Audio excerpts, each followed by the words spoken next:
Good evening, everyone. Welcome to the stream.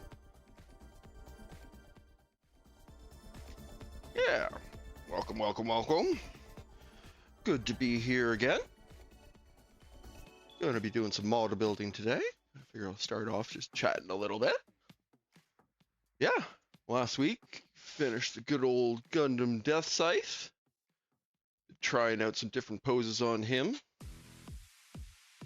Figure eventually I'll probably go back and do some detailing and paint work on him, but I got a lot of other models ahead of him I want to do first for that type of stuff, and I want to keep building while I'm at it.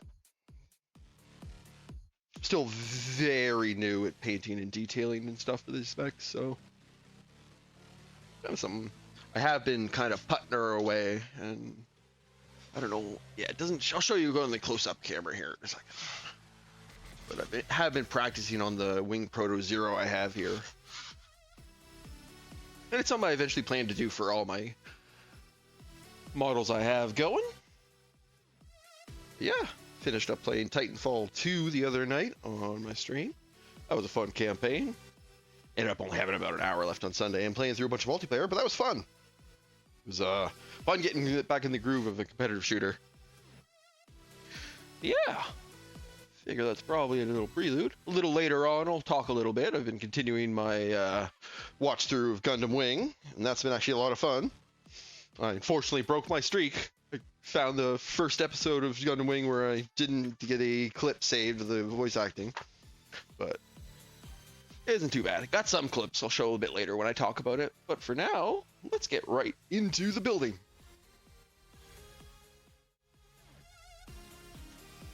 There we go. Now let's get my lighting figured out and my focus figured out.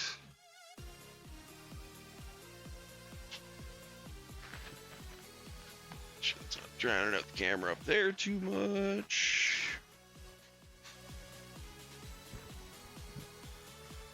Perfect. Let's fiddle with this a little.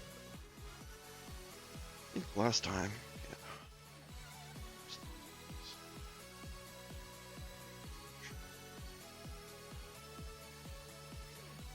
Yeah, that should stay mostly in focus through most of that. Yeah, not perfect. Good enough. Yeah, this is what we're going to be building tonight. And I actually haven't unboxed any of it, so I'm actually going to unbox that on stream as well. I'll be building the good old Shenlong. Pretty much just open it up to take the manual out. And show off some of the colored pages. Yeah. Show off a bit of what we'll be building tonight. Won't get nearly that far tonight. Probably just get the legs and the waist done tonight, but kind of liked how the last build through went, starting from the legs and working my way up, so that's what I'm gonna do. Yeah, if you haven't seen one of these kits open first time, this is pretty much how they all come. All the screws packed in individual plastic. A couple of them are in there together with one other screw of a similar kind, but most of them are individual. It's a little wasteful of material, but it makes it pretty obvious when you have everything. And it looks like we do have everything here. So yeah. That box back up over to the side.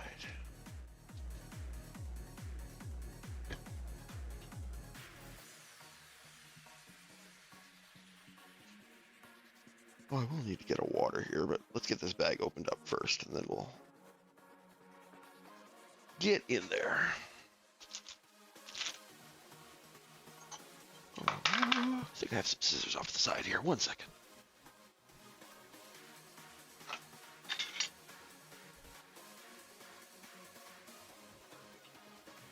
There we go. They should work perfectly.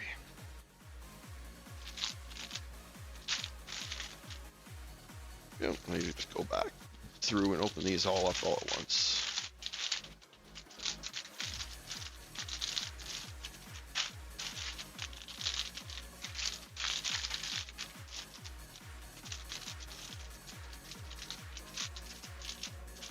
Apologies if it's a little crackly. I'm not actually quite sure how this is showing up on mic.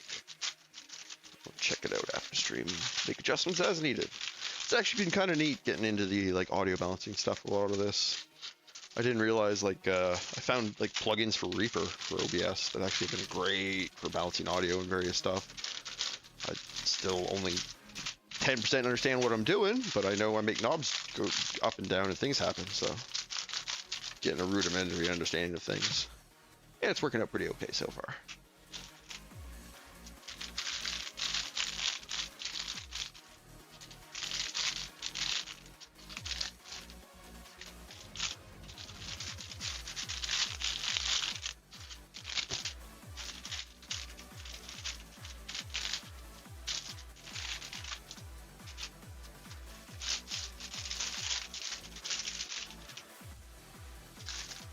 And that's one thing I mentioned offhand with stream with my other one. I'm not a huge fan of decals and stickers. I might give it a shot and see if it was just maybe before I was just bad at applying them because I was a child. But I might give them a shot and see if I can't help applying. Generally, I don't know. I find just like warning labels and stuff on my fictional mech aren't super interesting. But I understand it does help some of them look really good. I've seen people who do a good job, especially with like the third-party decals. Those I've seen have really good results when people know what they're doing to apply them. But I don't even remotely attest to be one of those people. But we won't get there if we don't try, so we'll see. Yeah, there's our pieces.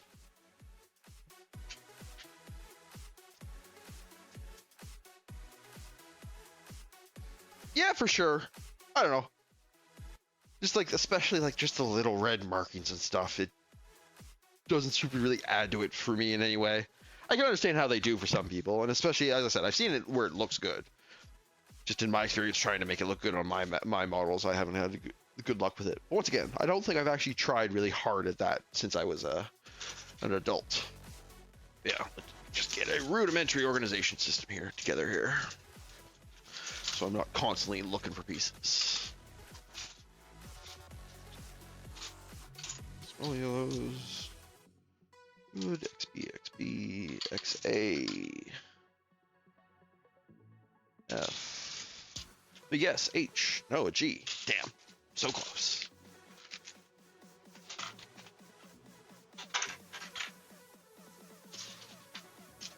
Yeah, that should be good enough for quick organization. Let's get cracking.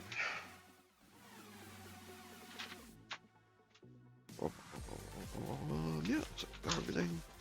And starting from the hips once again. There we are. And yeah, I found this was a good way to do it last time because it just allowed me to actually put it on the stand as I was building it. Kind of like watching it come together. Oh yeah, let's get cracking. XA. And the old double-sided snips.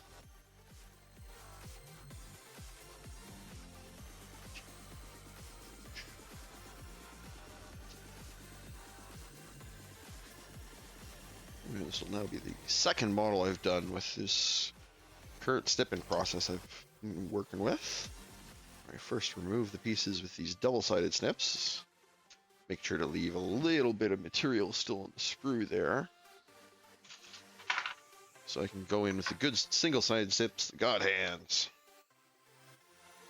And yeah, this Death Scythe model that I built was the first mech I went through and actually used these clippers for, so getting a little better with them, but I'm still kind of fresh.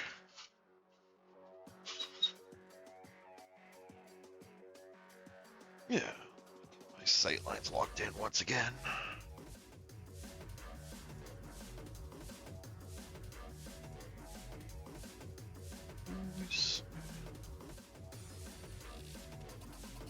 Nice, looking good.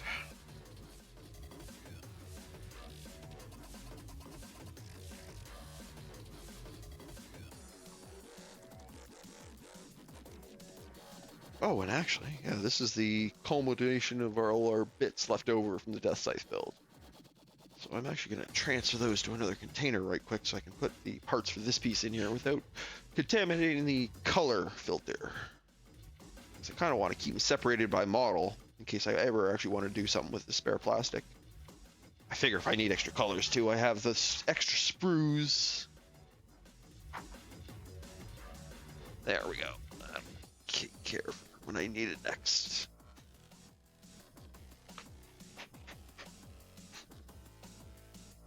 Nice and fresh.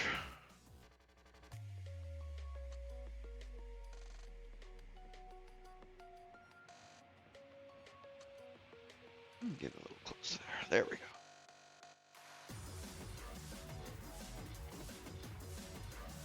go. Oh. Death Scythe is leading into the build area. Back him up a little bit.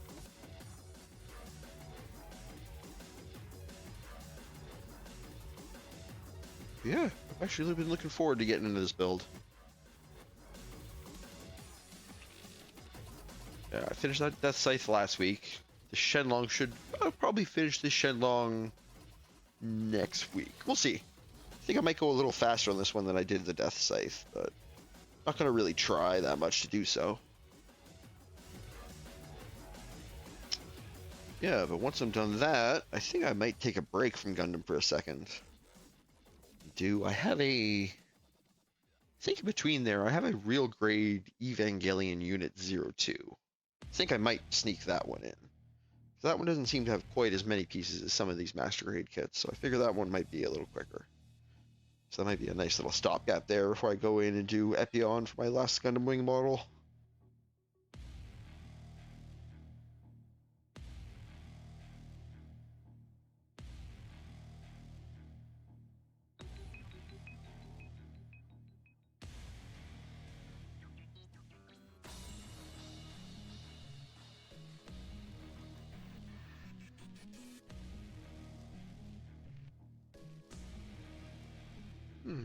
Yeah, it's definitely been kind of interesting too, because as long as I've been buying these models, I've mostly been focusing on the Gundam Wing models. But I'm kind of out of... Every model I could buy from Gundam Wing now is a version of another model I already have. I pretty much have one of all the main Gundams and the enemy pilot suits I care about. So I think at this point I'm probably going to start branching out into other Gundam series. I've heard really good things about the Gundam Barbatos Master Grade. So that's on my list, but I think I'm just going to wait until my local store has that in stock.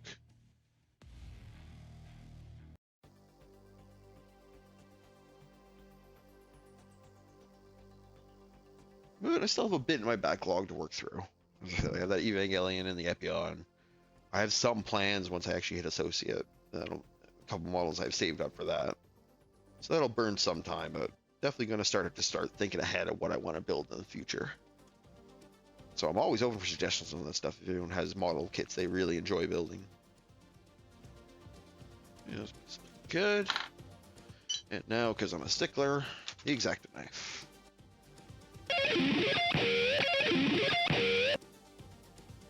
Hey, thanks for the follow, Lord Bob. Bob the Builder. Welcome, welcome. Thanks for joining me. Just doing some gunpla building tonight. Putting together the Master Grade Gundam Shenlong kit. How's it going tonight, Bob?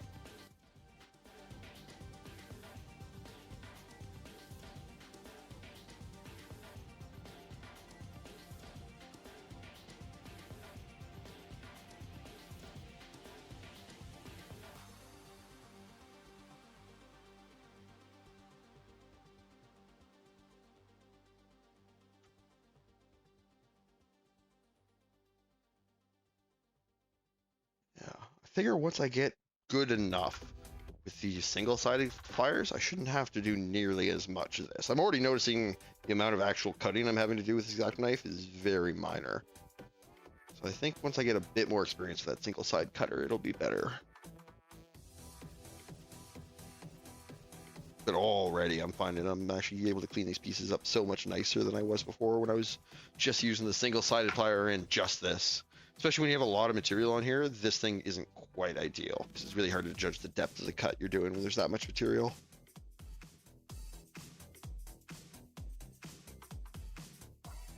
Yeah, once again, thanks for the follow there, Bob. Hope you're having a fine evening.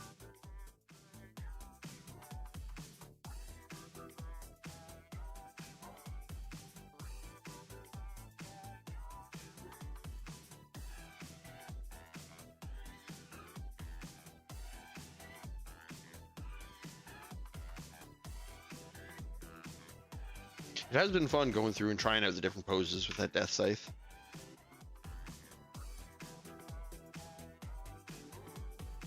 Definitely some limitations on just because of how ornate his like shoulder armor is, and some of his back pieces are a little restrictive.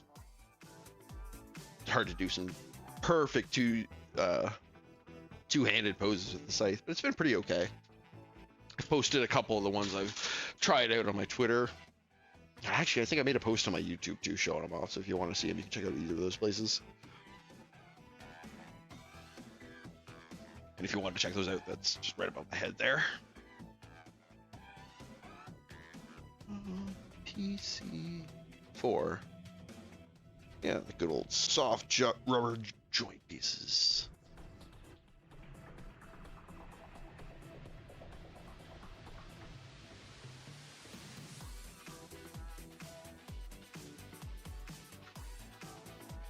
A little more slicker than the other plastic, but I also find they clean up way easier. I barely have to do any cleanup with them.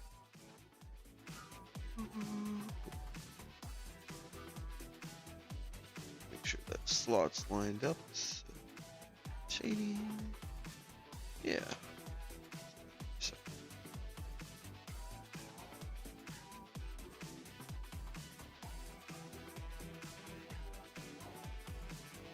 Bingo. Ooh, XA17.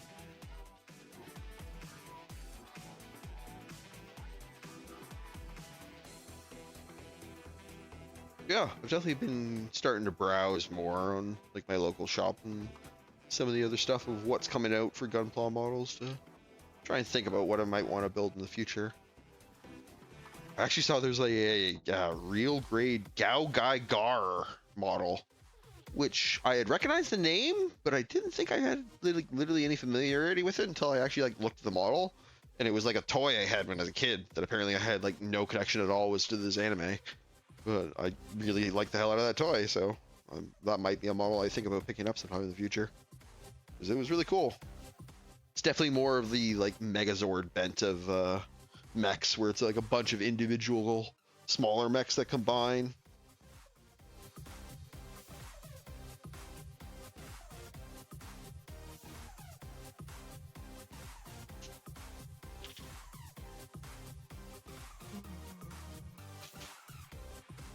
Yeah, skip ahead. Which one's G? G is this one. No, F. G. There we are. 11 and 12. Yeah, Voltron's classic example. The Megazords were always it for me. Like that was my main toy of choice when I was a kid. I think was the Megazord toys.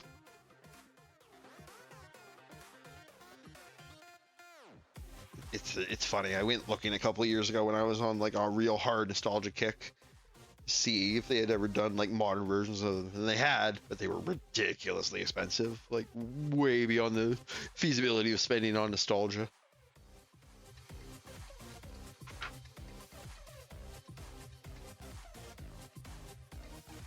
Yeah, that was probably around the same time I was getting those Megazords, was when I got that Gao Gai Gear model. And probably when I built the original like high-grade Gundams I built when I was a kid. It was probably all around that same time period.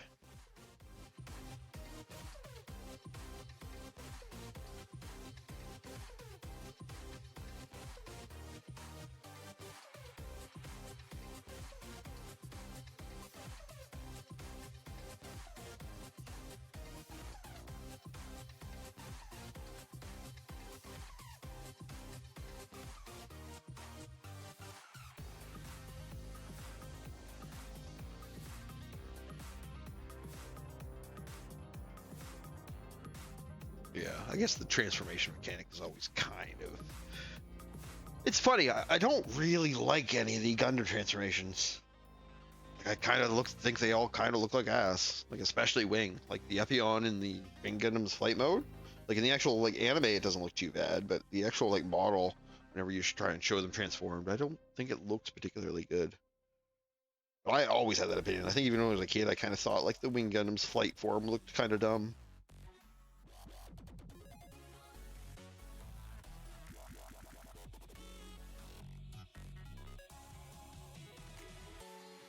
Definitely from what I've seen of the other Gundam series, their like transformation gimmicks tend to be a little more well executed.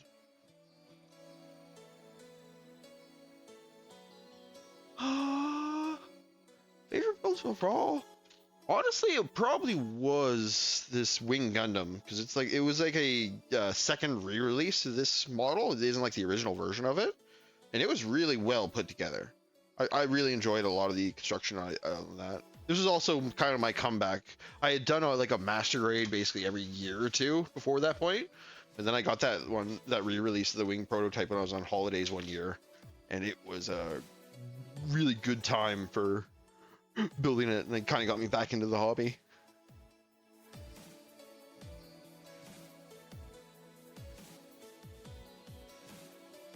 Reborns. Which series is that? I'm actually super unfamiliar with a lot of the Gundam series outside of Wing.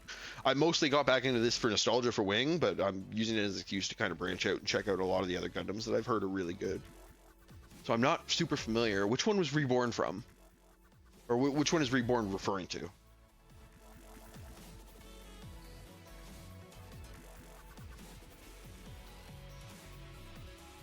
00. Okay. Yeah.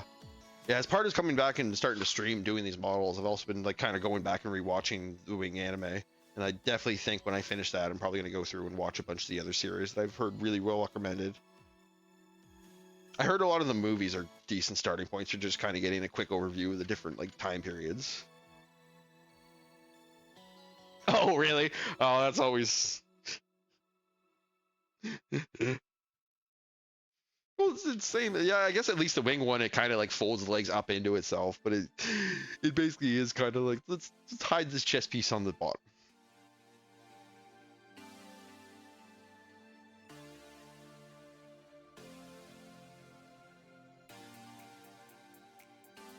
Yeah, thanks once again for joining us, Bob. As I said, I'm real new and getting back into this Gundam stuff. It's always nice to have some people around who know a bit more about the thing to kind of recommend stuff.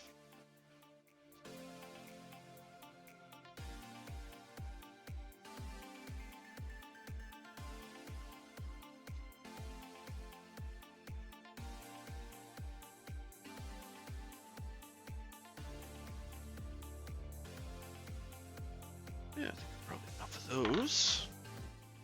Go at her with the knife.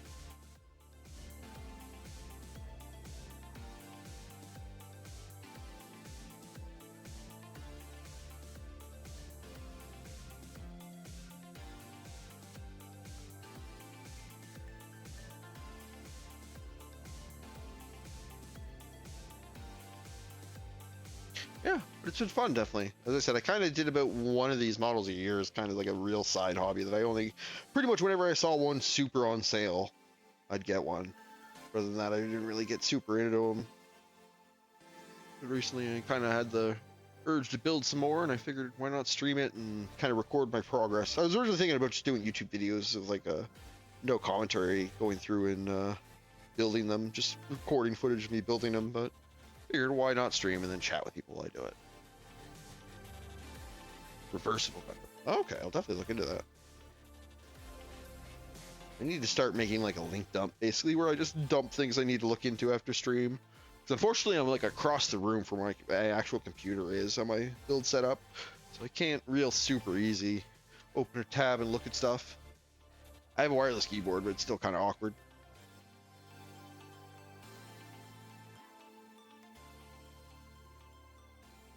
Ooh.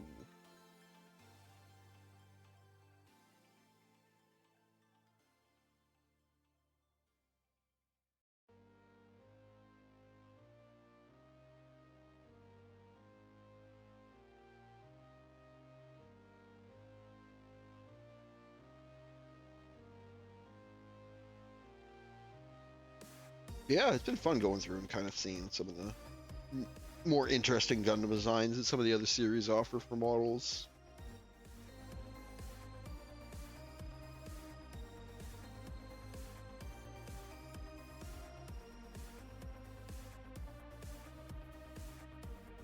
Yeah, I've heard actually really good things about like third-party builds.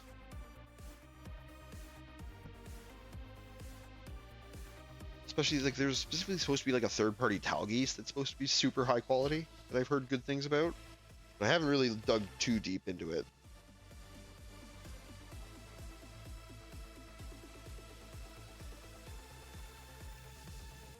Monument repair type. Okay.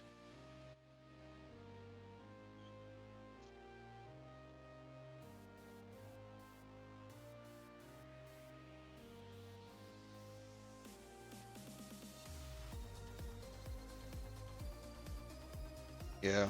Thankfully, I'm already kind of at the point where I pretty much only pick up stuff from my local store anyway. And as I said, I'm sure prices will go up as time goes on here, but for now, from at least the selection I have, I think they'll have enough to keep me satisfied for a little bit. Still got a bit of a backlog on hand too, so I don't have to super worry about it yet, but I guess it's good to think ahead.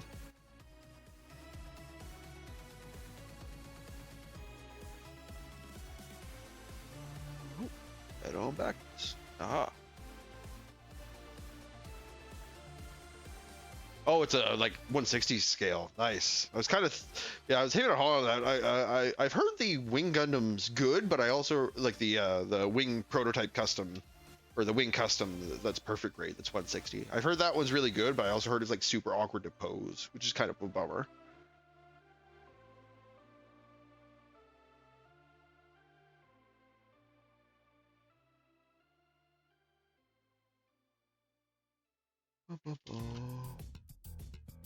There we go.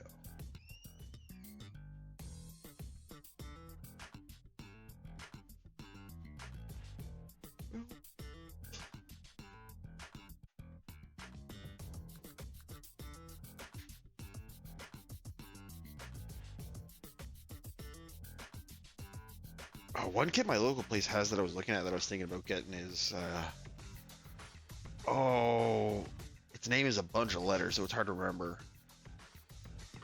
It's like the RX-7. It's the one that's like commonly referred to as just like Gundam 2. It's the one that has like the huge bazooka and like the giant like jet boosters on each shoulder and the massive ass shield. I've heard that's like a really hard kit to pose, but I also heard it's like a really kind of like fun kit. 'Cause it's really old, but it was way ahead of its time when it came out.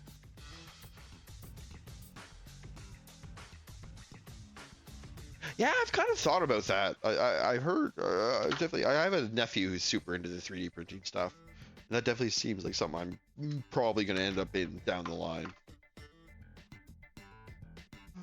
A4 and A12.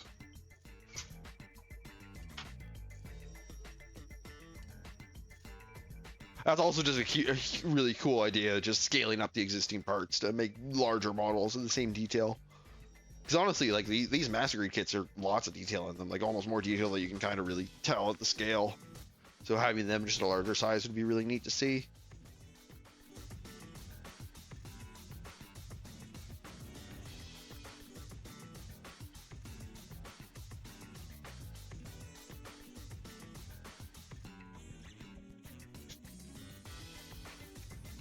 Yeah, I guess that's a nice thing about having relatives that are into a hobby is down the line you can always get their like hand-me-down cheaper version for way less than they initially paid in for it. A4 and A12. Plus you have their expertise you can kind of go to. Oh man, I'm not looking forward to that piece. That is a tiny ass piece.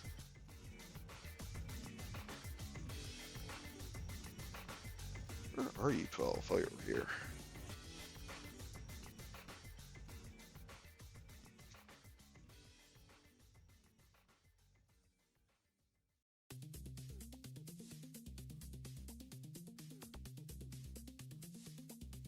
Oh, yeah, even outside of just straight up bootlegging, even just like the neat like custom upgrade kits people make for existing kits seemed really cool to check out.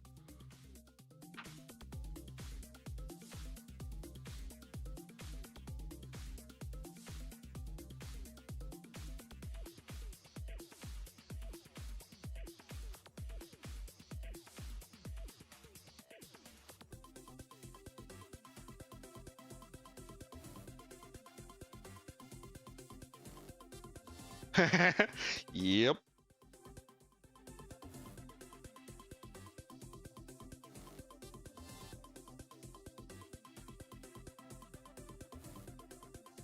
It's one of those. I'm not telling you where I found it, but if this back door ends up unlocked, so be it.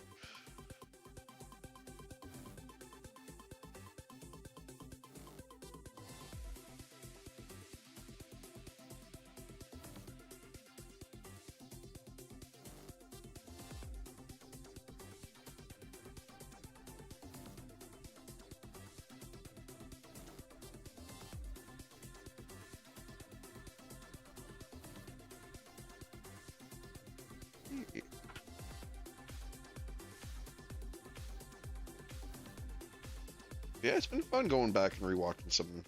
It's my first like really old anime I've gone back and watched since I kind of got back into anime a couple years ago.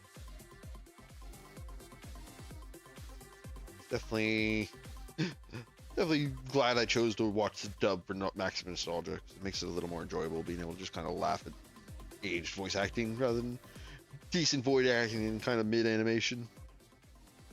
But it has its peaks. Like there's definitely bits where it's really good animation. Still dated for its time, but oh, I can see that for sure. It's definitely that more or less just comes with the consequences of having free time. If you're busy, I notice that tends to be the consequences. If you tend to be busy with a lot of other stuff and hobbies, it just doesn't end up being something you're into. Everyone's got their things.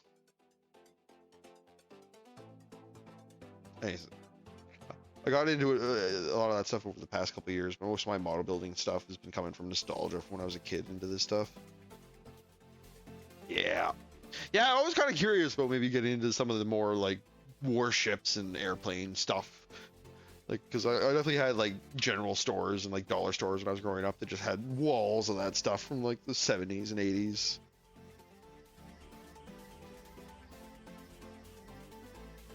Oh, okay. So you're that's mostly just these like plastic robot models mostly? As I said, I'm pretty new to the hobby overall, so I'm not super down on all the definitions on stuff.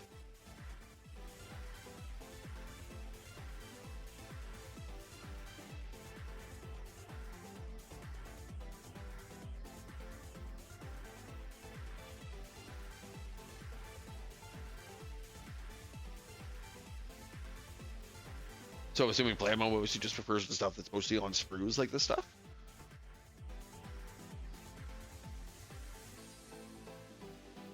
Okay. Good. Thanks for letting me know about that stuff. Always good to make sure I'm using the proper terminology. Helps make communication easier.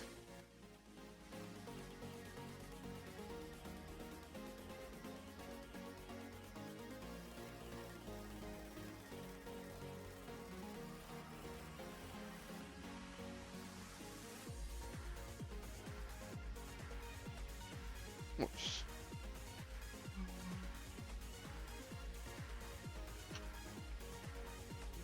E3.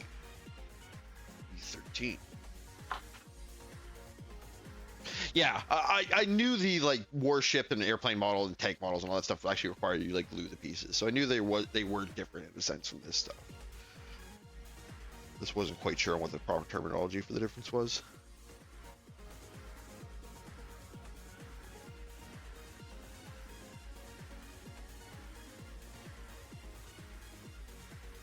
One.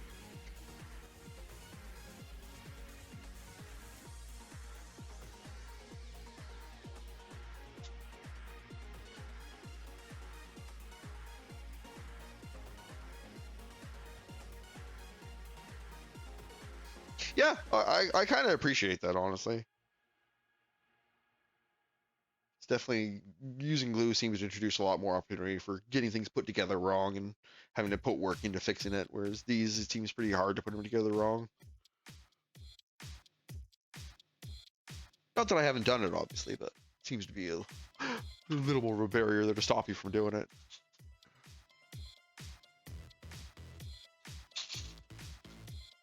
Which one's E? E's blue. Okay.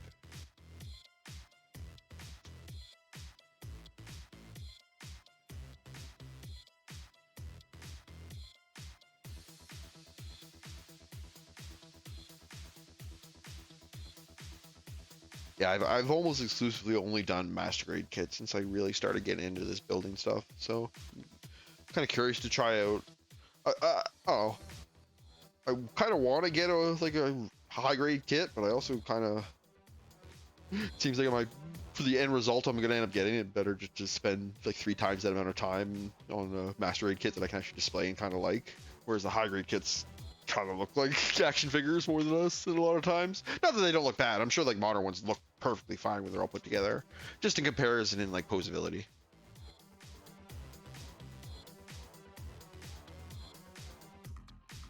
SD are like the chibi style ones, right? And I have looked at a couple of the MGX kits. Those have been interesting. I said none of the particular Gundams they've come out in that have been particular ones that I have an affinity for, but it's something I'm definitely keeping an eye on. Like I said, the chibi style ones don't super appeal to me right off the bat, but I'm absolutely positive I could grow to like it, especially if I find one that of a model I particularly enjoy. And I said the building process is probably just as enjoyable as doing these for those, regardless. It's just the end product isn't as appealing to me as these ones. All right, there you are. Yeah, I seen like pictures and reviews of that one, and it definitely looks really good.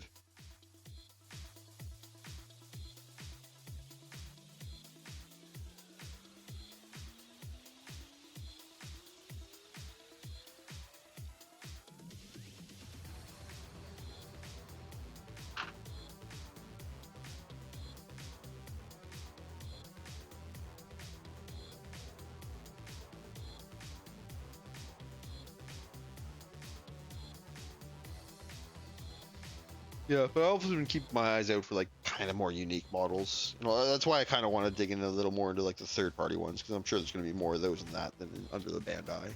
But even under Bandai, I've heard like the master grade ball mech. I don't know the actual like number designation for it. I heard it's like super simple, but it has like a really high level of detail for how simple a mech is.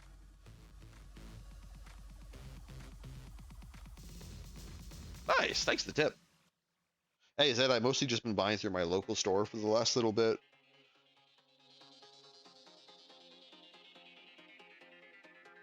I will keep my eyes out. Never hurts to have a deal.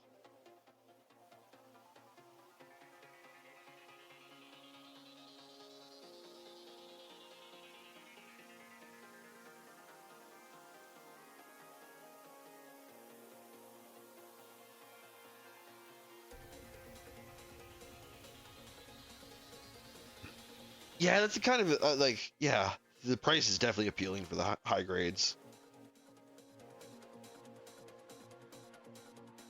But also, I kind of really enjoy the experience of putting them together. So just having less of that kind of seems like a negative in my mind in a lot of ways. But it's definitely something I at least want to try out for one, especially one catches my eye. Just to get a sense for how building that scale of model is, because I don't really, like I said, last time I did a 1/144 was when I was like 15 years younger.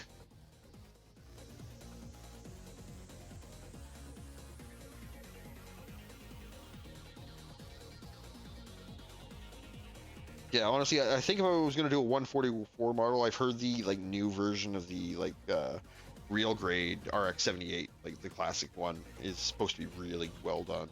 So I was kind of keeping an eye out for when that goes on sale somewhere.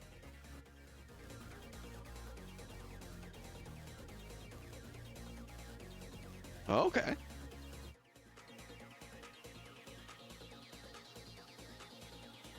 And I assume when you say PC parts, are you referring to the like plastic, like soft rubber joint pieces they use?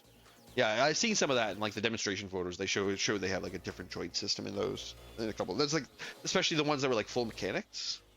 A lot of those I think had similar systems to like that.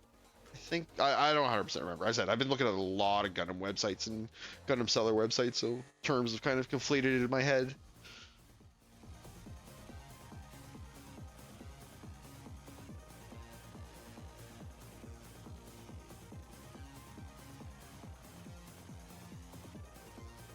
Nice. Yeah, that's something I'll keep my eye out for. Cause yeah, especially that's something I'm gonna start looking for. Is just kind of like a variety in different building techniques and stuff they use. That's been part of the fun of these Master Grade Wing Gundam Wing kits. Is they all have very similar mechanics on the inside of them, but it is still really neat to see every time how they kind of achieve their articulation with like snap fit pieces sliding over each other.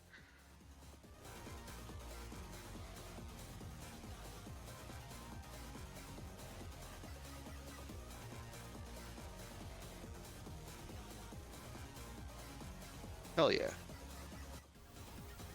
Yeah, is that I kind of just got to come up with a list of like good third party like companies because that's the thing. I'm sure there are ones that by this point have established themselves as being pretty trustworthy and good.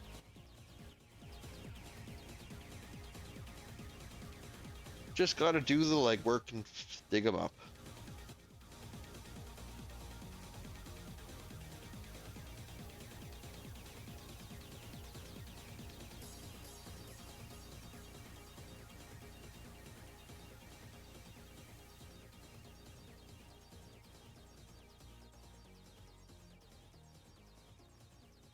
Good. Yeah, I'm looking forward to maybe getting a bit more into like the painting aspect of the model building as well. Like the model building is really good and I enjoy it, and it's definitely probably going to be the main bulk of what I do in putting these things together. But I wouldn't mind trying to spend a bit more time getting some painting techniques down to help improve the looks. Especially as I'm going to have more and more of these to display. It wouldn't hurt them. Get better at making them look better and better.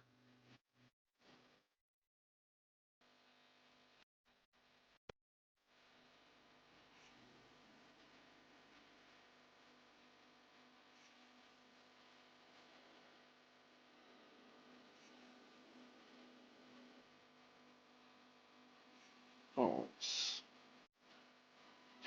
yeah, I'm actually quickly just going to step away and get a water. Be back in just a moment.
Nice. Yeah, yeah. I'm pretty much right at the panel lines part of that thing.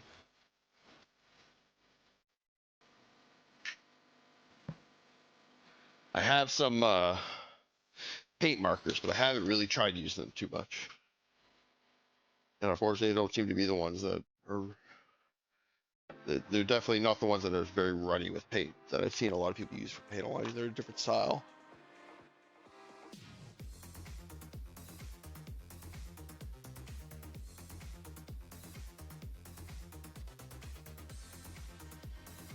One moment here.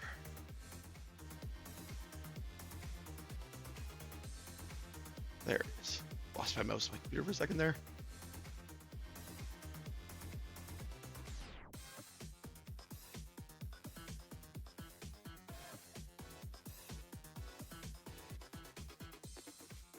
One second. Sorry. There we go.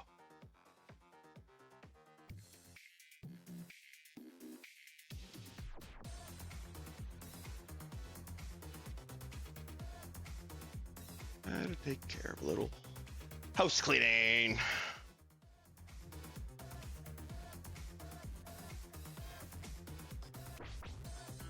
Okay. So kind of look to see where they're already using decals to add color and just do it with paint instead. That's a neat way. That'd probably be a smart way to approach it.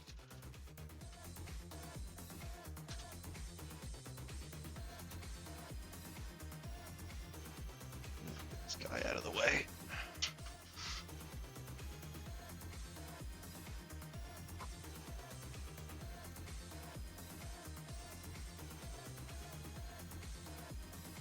Oh.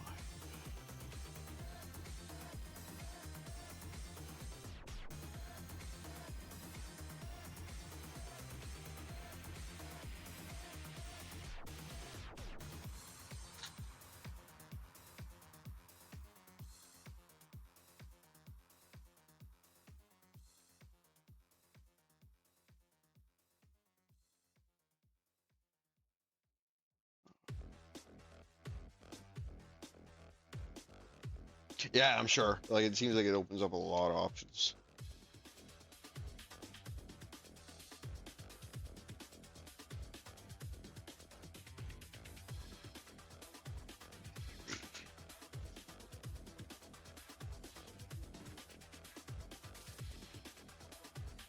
Definitely something to look forward to getting into. As I said, I think eventually I'll probably start catching up my backlog of building mechs, so I'll probably have to start throwing in some other stuff to do with my older models. I think painting and stuff like that will be a decent way. Try and snuff up how everything looks.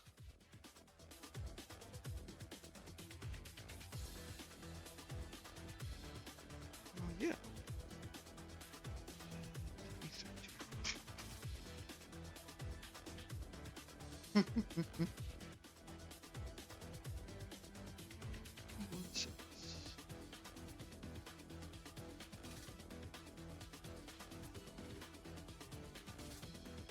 Let's separate these. It's A. A13. Uh-huh.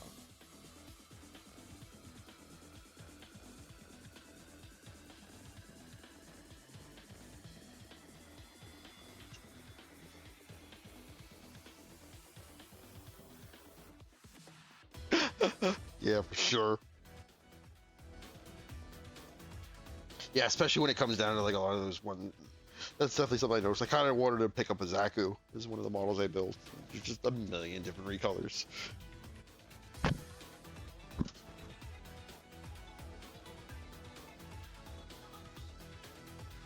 T16.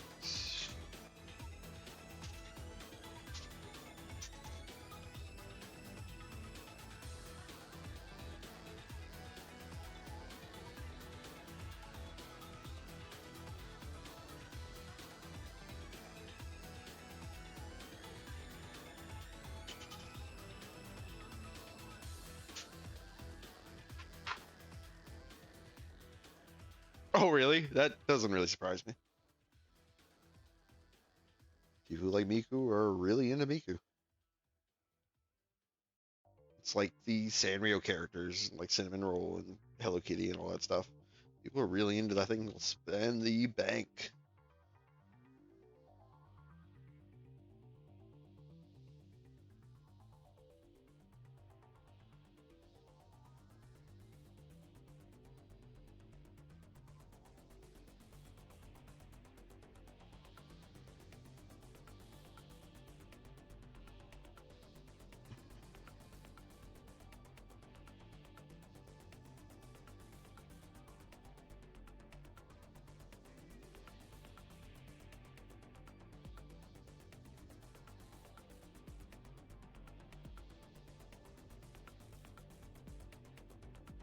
Still remember seeing that stuff like 10, 15 years ago when they did like the Hatsune Miku uh, cooperation. Was it Pizza Hut or was it Papa John's? I think it was Papa John's. I think it was specifically because like Pizza Hut got Code Geass, so Papa John's went and got Hatsune Miku, and they basically had like a QR code on the box that you could scan, and it would play a concert on top of your pizza box in like an AR app they had. It was like 15 years ago.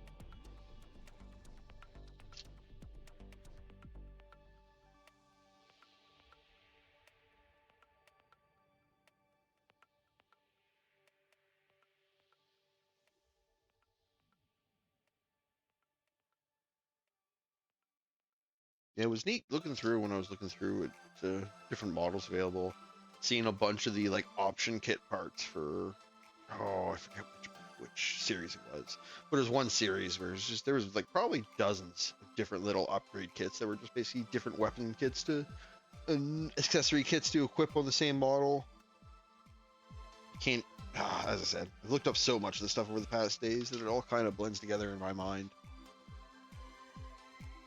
But it's been neat. A lot of that stuff interests me for sure.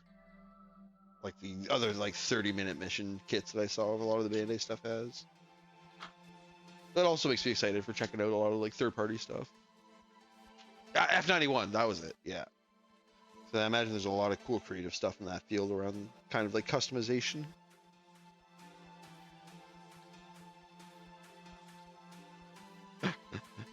Almost got the whole alphabet.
It was also like in the same event that I was nostalgic for Gundam models. I got like, it was also really kind of nostalgic for like Zoids stuff.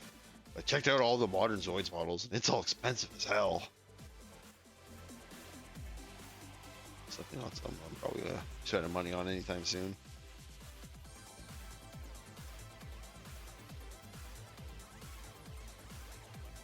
Maybe it's just the kits that were available that I saw, but yeah.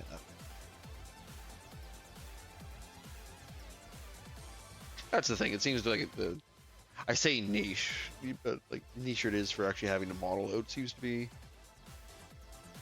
Kara. Okay.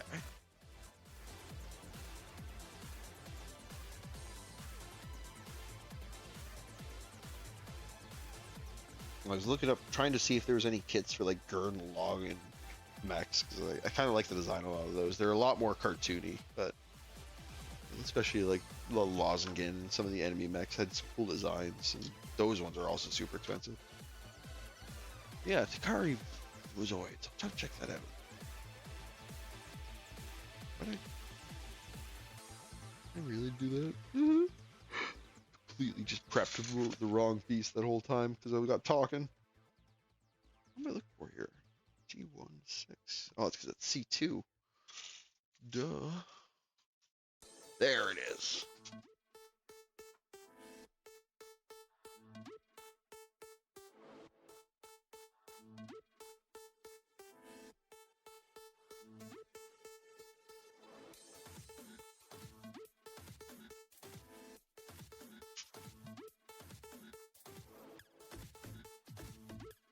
Oh, nice. Yeah, because it was definitely the Kotobuki kits I was seeing a lot of. So that's probably it. Supernova. Okay.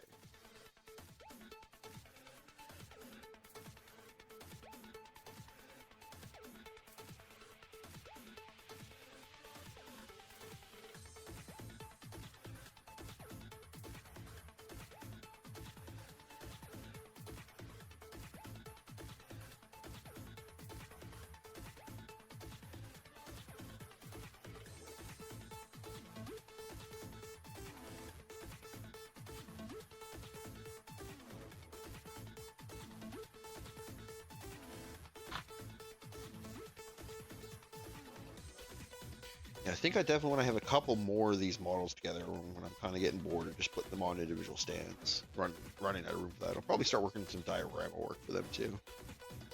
So I know you can already make really simple dioramas out of combining the action stands they have. But I wouldn't mind doing some terrain and other stuff like that. Probably be interesting to learn to do.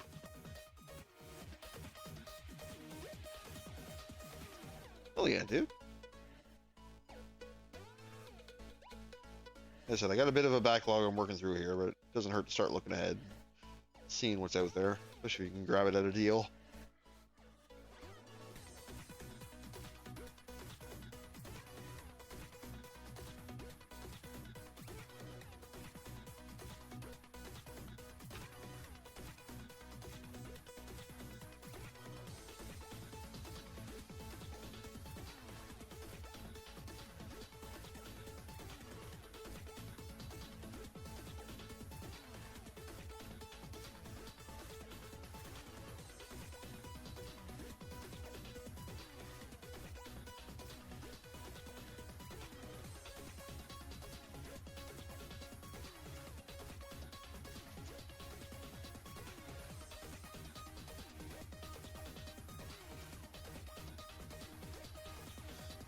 Yeah, besides this Shenlong I'm working now, I got a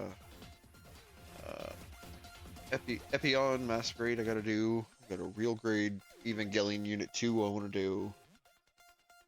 Then I got plans for I got some other models from some other series I want to try and get done, but I got kind of want to tie them in with some other stuff later on. Specifically, I picked up some of the like 30-minute mission like Armored Core models, so I figure I'll play some of that game and build the models at the same time.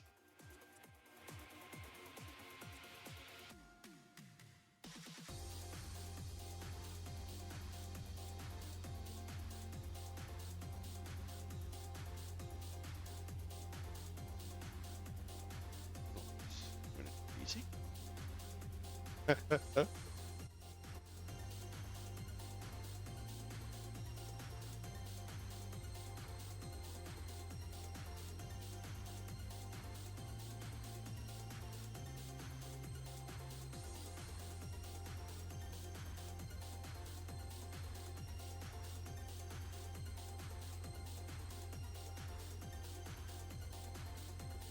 Skirt down.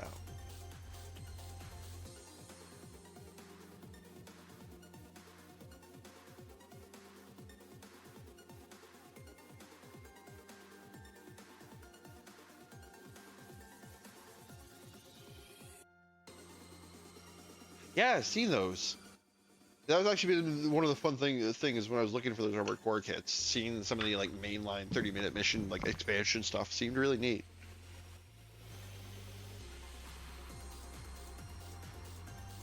Yeah, starting over. E4.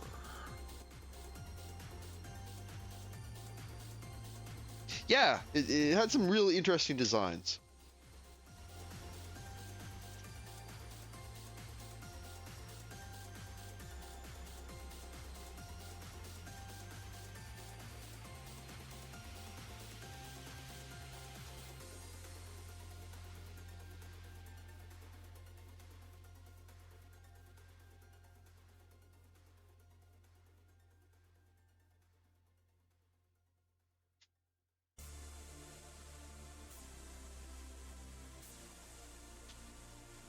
Yeah, I also have a fair amount of nostalgia for some of the older Armored Core series. So I was always kind of thinking about maybe checking out some of the older ones, but once again, those all seem to be mostly like Kotobuke. As you said, expensive as hell. But I wouldn't mind picking up at least one from that company just to see how their kits are.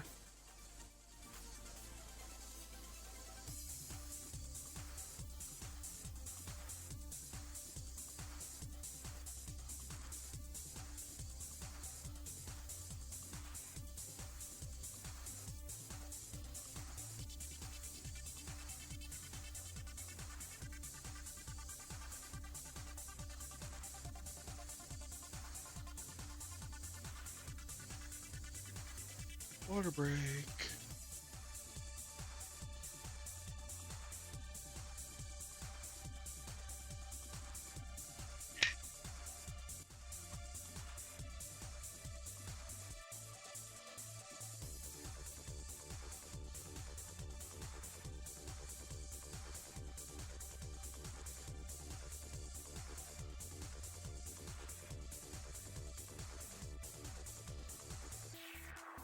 Yeah, once I get a little more into painting too, I'll probably end up trying to do some Warhammer figures.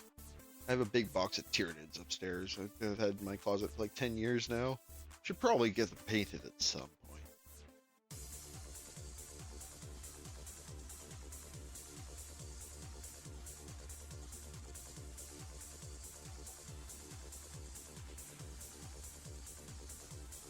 But yeah, Warhammer's definitely not a hobby I think I'll get too much into until I, as you mentioned earlier, if I had a 3D printer setup, I probably wouldn't mind getting into Warhammer too much, but as it is, not a hobby for me.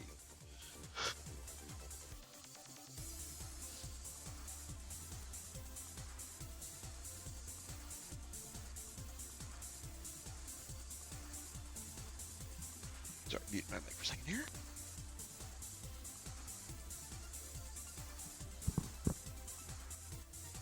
And about.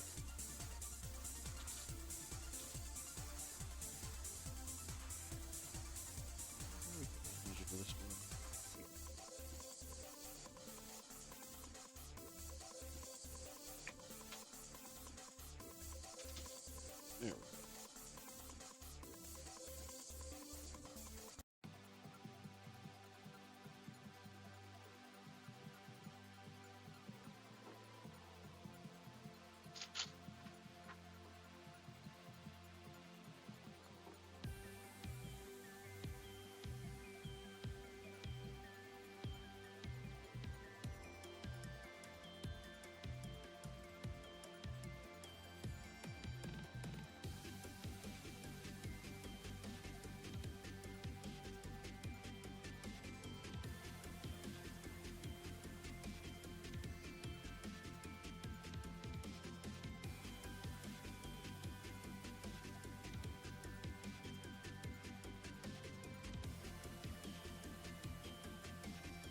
was kind of sad when I was looking around, because probably my favorite one of these like mob, like kind of like enemy standard mech that they have is like the Haigu, I think that's how it's pronounced. And it doesn't seem like there's actually a really good high quality model of that around anywhere that I can see. Seems like there's a high grade model, and that's pretty much it. I always kind of like the design on that one.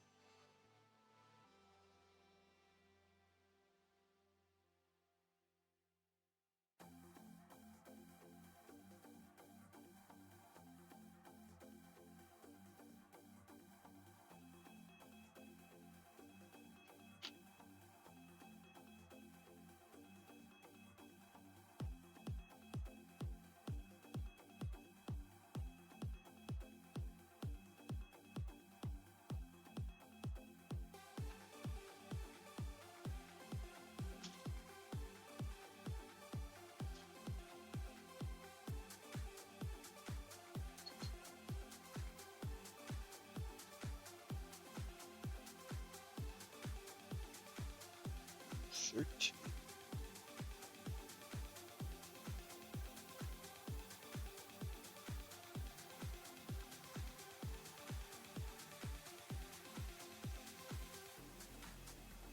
Yeah, I think this one will be my last of the main cast. I got the heavy arms, the Death Scythe Wing Gundam in front of me, and the Sand Rock behind me. Got Talgeese back there too. Yeah, I think I pretty much got every main cast now. This one's done.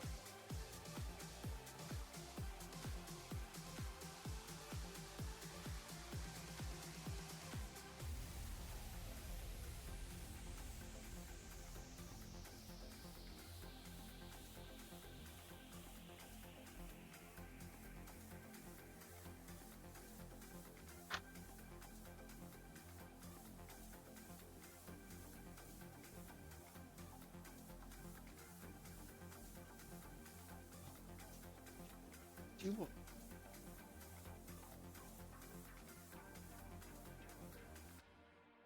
Ominous.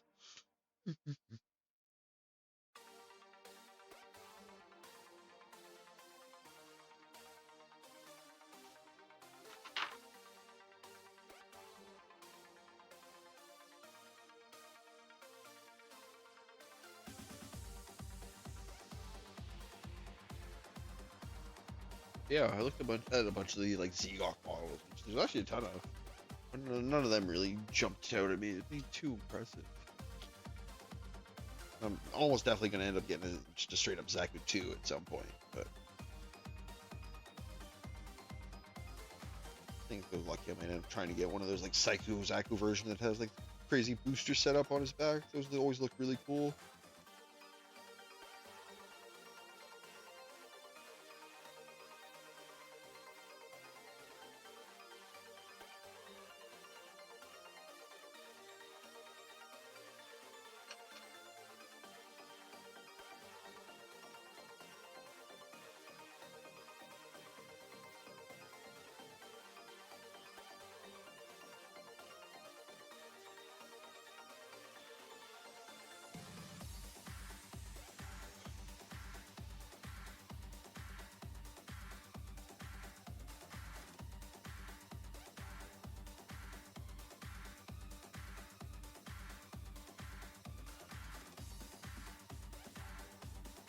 It was neat going through and seeing some of the like aftermarket lighting kits and stuff like that too.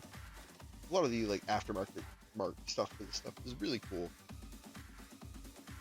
As I said, just having a 3D printer would open so much more of that up to it.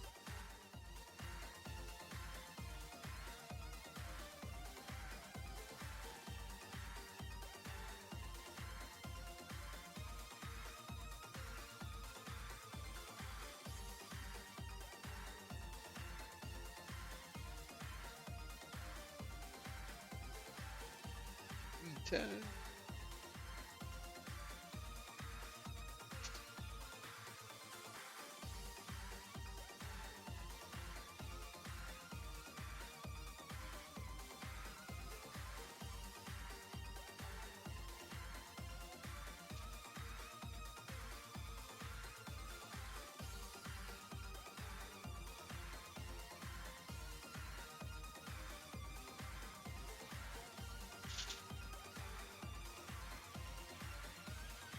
want oh that.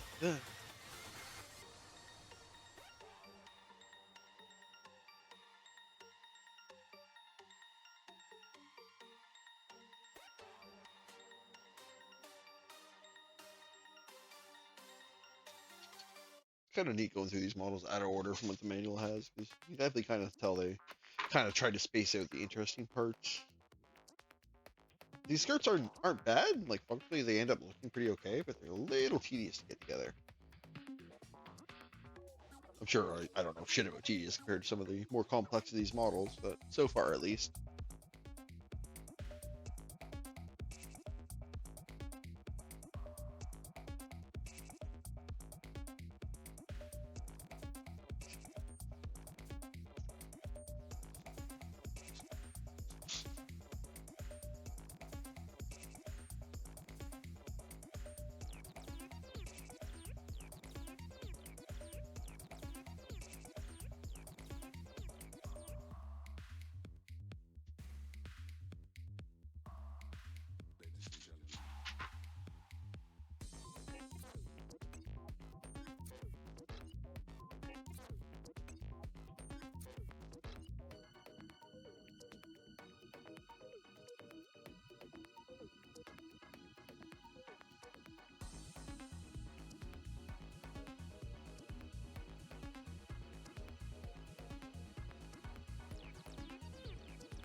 But I was pretty happy with how starting this way allowed me to basically like put it on a stand pretty much right from the start.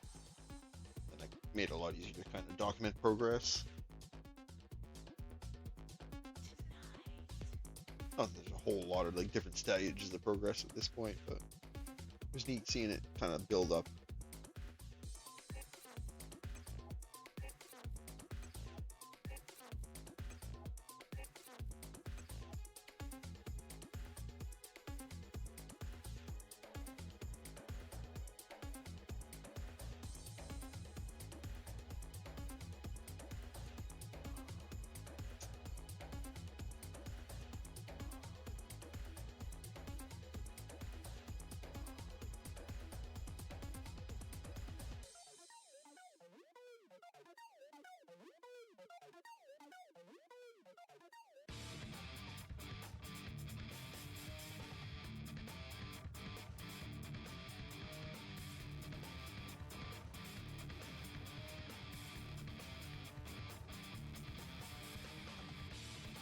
The north.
Yeah, it'd be interesting to try some different techniques to get into that aspect of it as well. Definitely widen my repertoire for some of this stuff.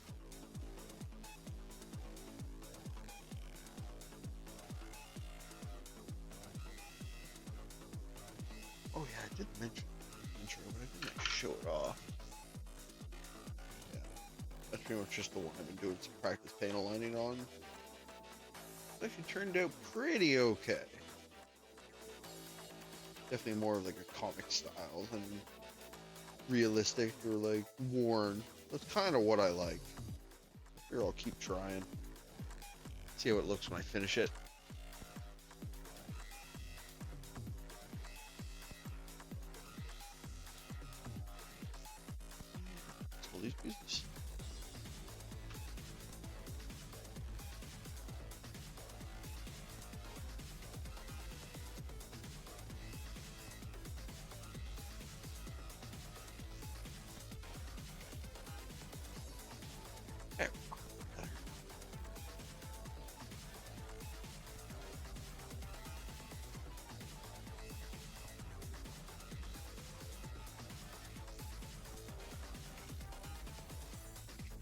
water.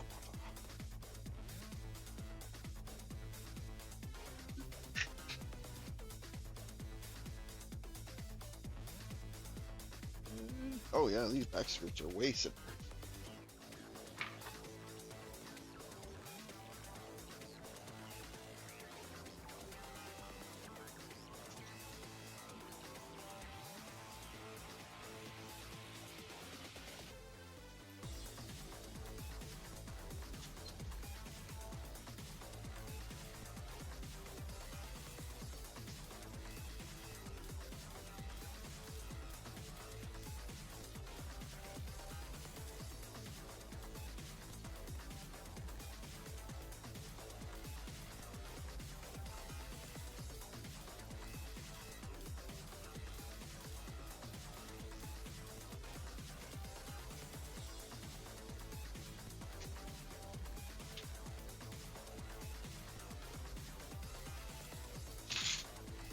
Yeah, the Shenlong model I'm working on right here, the mech's design was always interesting. The dragon arm is obviously like the showcase of that whole design.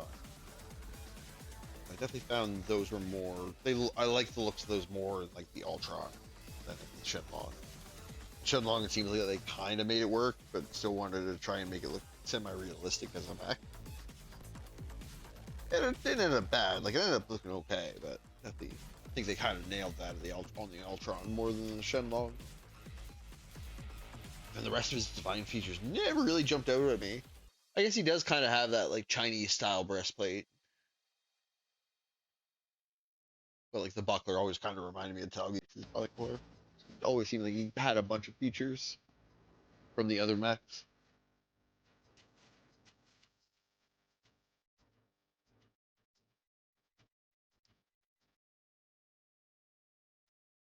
Sorry, perfect hugs there.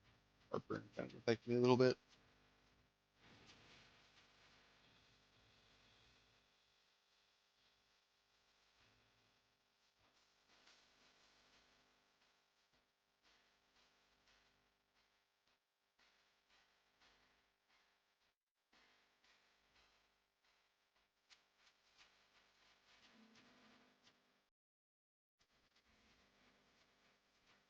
Yeah, Dragon Arm should add quite a few pose options though.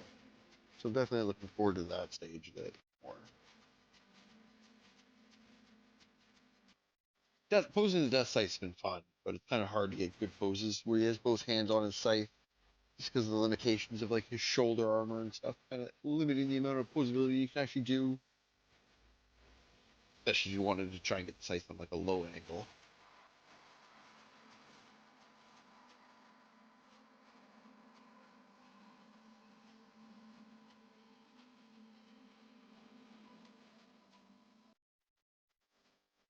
So yeah, the amount of like articulation seems like it'll be pretty good on the Dragon Arm. So should be interesting to see what poses that actually managed with it.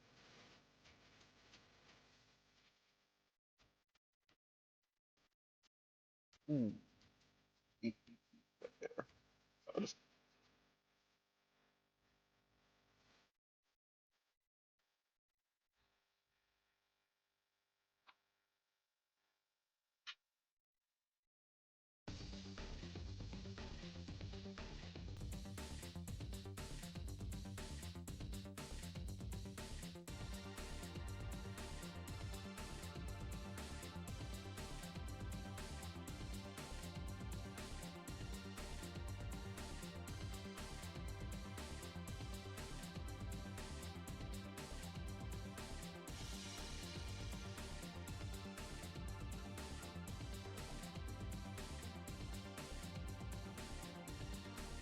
I know I've said quite a bit.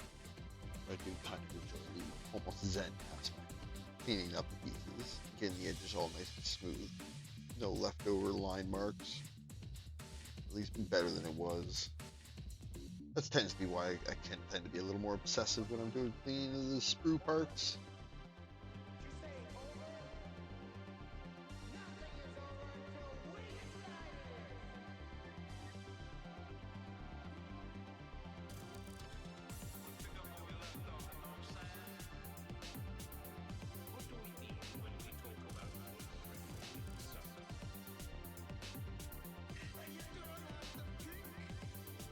Yeah, it's definitely nice having people I can kind of get opinions about Gundam stuff that I'm very unfamiliar with. 'Cause there is so much of it out there.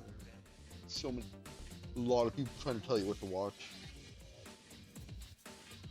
check out. It's hard to tell sometimes, but it's nice having a community there to kind of help you out, see what's going on.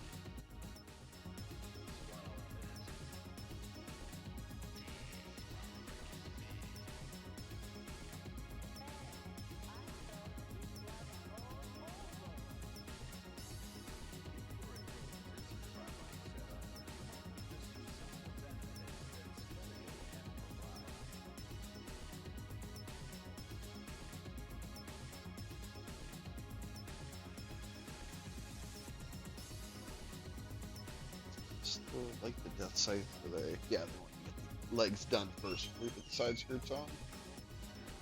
So yeah, that's where we are so far. Our little waist part done.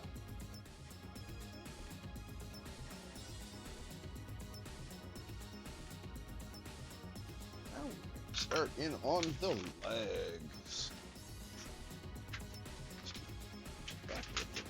Yeah.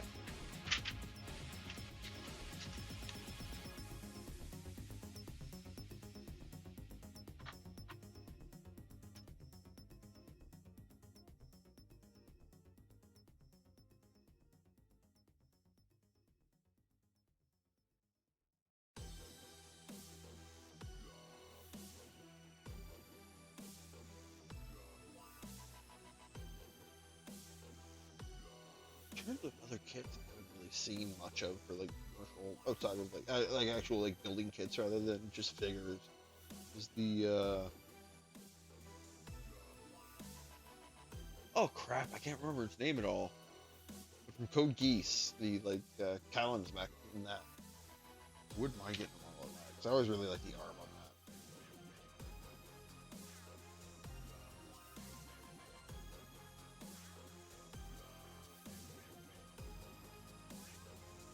In fact, most of the like main character mechs from Code Geass are pretty cool models, I think.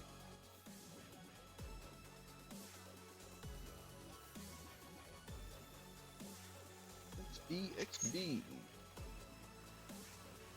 2021.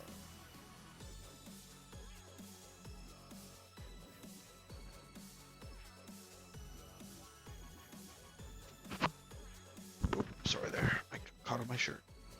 Hope that sounds a bit better.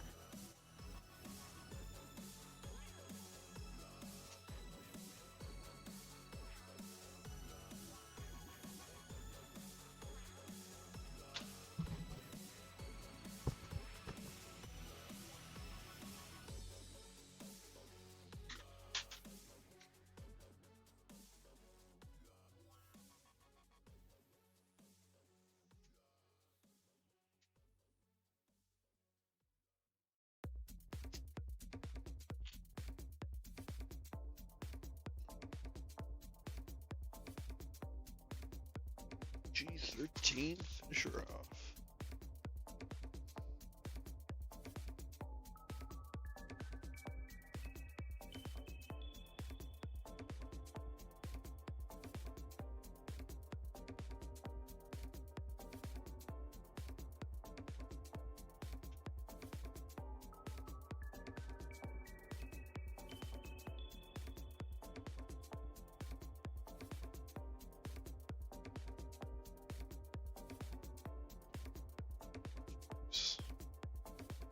I don't want to cut any more of these off before she can. Let's see. Oh, that's that tiny ass piece.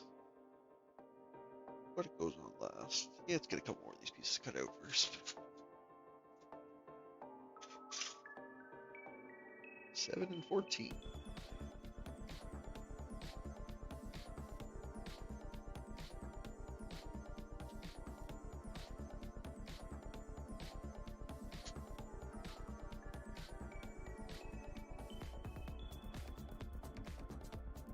Oh, 14 tiny ass piece. Wait, cut it out on its own.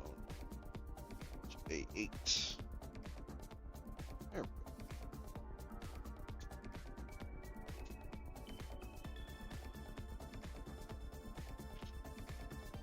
Yeah, for now. Get the clean.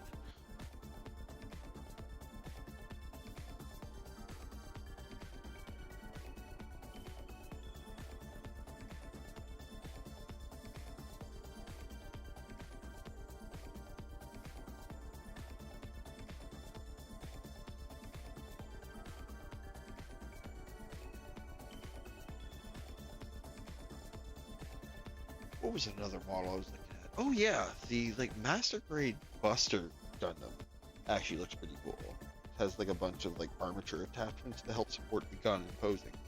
Seems like it would make a pretty cool model. So that's definitely on my list. I'm kind of watching out for.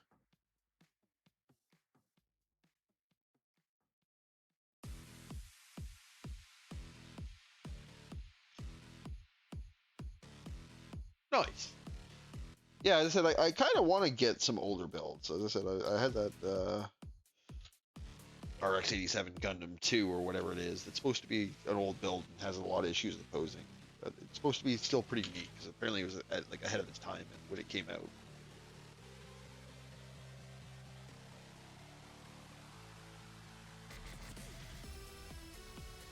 Definitely still down to try out older builds, just to kind of get a sense for different techniques they were using at the time.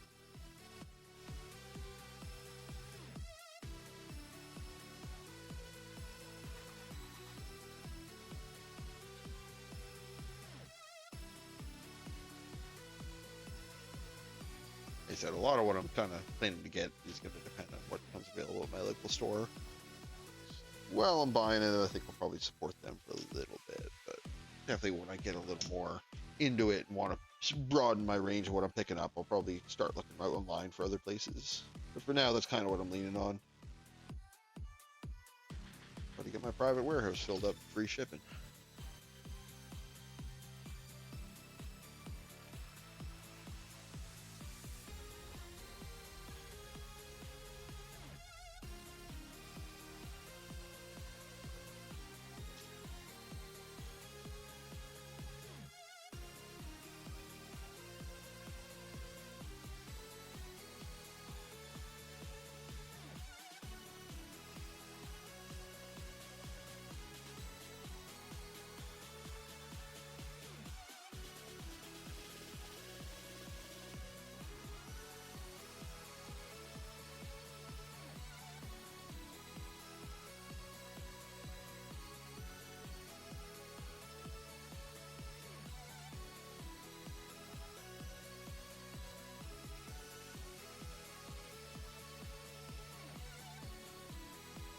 Yeah, I mentioned earlier, but this is probably my second build now using these God hands. And yeah, been pretty noticeable how much cleaner some of the screw cuts I can get off them are.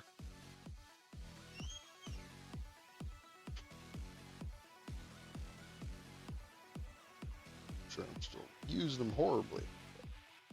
Definitely using them a lot better than I was when I first got them.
Yeah, I have heard people say like really positive thing about the like MGSD line. It's like never really jives with me, but I imagine the building them is so much this month. So it might be something I end up just getting one of a particular model I like to give it a try and see what I think. Might be something once I actually have it in my hands. I like it quite a bit more.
nice. It's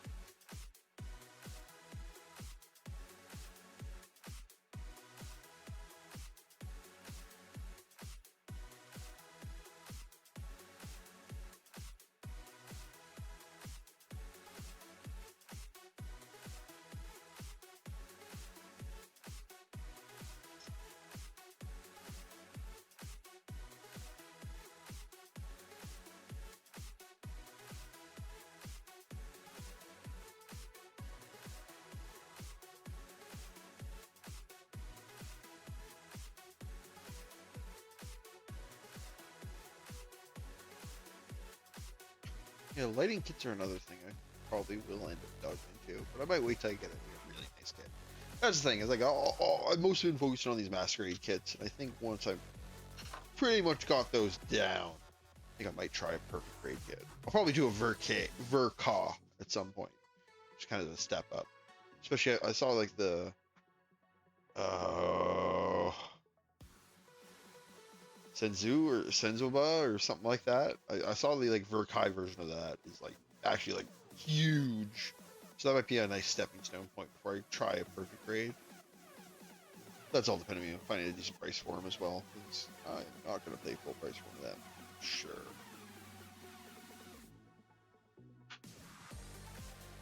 Sazmi, that's it. Yeah, yeah. I've seen a lot.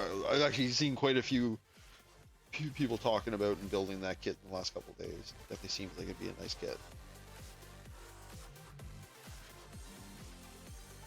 Yeah, the Verka version of that one. I think cause hype fans, but I'm not 100% sure on any of that.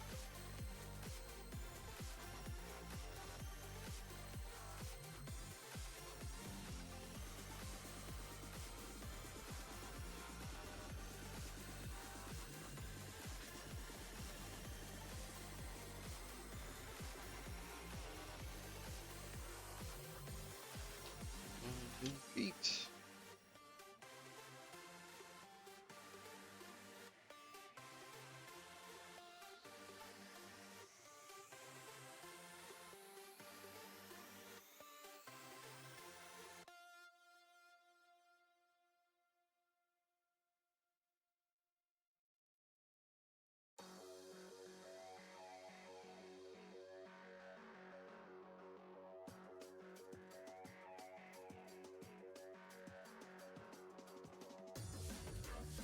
Yeah, like the background music at all. It's Flash Beat on YouTube.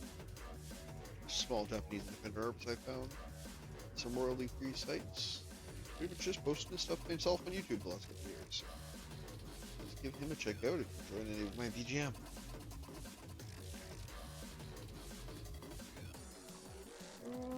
Okay, tiny ass piece time. Let's try and not fling this across the room. A14.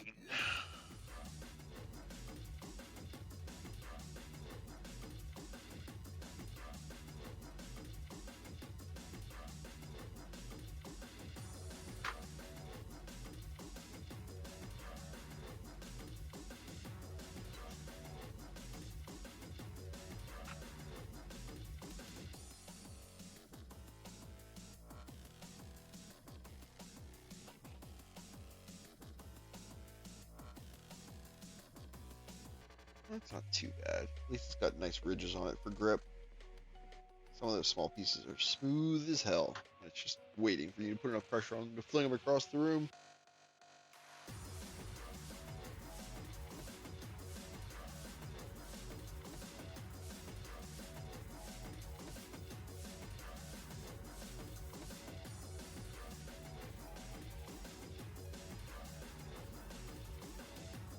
Oh, thank you, camera stand, for saving that piece.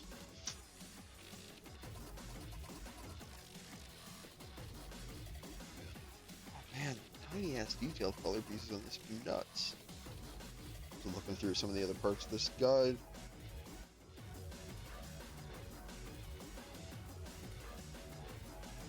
Okay, yeah, I gotta use. Get that in place with my bare fingers. Too small.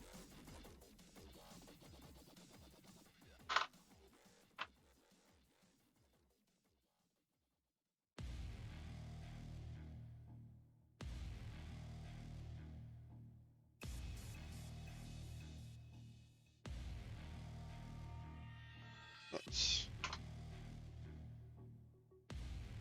Okay. Whew. One hazard down.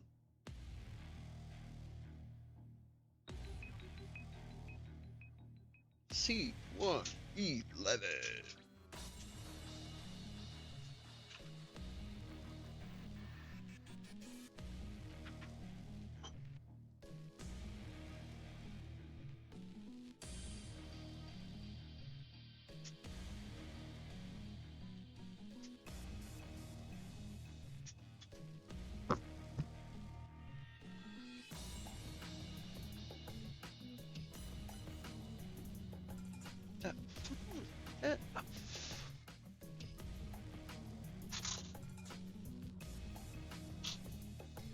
Oh, that was this one.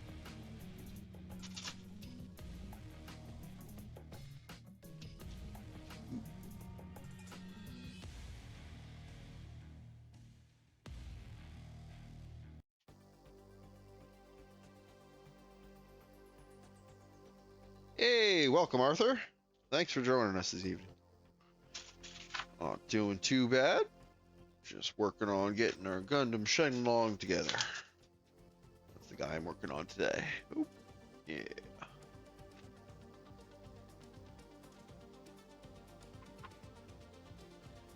Working on one of his feet at the moment.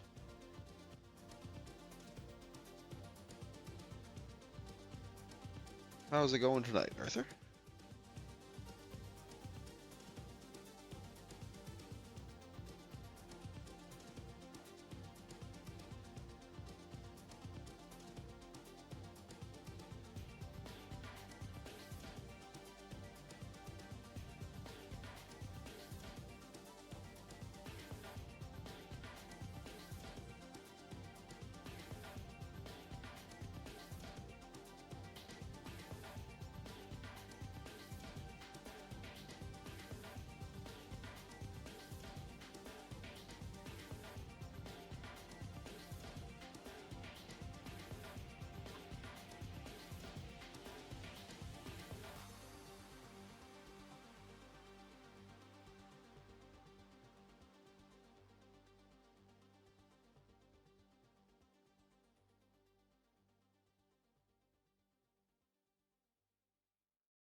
Been actually pretty good piece on this.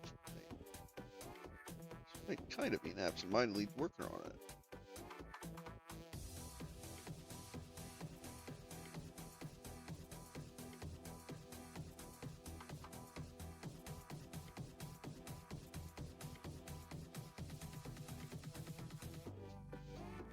So Arthur, I heard on Shuts' stream the other night that you like change your name based on the character you really like the moment. Which one is Arthur from?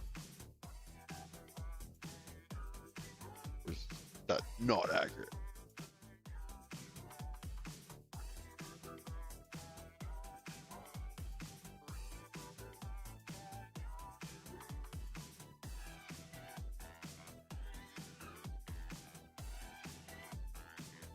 Ah, okay. I read a fair amount of the light novel for that way back. But I've also kind of heard that the adaptation they have out right now is kind of iffy animation wise. But the story, eventually they keep up with the story, it probably isn't that bad.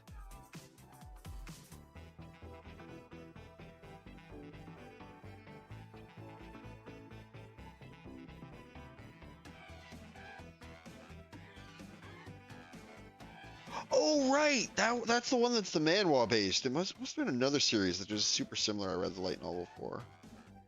Yeah, that's right. That one is manhwa.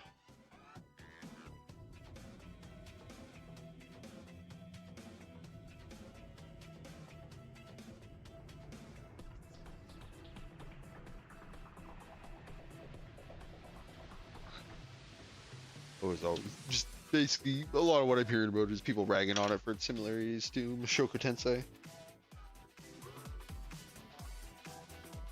I didn't mind Mushoku Tensei, but it just didn't really grab me all that much.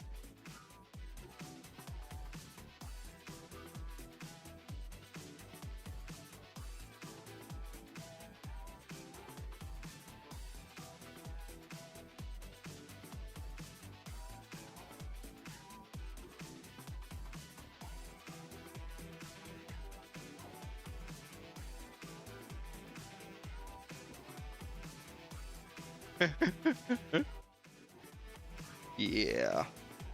Definitely had some uncomfortable scenes in that show. The action scenes were really fairly well animated too, but overall the characters in that just never really grabbed me.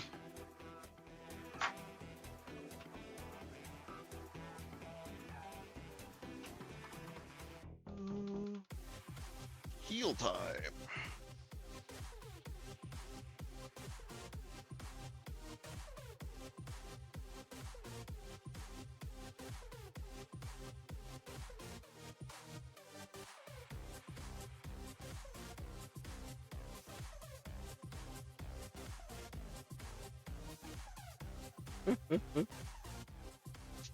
Yeah, it's hard when you're coming from a stock point where your main character's kind of unlikable.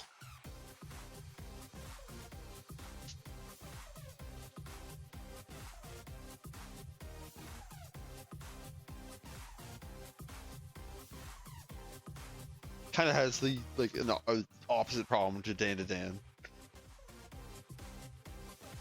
where Dan famously introduces characters in a way you're meant to kind of hate them, and then you come to like them. Whereas that show, all the characters are very kind of unlikable from the start, and they don't really improve all that much.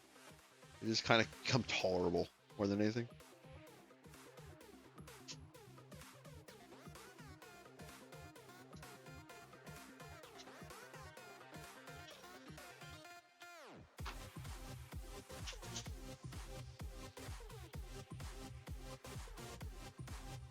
Yeah, welcome in, chefs. Good to have you.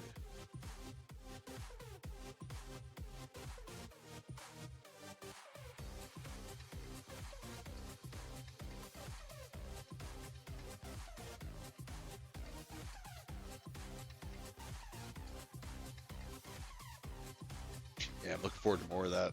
Should be pretty soon. Another month or so.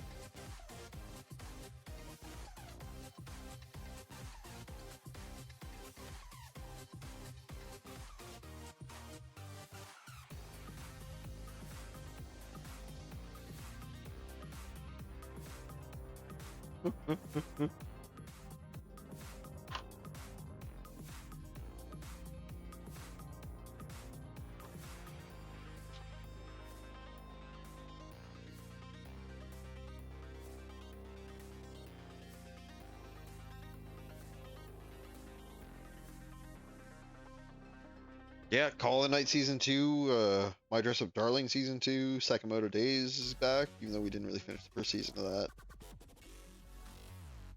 Uh, yeah, Panty and Stocking Season 2 is this season. I'm looking forward to see what the music for that's going to be, almost more than anything. We got, Teddy Lloyd last season's main guy, so it'd be interesting to see what they get this time.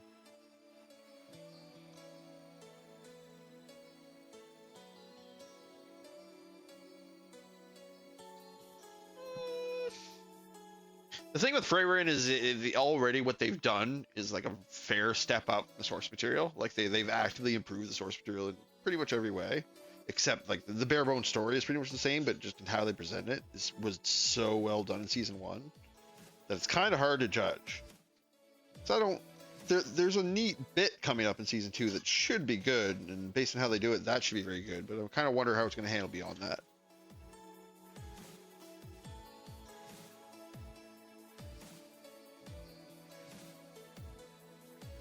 Yeah, there is an arc coming up that I remember being really good in the manga, so it has potential.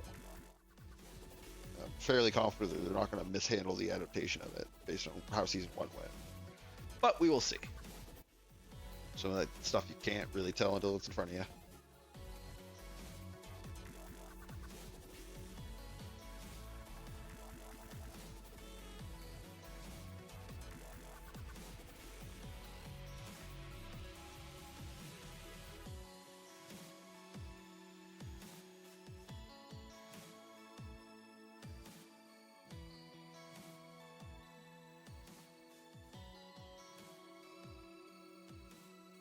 Steel.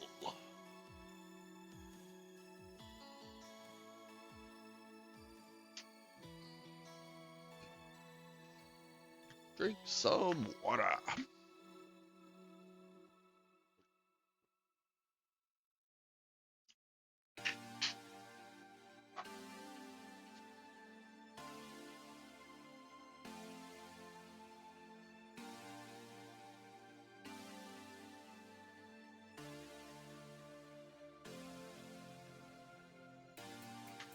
Okay, set that foot aside for now.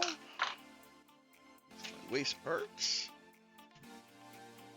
Yeah, just the top of the screen. There's a bit. Let's start working on a leg.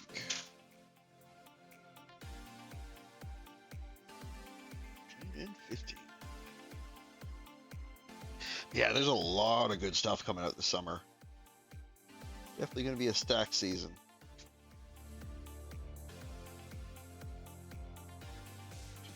Yeah, still have some time. I'm definitely going to check more out of what's coming out this season. I think we pretty much decided, Arthur, we're probably going to check out that To Be a Hero show. That seems to be the one of the show this season that jumps out at me. Lazarus jumps out too, but I've heard there's a disappointing amount of people making comparison to like Marvel movies and how like every line's equipped type stuff. That's not really what I want from that type of thing.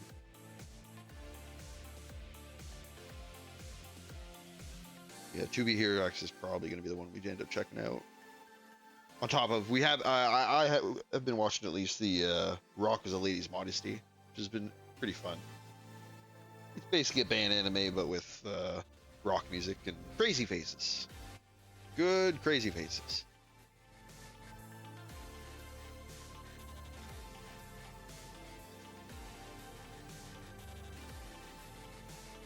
Some good voice actor going hard swearing too, which I can always appreciate.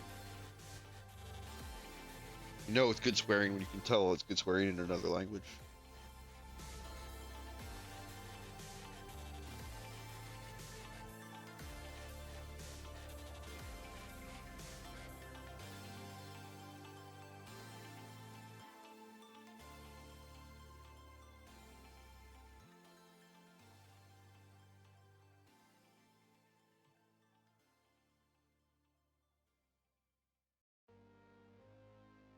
Curious which cooking show you're referring to, because we were talking about Food Wars. Those are very different faces.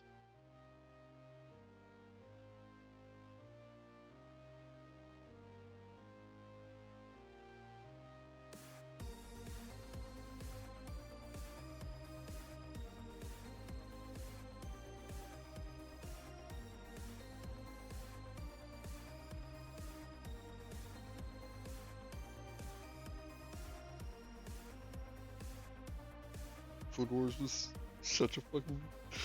I remember when the manga for that first started coming out. It kind of led the trend a lot for these kind of really shitposty, trashy shows, where they just have some really trashy aspects that just lean the hell into.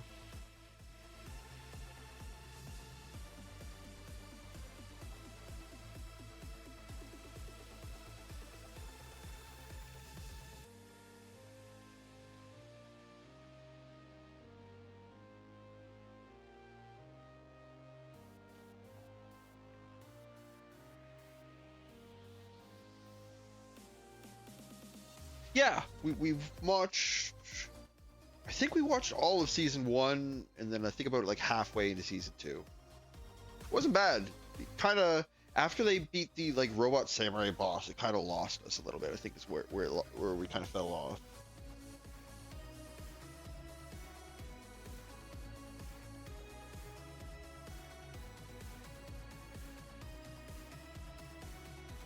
It was good though. It was kind of refreshing to see one of those shows where it's just a video game. Like they don't really bring up too many. Like I know they were kind of going in with the whole like it's a game based on something else, but they never really fully committed to that, so I can't really use that as a thing for it. But it was nice than just playing a video game for a change.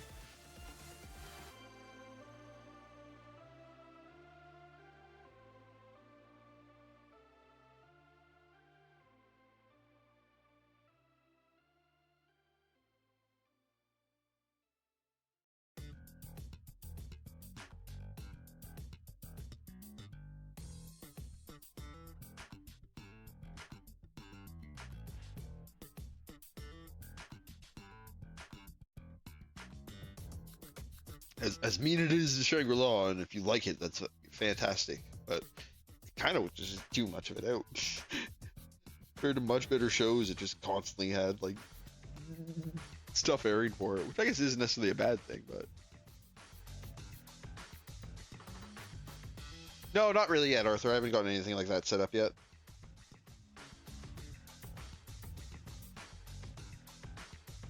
Figure I need to get to a point where I'm a little more comfortable in the role before I start doing some of the side stuff. Hey, welcome, storyteller.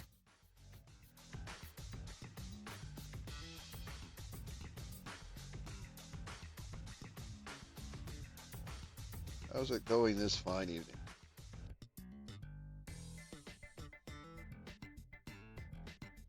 No worries at all, storyteller.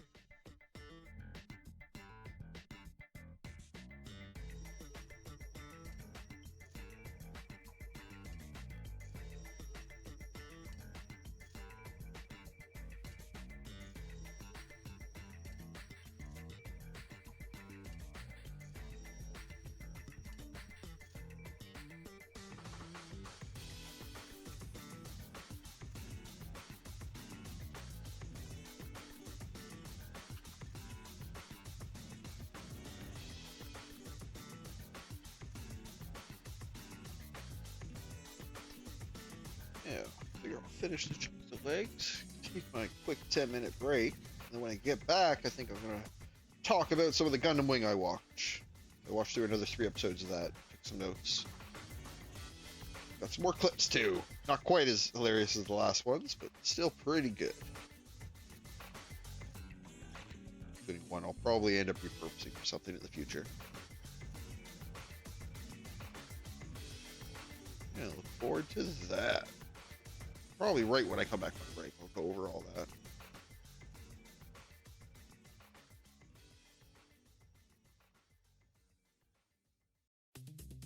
Ooh, yeah. Do what you can to avoid you there, storyteller. You know how those can be.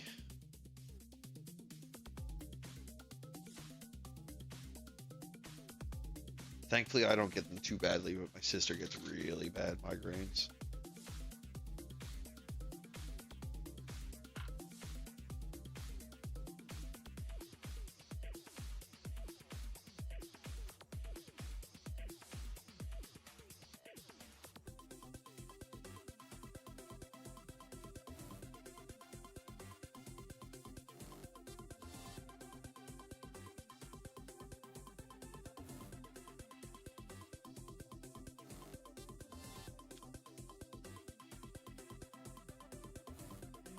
E5.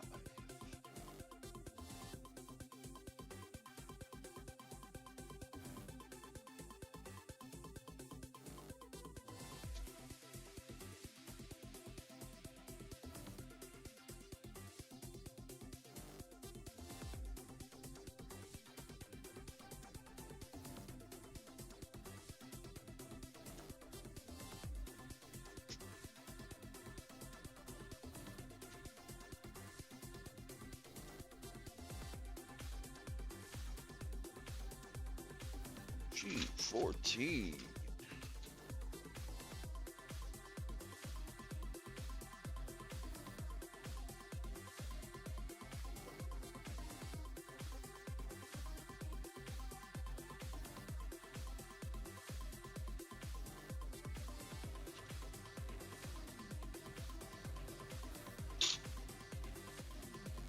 Outer side of the leg.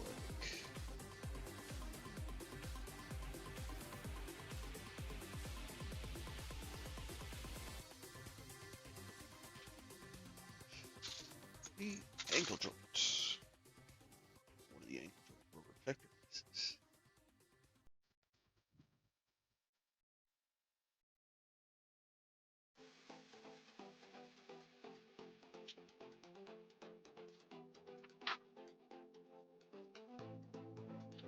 So,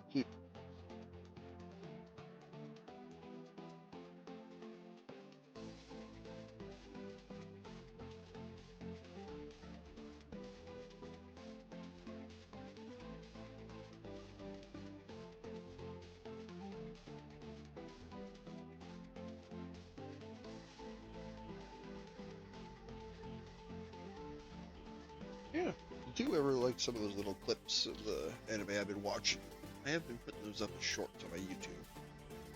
So if you ever feel like checking them out again, feel free to check it out. Name's just above my camera there.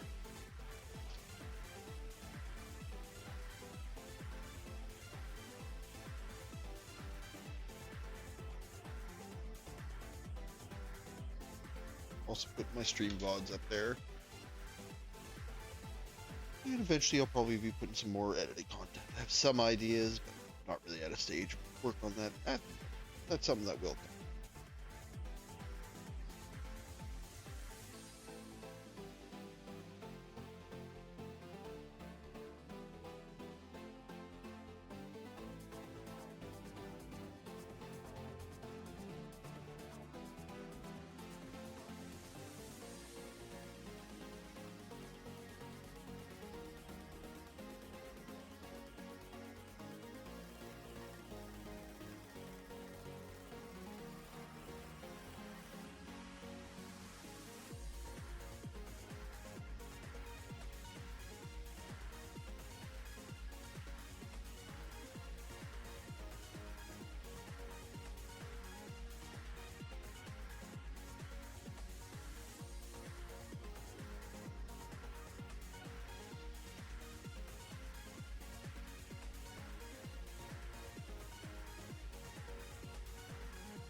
Constantly impressed by how good these Godhead clippers are. Definitely still not using perfectly. Get crazy good results.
Assembly. Actually, let's go right out to me first. But first, drink some water.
Yeah, I got chatting with another streamer earlier. But I actually have been really enjoying my watch through the Gundam Wing anime. Absolutely a soap opera, but I'm kind of invested now. Really kind of look forward to seeing how it goes. Especially because I have like vague memories of how things go, but it's so uncertain and jumbled. I can't even really separate what was from like the movie and what was from the series. At least I'm kind of looking forward to watching through and seeing more of.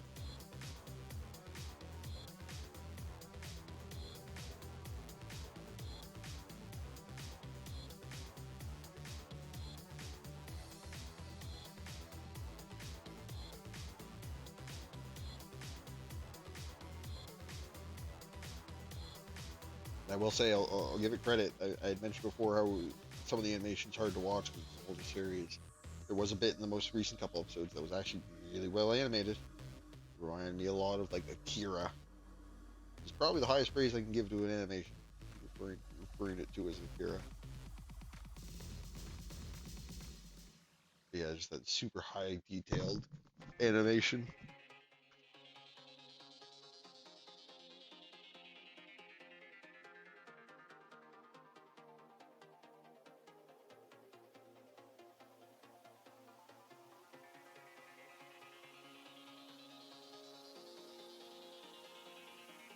I don't know if you're still around there, Arthur, but have you seen Akira? I'm assuming you have, but I only rewatched it recently, a couple years ago. It still blew me the fuck away with its animation quality.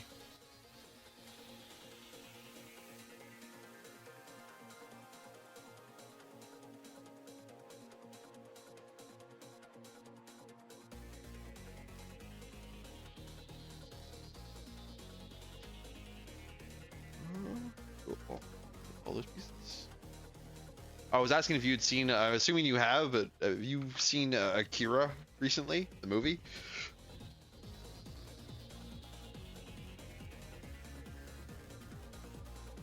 famous for its motorbike bicycle slide.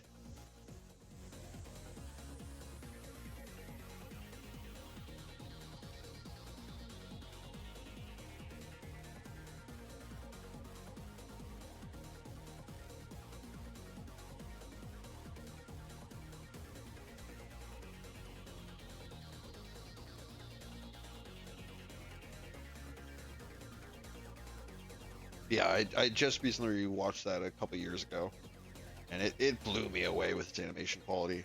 It's a movie from like the 90s, and I'd say like it's 50% worst animation in that movie is better than like 90% of the animation you see today. Blew me away. It's all the little attention to detail they do in that.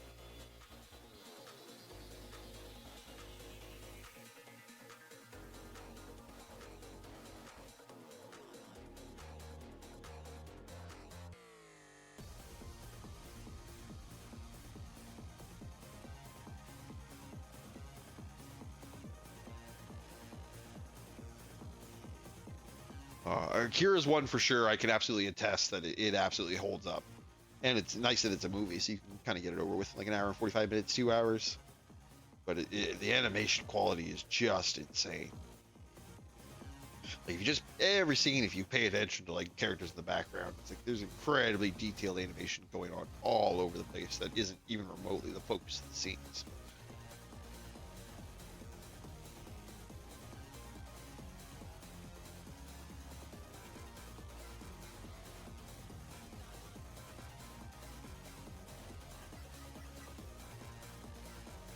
This leg was actually quite a bit easier to put together than that other one.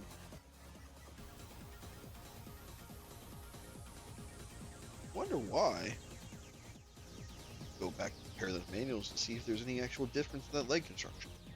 So this one came together way easier than that one did.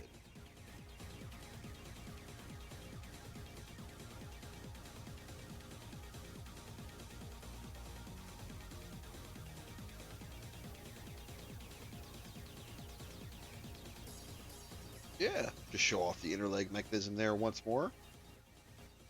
Pretty much got it 100 full 180-degree articulation.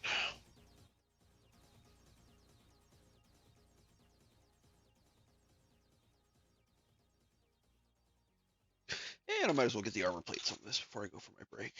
Do that pretty quick.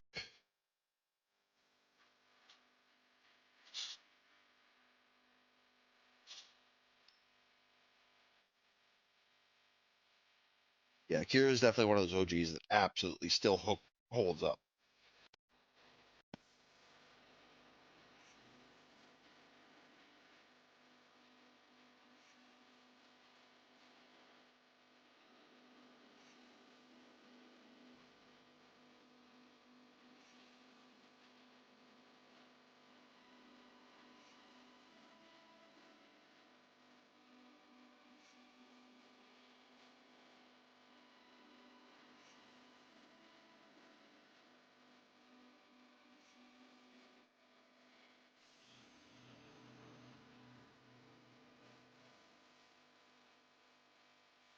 Monsters are really good too. I need to go watch that. I read enough of the manga to realize it was going to be really good. And stopped because I heard the anime was done so well. But I need to check that out for sure.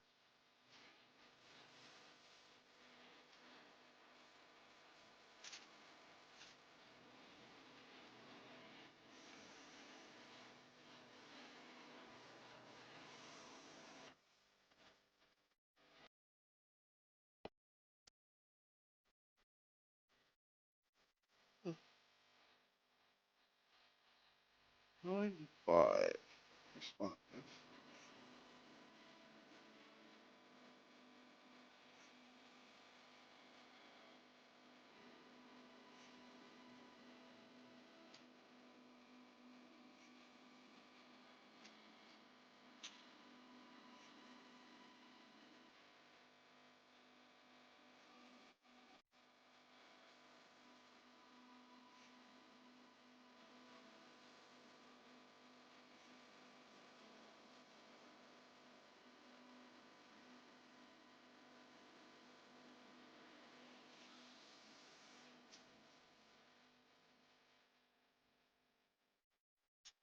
I think the only other really old anime I have on my list. Actually, I gotta start cracking through JoJo's at some point.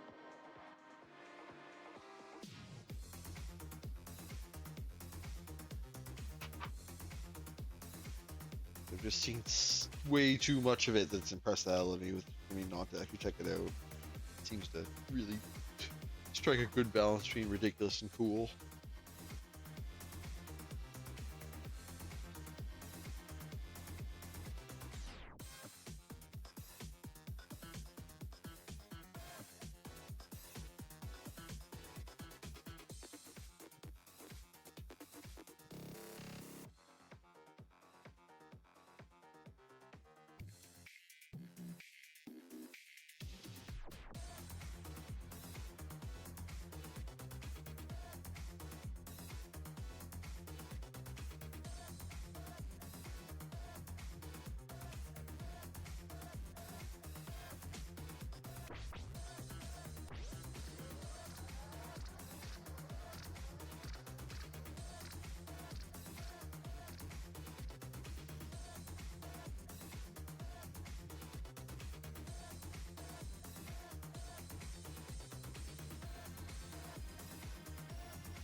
Yeah, it's been quite a fun little trip going back and watching it. Definitely a little difficult to go back and watch older anime. Even more so with English dub from an older time. Modern dubs are completely acceptable in a lot of cases. But at the time, it was rough. But it's making me laugh, so take solace where I can.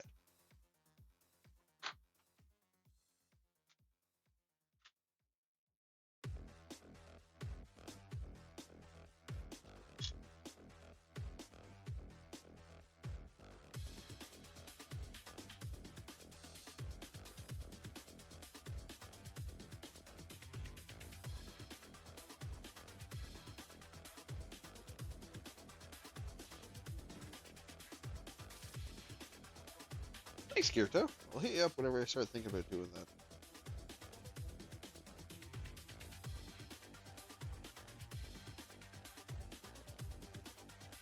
I kind of want to get to the point where I have the actual routine of streaming down pat before I start exploring some of those other sides of things. Mostly focusing on that, getting some used to the video editing software I'm using.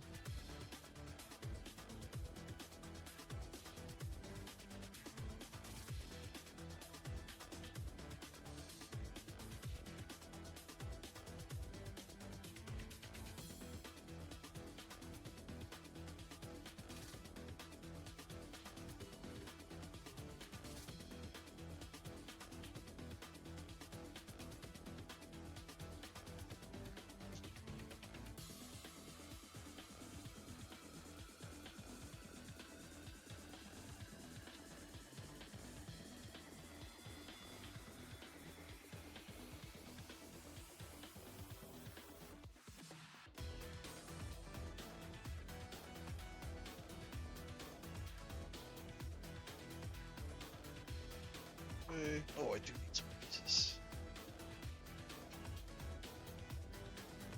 C1, 3, and 4.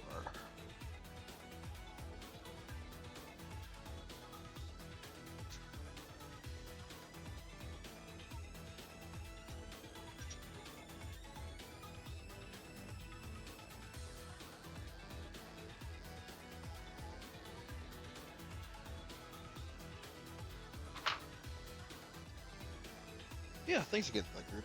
I always appreciate people offering the shipping and stuff like that.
Okay. Calf muscles mounted.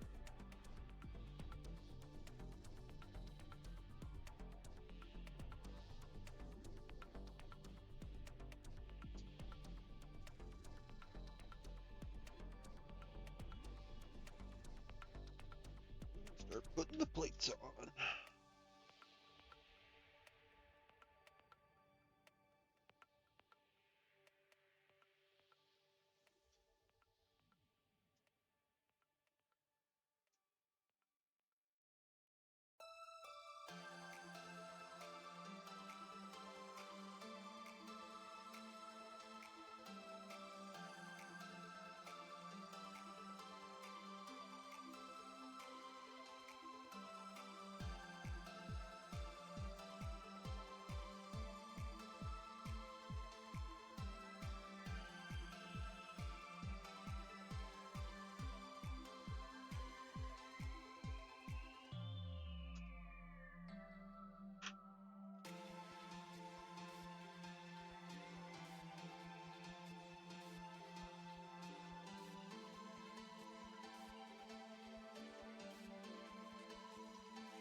There it goes. Oh, it's giving me some resistance in a second. Just gonna double check to make sure it was in the right spot. But anyways. E. Some edges.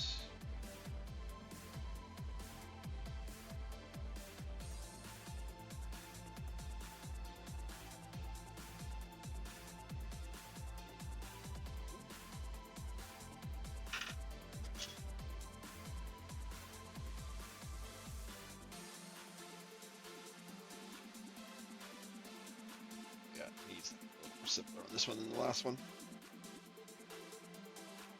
Yeah. Have a nice mobile.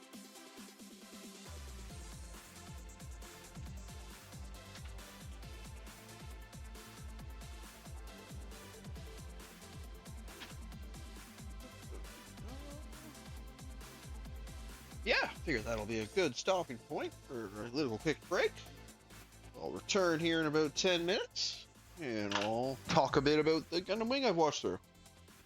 Yeah, thank you everyone for joining us so far tonight.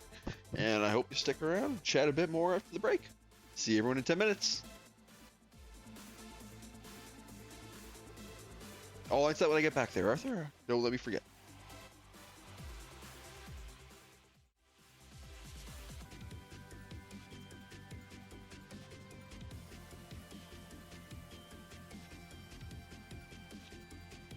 Oh, welcome back, everyone. Oh, hope everyone's having a good evening. Use the washroom, get some water. So yeah, I'm gonna get a couple pieces prepped so I just have something to do with my hands. And then after that, I'm gonna be talking a bit about the Gundam Wing episodes I've watched in the last couple days. Let me just get my window set up how I like it. Yeah, that'll work. Bringing up my notes. Thank you for coming out tonight, everyone. Yeah, there it is right there. I have a couple clips to play when we get to it as well, but I figure I'll play those at the appropriate times. But yeah, before I get into that, I'm just gonna get a couple of these pieces cut out so I can keep my hands busy while I talk without looking at the instruction manuals too much.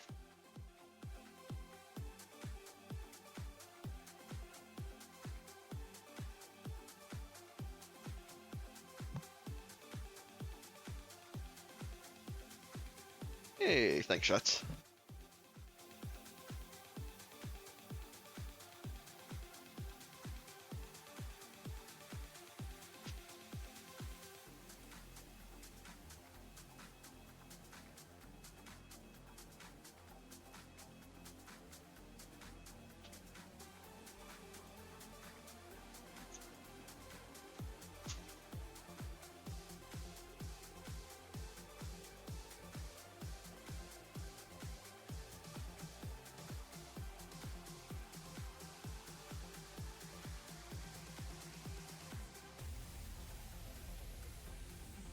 See, 19 and 20.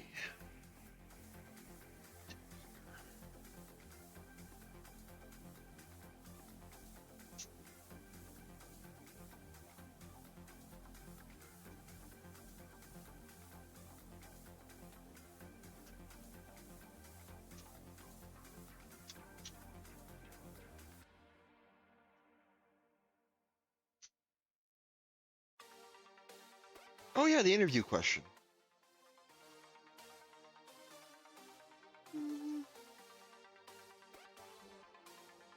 I don't know. It's always risky endeavors, but real actual examples from your work experience usually help quite a bit.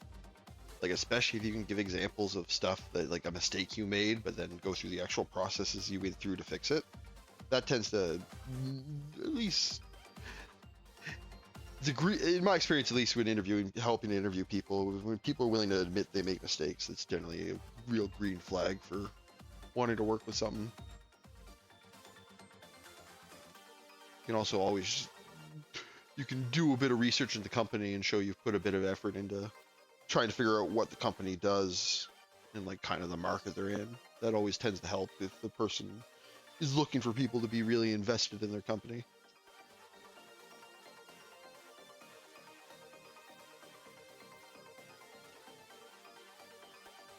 I don't know.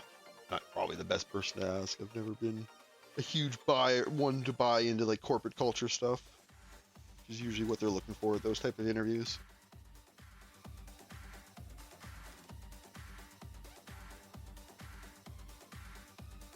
Oh yeah, getting to work without actually really a couple more pieces here.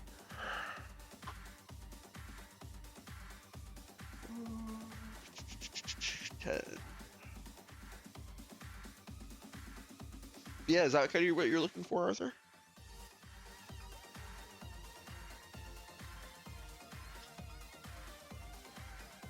Separate.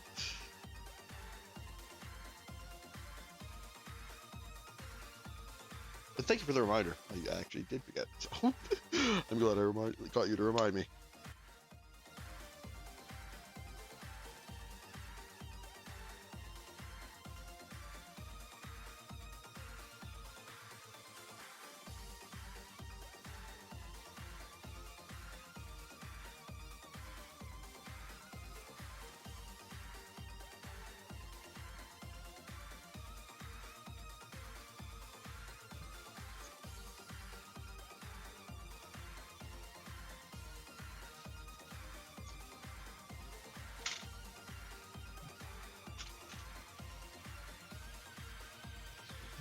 Six.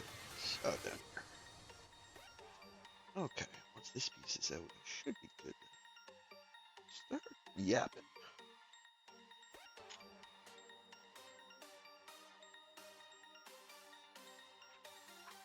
Okay, let me grab that keyboard a little closer so I don't have to reach across the camera every time.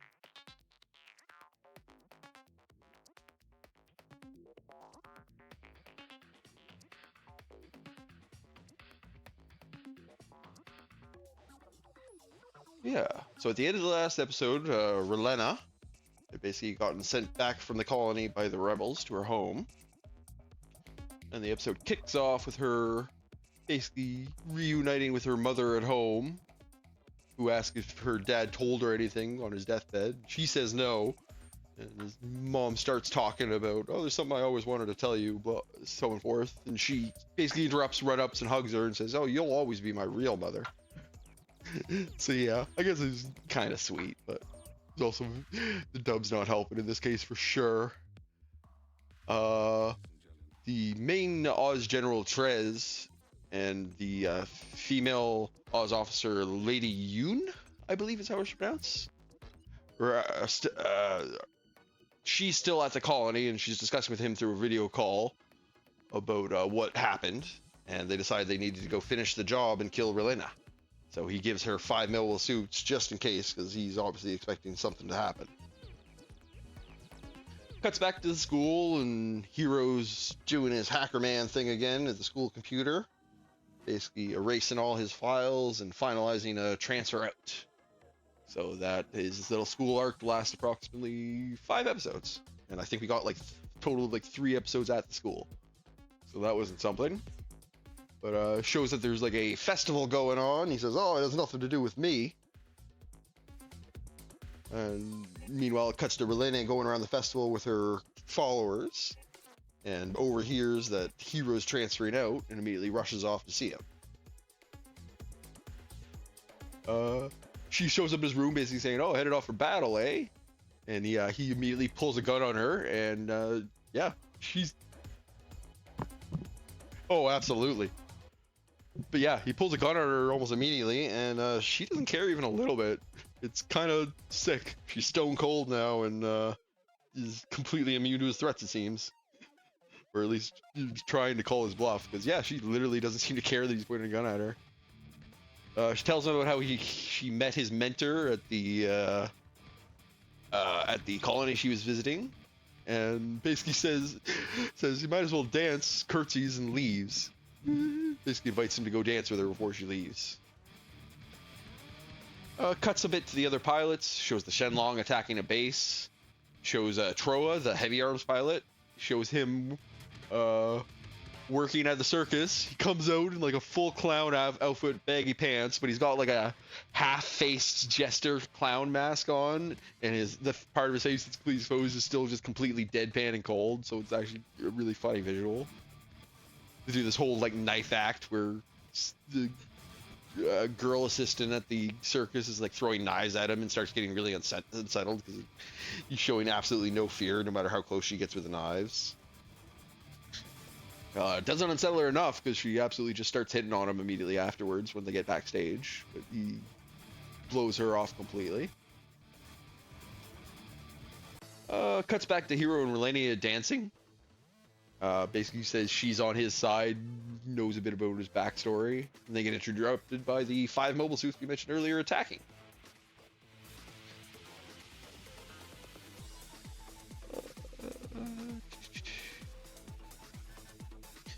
thankfully Hero's got his wing Gundam stowed in the forest nearby, so he immediately shoots one of them down.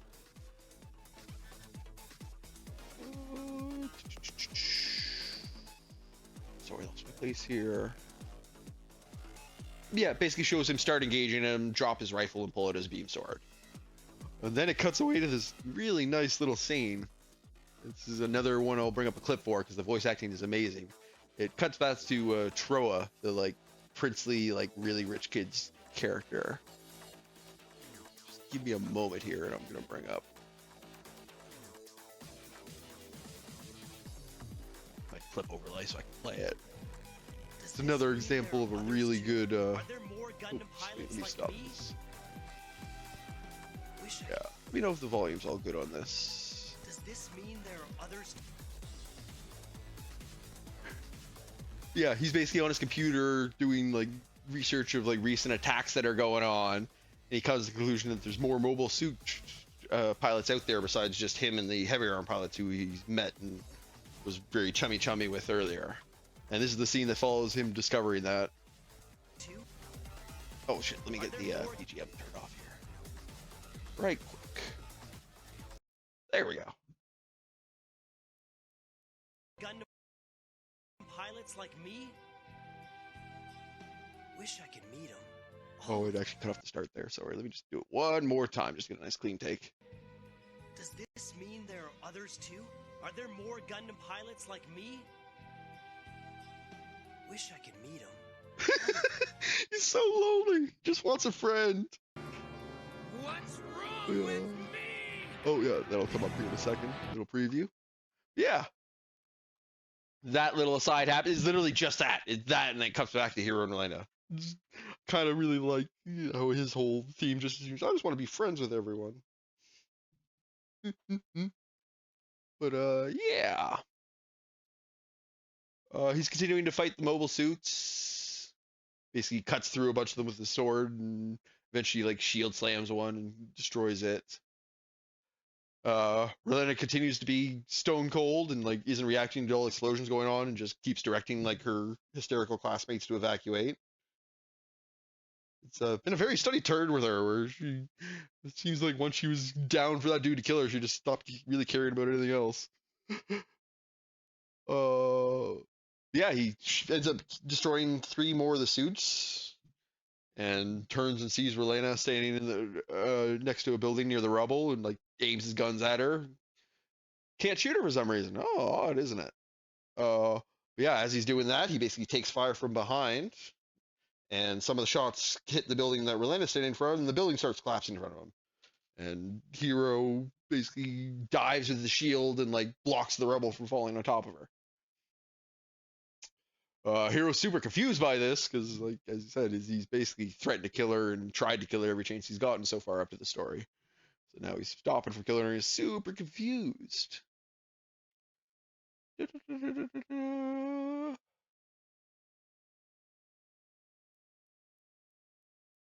Oh yeah, yeah. And while he's being torn up by this, the suit behind him goes in to try and attack him again. Nice little clip moment I'll bring up here. English voice acting. This is the part I mentioned earlier where I got to give him credit. I mentioned it being an old anime. Some of the animation isn't great. The animation in this clip's actually pretty okay. Let me play it. I said this is the bit that had some animation that reminded me of Akira. Still old, but yeah, that close-up shot's pretty good. The smoke effects aren't bad at all. Very nicely done, General Septum. We won't Yeah. be needing. Yeah, and I know I'm kind of not making much progress on my mech while I'm yapping here, but using my notes to kind of keep this moving. The main Oz general calls and basically tells her to the Lady Yoon, who's leading the attack, to retreat. Because Noin, the like very like empathetic Oz officer I mentioned earlier, who's working with Trez, basically organized it to spare her life. Relena basically takes this opportunity to start yelling at Hero about why he saved her and really pressing him on the issue. he basically starts slowly walking towards her, eventually like stabs the shield into the ground, like right beside her. And she doesn't flinch even a little bit, and that causes Hero to panic and fly off. And that was episode 6.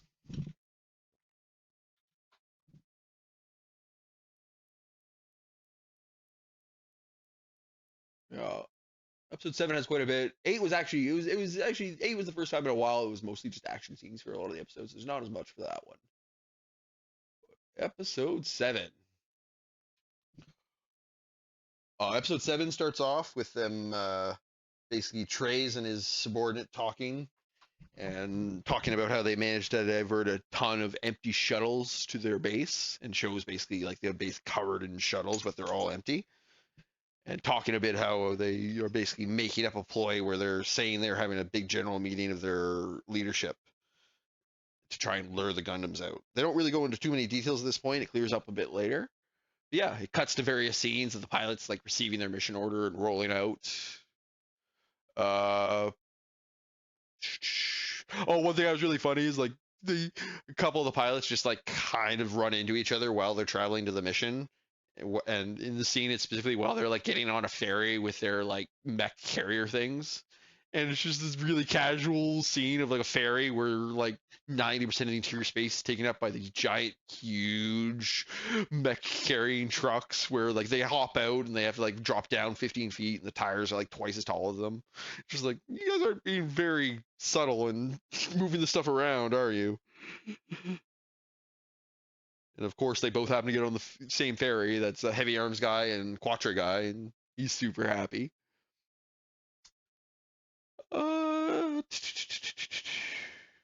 It cuts to the leader of the other Earth faction. Like there's two factions. There's Oz, which are kind of like the special forces, and the Earth Alliance, which is like the Earth government and its military forces.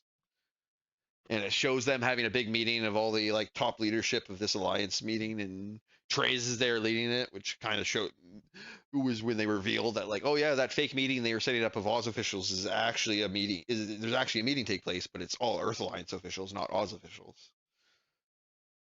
That's when it reveals this, and during the meeting, it comes up that like most of the Earth Alliance forces are completely in favor of just trying to reach a peace deal with the colony, and like not trying to escalate the military actions, and they basically talk about entering a period of demilitarization on both sides.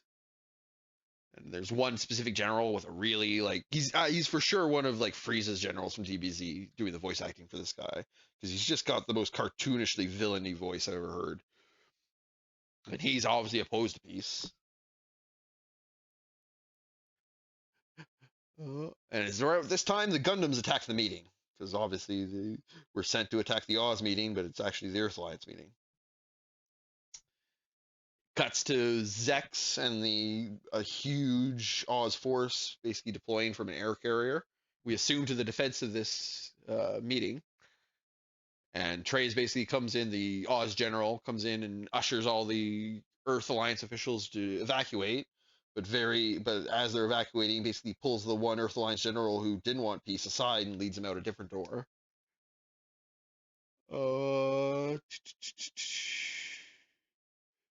While they're basically cuts to like the Earth Alliance military trying to repel the Gundam attack, and as the attack's going on, they get noticed that like all their military bases across the world had basically started revolting all at once. And it's revealed that basically that's what Zex was deploying. He was deploying his mechs to basically take over all these military bases across the world in a revolt. Coup d'etat, if you will. At this point, Heavy Arms and Sandrock meet up and start with the other two guys, and they start they don't start fighting each other. They start like covering each other back kind of reluctantly. Don't really trust each other at that point. It's around this point like the Earth Alliance, like all their leadership, basically launching a shuttle just beside where all the Gundams are gathered at this point, and the like friend or fire tag on it just displays it as a Oz vehicle. So Hero in the Wing Gundam basically flies over and destroys it, killing all the leadership. And basically the Gundams finish clearing off all the thing and are about to start fighting each other. Death Scythe and Heavy Arms start fighting. And Shenlong shows up and basically tells them they're idiots and got tricked. And that's when our last clip comes up, because they give that general, that evil general they picked up, they take him away to give a speech on TV. And this is the scene that literally is, as soon as the speech ended, this scene happens. Let's bring this up. Very nicely done, General Septim. We won't be needing you any further. What? Listen to that voice.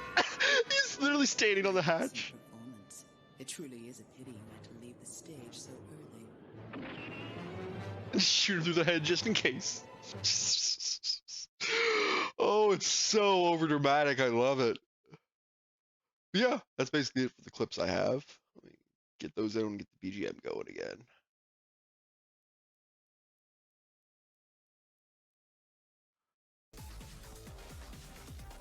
Oh, I guess I'll leave the BGM off while I finish it. There's not much left. As I said, episode 8 was a very action-heavy episode. But that was the end of episode 7, except for, yeah, basically the whole team's together as a group now at the end of that. Episode 8 starts with them basically trying to catch the Oz General before he escapes, but he totally gets away just fine. No problem at all. Didn't chase him down and shoot him down at all. But, there's still some of the military bases across the world that are in revolt, and Oz basically gives the order to detonate the missiles on site to put down the uprisings in those areas. And one of those happens to be the base that Hero and the other Gundams are near at this point. And sorry, got lost my place here. Oh yeah, and the commander of that base just happens to be someone who Hero met earlier, of course, but ask him to help, and he jumps into action to try and save them.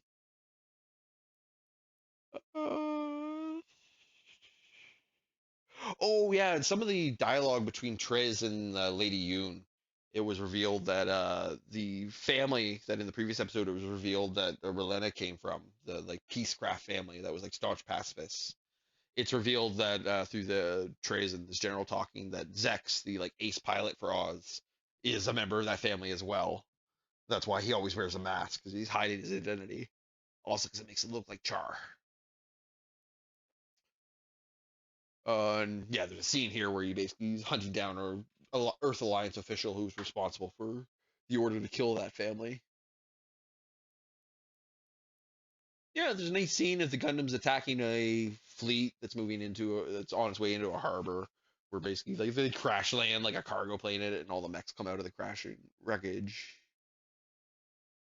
There's a neat scene between Trez and Wu Fei where Trez is basically on one of these boats, and when Wu Fei is about to attack the boat to kill him, he like comes out with his sword and challenges him to a duel, and Wu Fei is all about like fighting strong opponents honorably, so he like immediately like shoots the dragon arm onto the deck and like run down the arm with his own sword to fight him.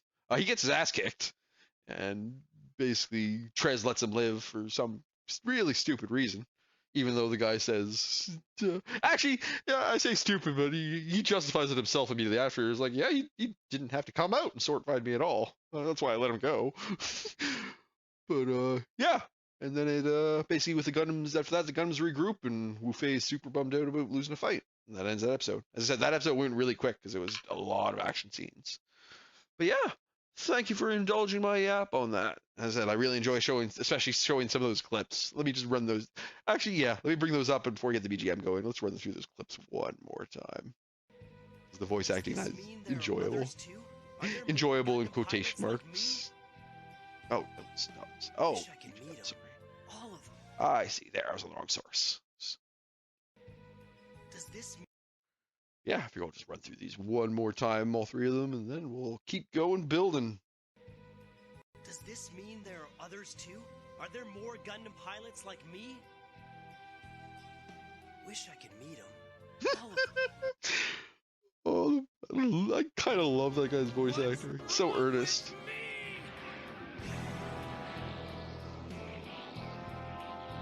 Yeah, like really detailed, like micro destruction.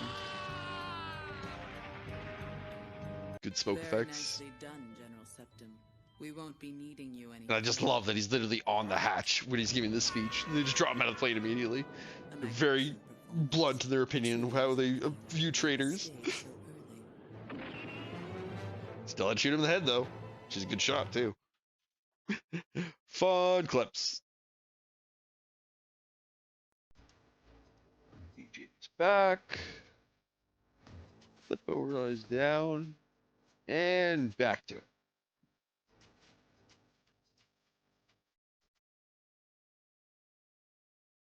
Yeah, I'm gonna actually drink some water though. A lot of talk.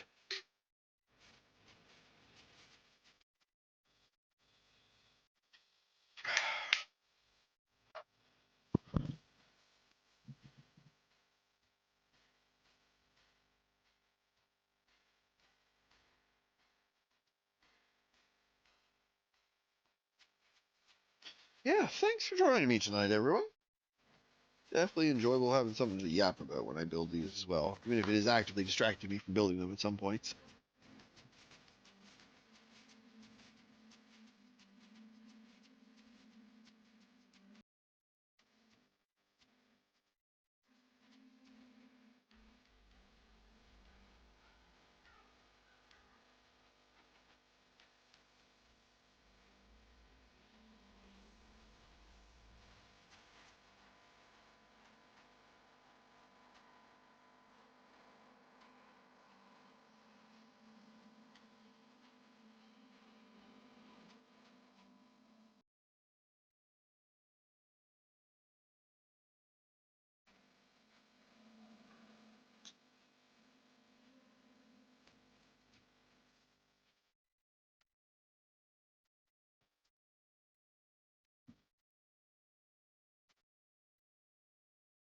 Yeah, 5 mobiles to kill one girl is definitely an escalation there, Shuts.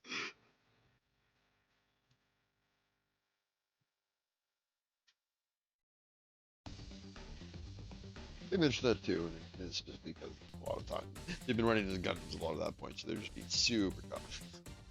And they were right, don't you know?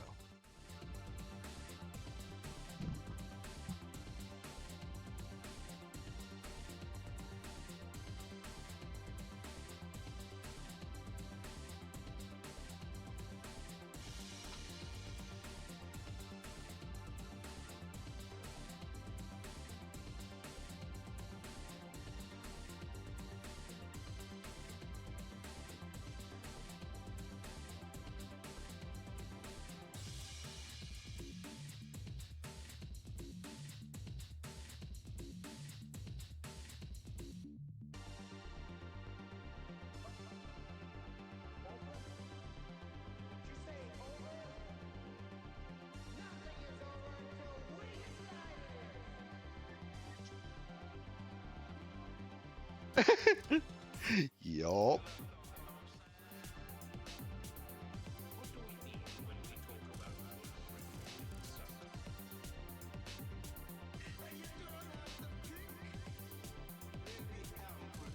Oh, it's gonna be, I don't know. Seems like the direction warfare is going. It's gonna be a really fucking scary time to be anyone of importance in a government. Not that it, shouldn't be. A lot of responsibility on your shoulders. Kind of should be scary, but.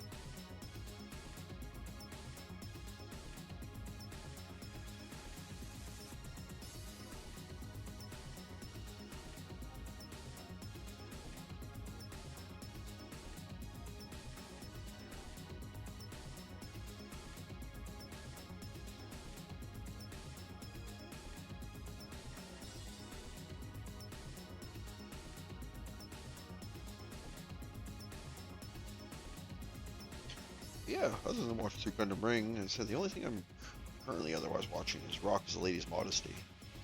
That has been fairly enjoyable. kind of hope they keep up with the. They've done a good job of like displaying powerful music with animation styles, like the hurricane effect in that last episode, or the episode before, rather.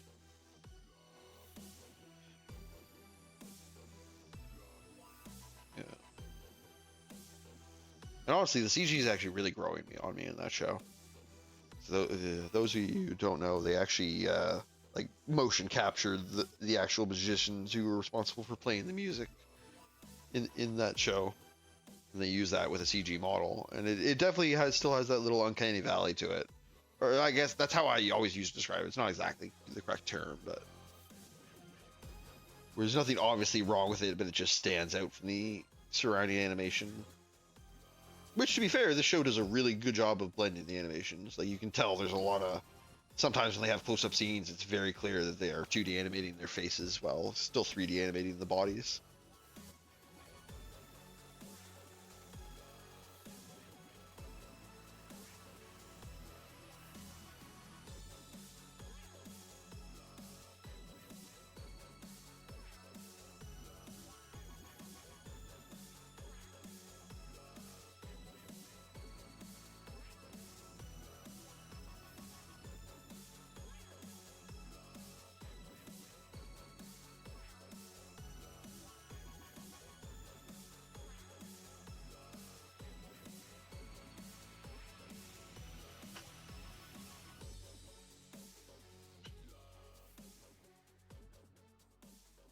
It definitely is interesting to see more shows that are like arcane style animated, like that Chubby Hero show. Curious to check that out because I've heard the animation quality of that is just almost as good as arcane. I heard some parts are different, but I also heard that actually plays around with animation styles and goes into a lot of places.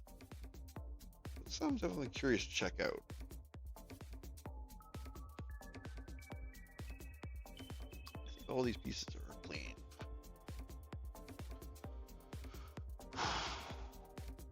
Oh, sorry, didn't mean to blow right in the mic there.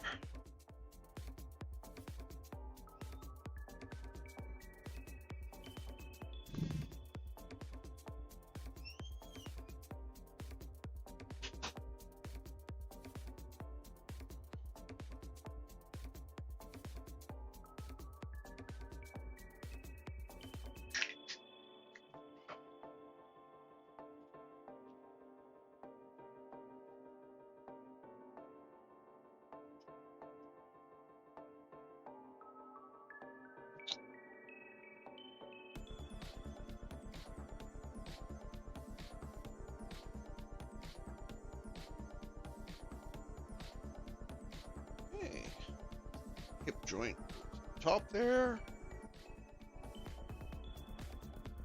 Lock in place some of this plating.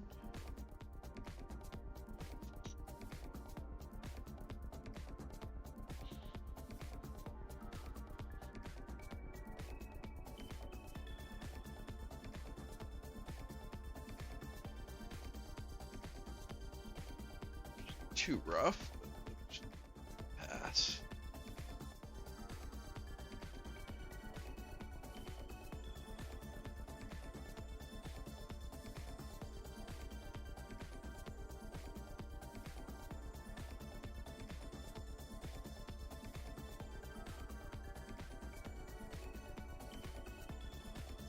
There. Nice. You can see it in this light, it's weird.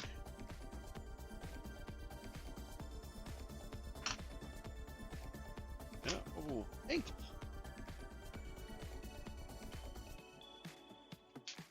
Orientation. Okay, so I want to make sure this little upward lip is pointing up.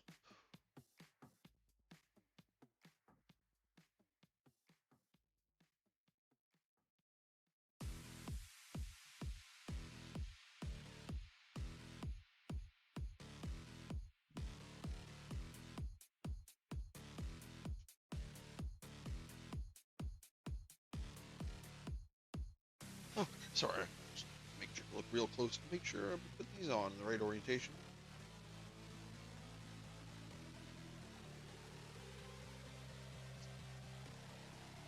Okay, this overlap. Nice. Not bad. Little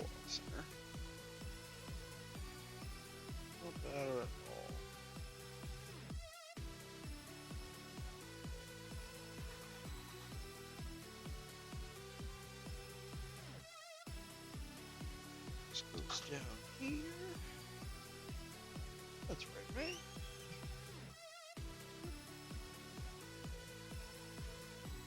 Bottom.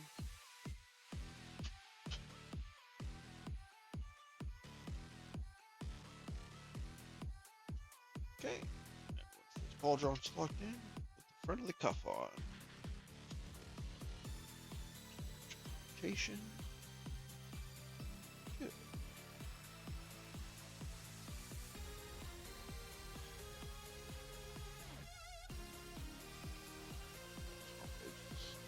Up.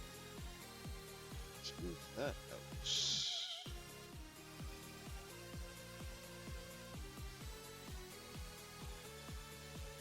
Yeah, that's better.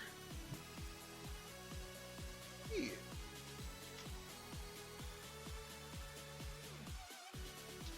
Plug this bad boy in.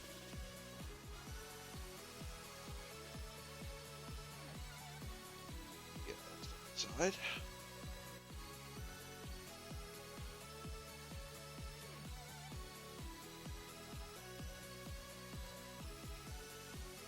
There we go. Satisfying stuff. Oh. Progress.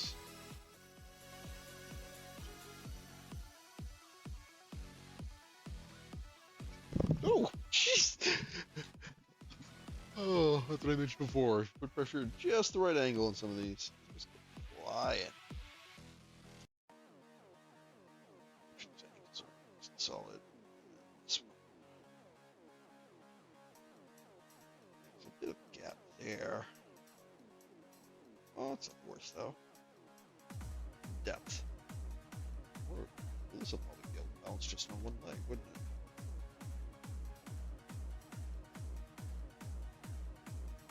Ah!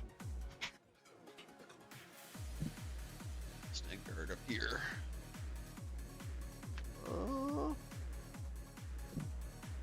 Yeah, actually, we should be able to get the other leg done tonight. Let's keep going. Yeah, let's start over and do that foot again.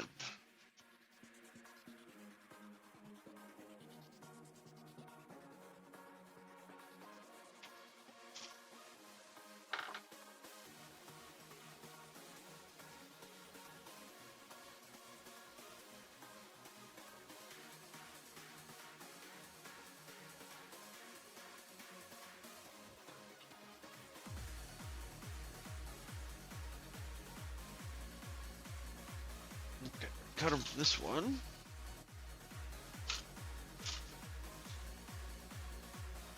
Yeah, 2021.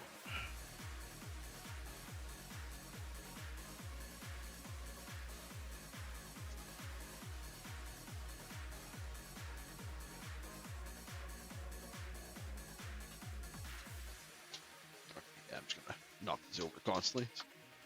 Stick down there.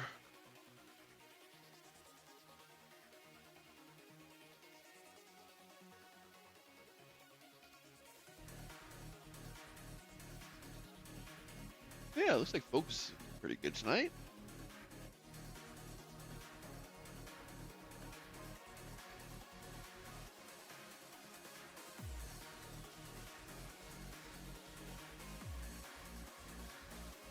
G13.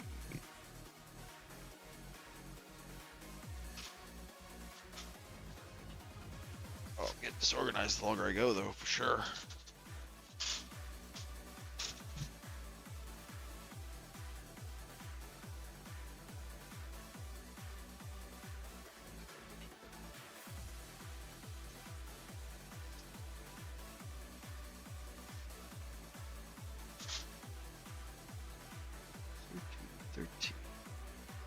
Here.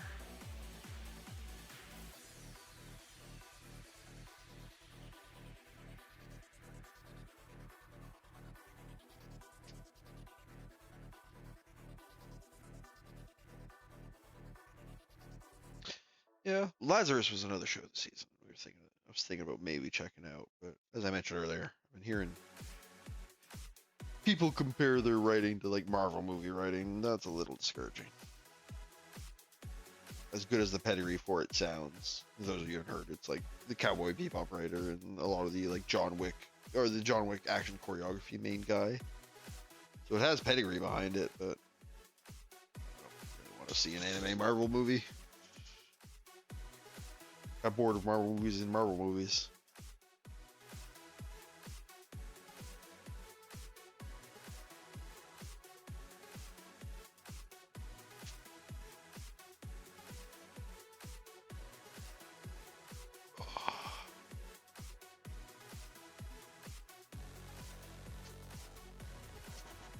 Well, apparently that new Thunderbolt is supposed to be okay. As dumb as the twist for it is. I say dumb, but it's probably not that dumb overall. But I just think it was done better in the comics.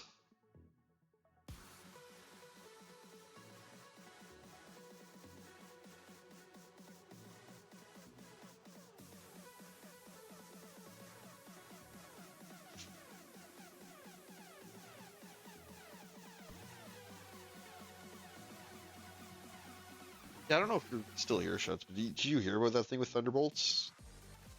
The big thing with that twist with that movie?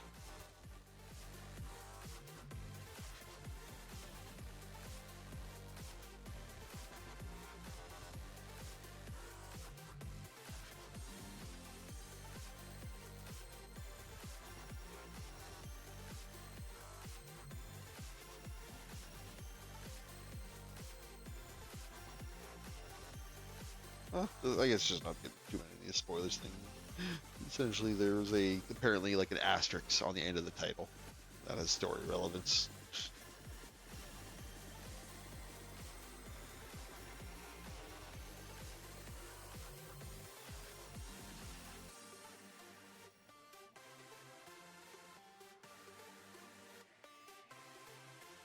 Yeah, seems to be they're kind of aping like the Dark Avenger storyline from way back in the comics, which I always kind of liked. So.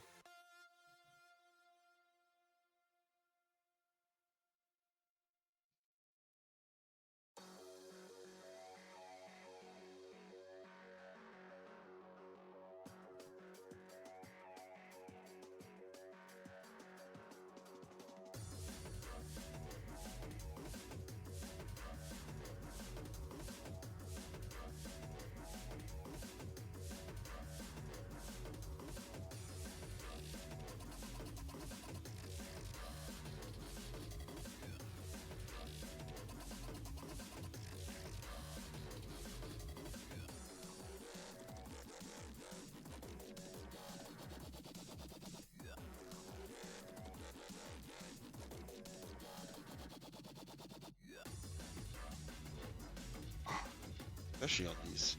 When there's a sprue part right up against the edge of a piece, this thing can just cut so goddamn clean.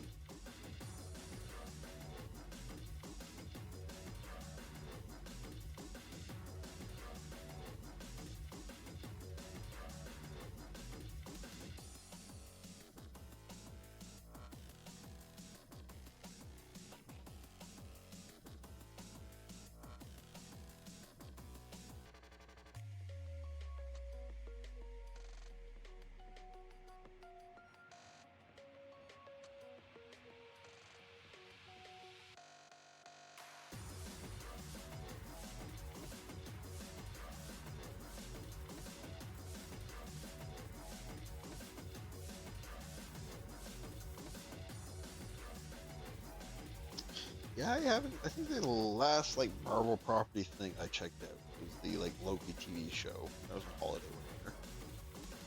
That wasn't bad, but oh, a lot of what I've seen and heard from the other like Marvel TV shows really gave me no reason to check them out.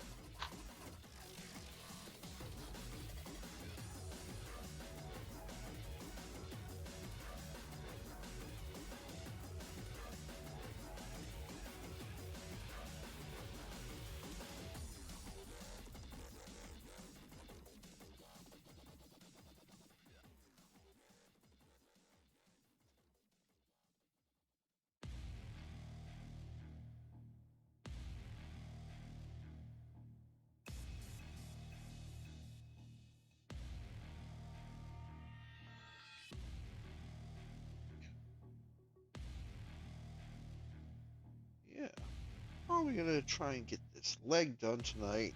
That'll probably be where I wrap up the stream. So I'll probably be here for at least another hour. Tomorrow I should be back with some video games. As I mentioned earlier, I finished Titanfall 2 campaign and played a bunch of the multiplayer on my streams on Sunday and Wednesday last week. So tomorrow, I think I'm probably going to dive into the Oblivion remaster. There's been a couple games I've been leaning towards playing this year that came out recently, and I think that one's going to win out. Just 'cause I have a lot of nostalgia for it. I've always enjoyed the Elder Scrolls series ever since Morrowind.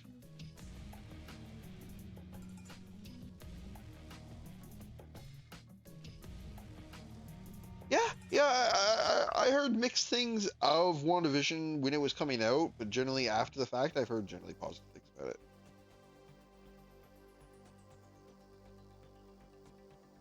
I think the things that came after were worse than it and made people look back on it more favorably.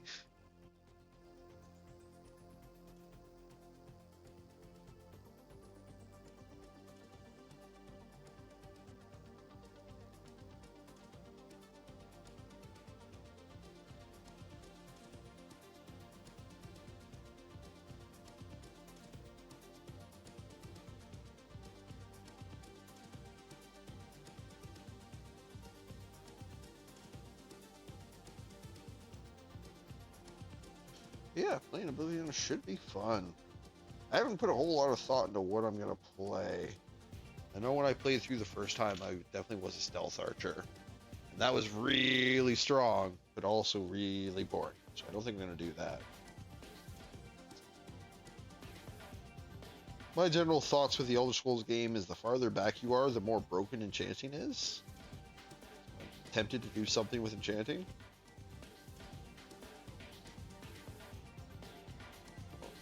I also kind of want to try and do a race I haven't done before. I think it was Khajiit last time, so I might try Argonian. Just because, especially with the new graphics, a lot of their like models look crazy. Who doesn't like being a lizard person?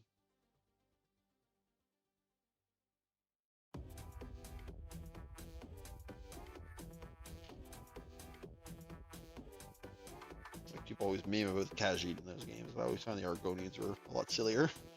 They're a lot of their like stereotypical acting.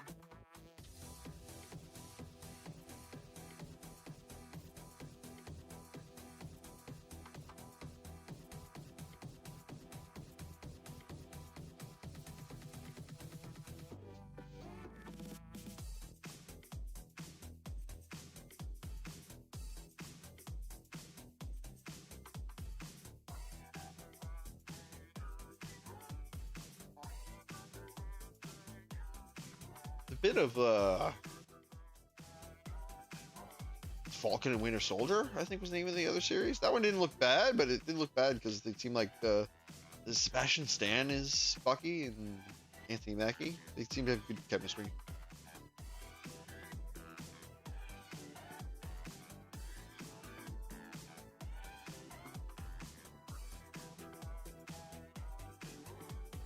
I'm terrible with actors' names if either of those are wrong.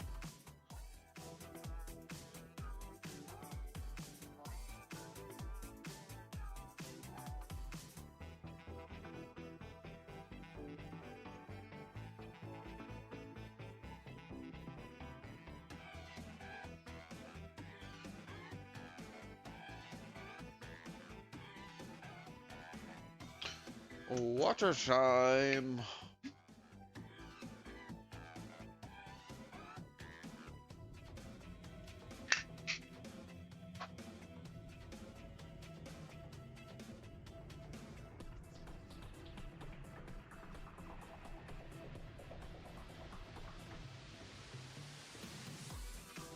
Preemptive on this one. Very cool with it last time.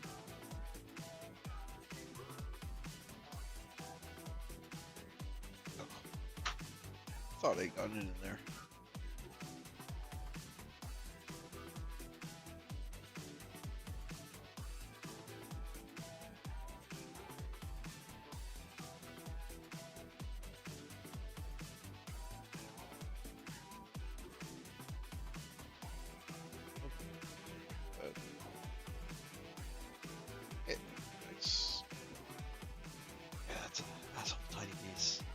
Not the smallest piece. I saw one on the sprue earlier that's significantly smaller, like half the size of that piece. Not looking forward to that one.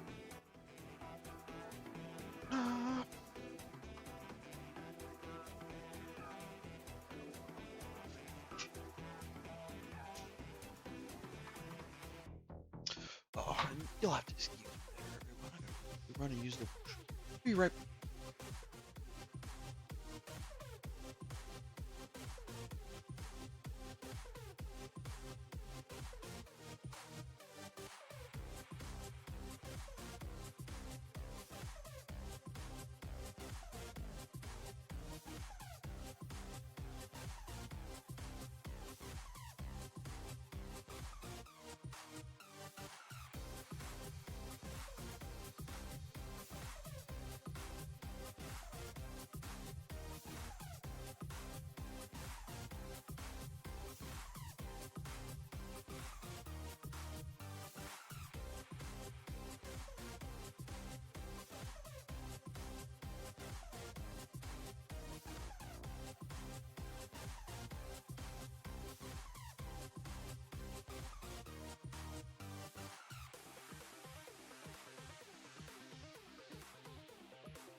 Thanks for waiting, everyone. I am back.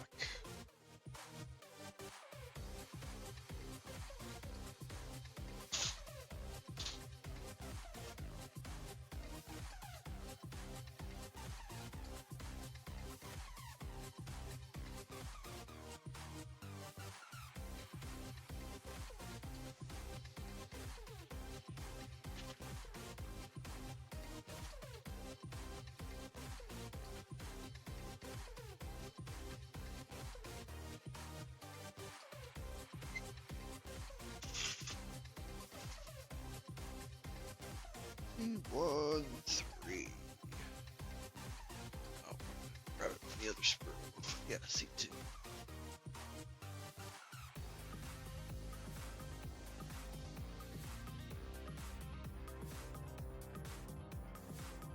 Oh, C211. Hopefully I can read the numbers right.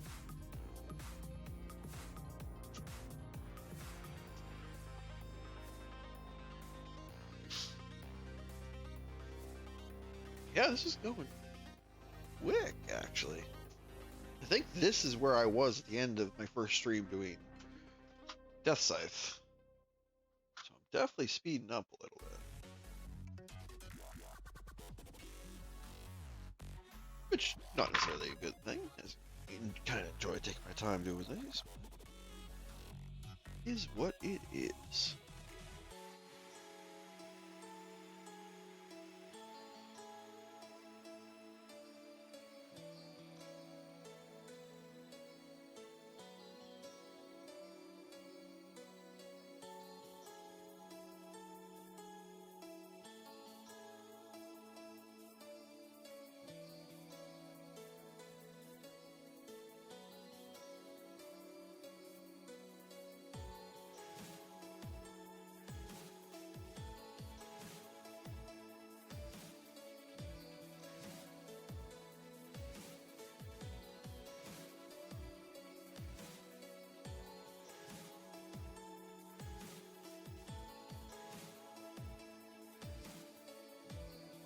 Oh, the second half of those, like Amazon video game shorts came out, didn't they? I didn't hear anything about.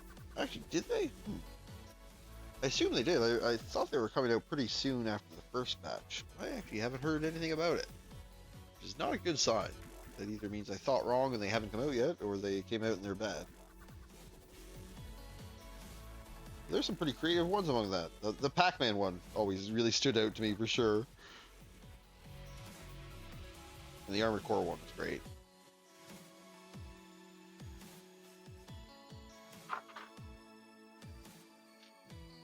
Yeah, those are done by the same people who did those the Love, Death, and Robots show on on Netflix. I know a lot of those little anthology bits were written by various people, but I think they were the main like animation studio behind a lot of the stuff that was done on that.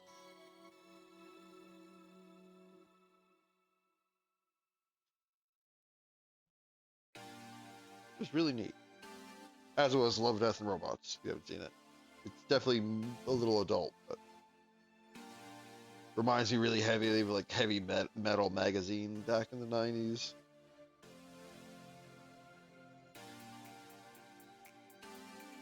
But I guess just being sci-fi anthologies would do that on its own.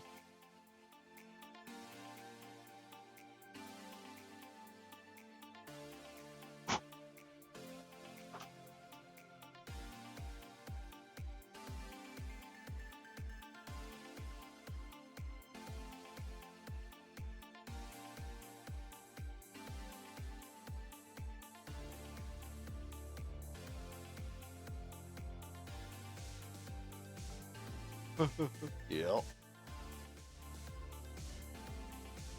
But it was really good. Like, even the weirder stories were still incredibly high quality.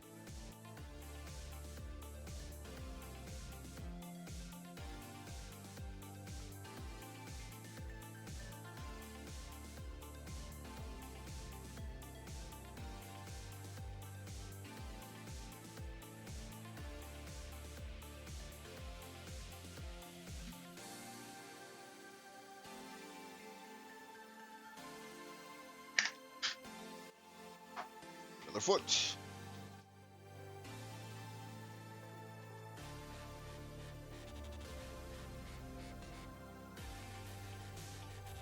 Sure, get that ankle in there.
Sorry. Off camera.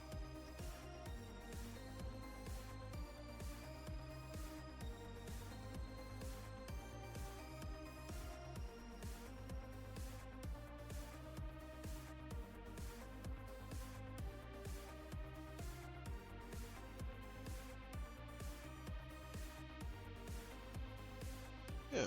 Besides Oblivion Remaster, which I'm going to be putting on stream, I think I might be trying out Expedition 3. Not sure if I'm going to save that to play on stream or probably just play that back.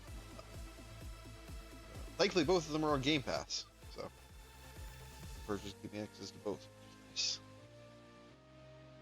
I've heard really good things about that one as well. I watched a friend play through a bunch on Discord. Always down for a turn-based combat game.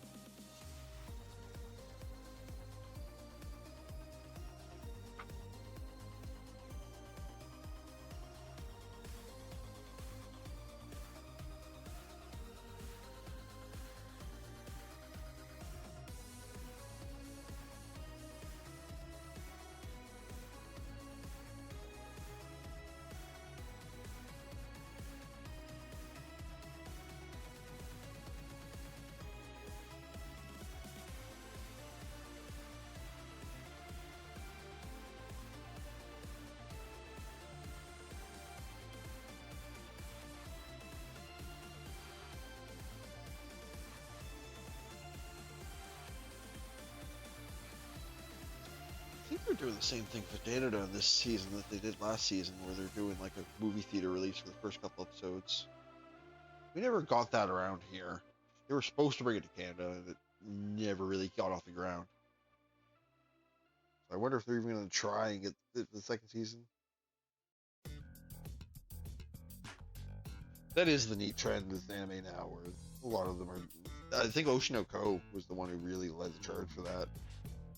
Just do your first couple episodes as a movie and put it in theaters.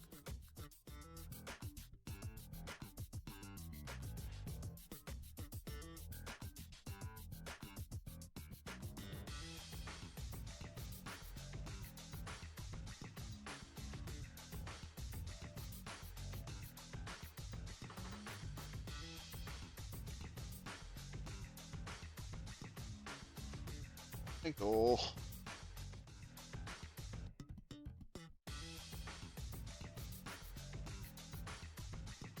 Ow. Let's get a bunch of these, like, bolts.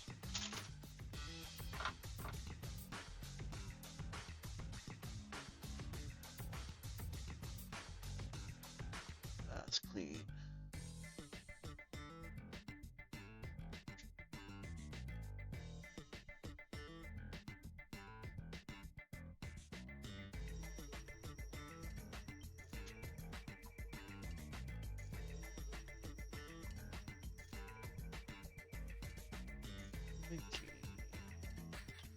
There it is.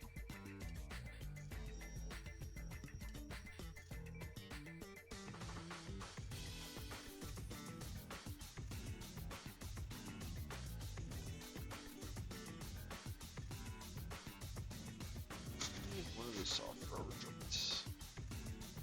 Say soft, still fairly soft. Softer.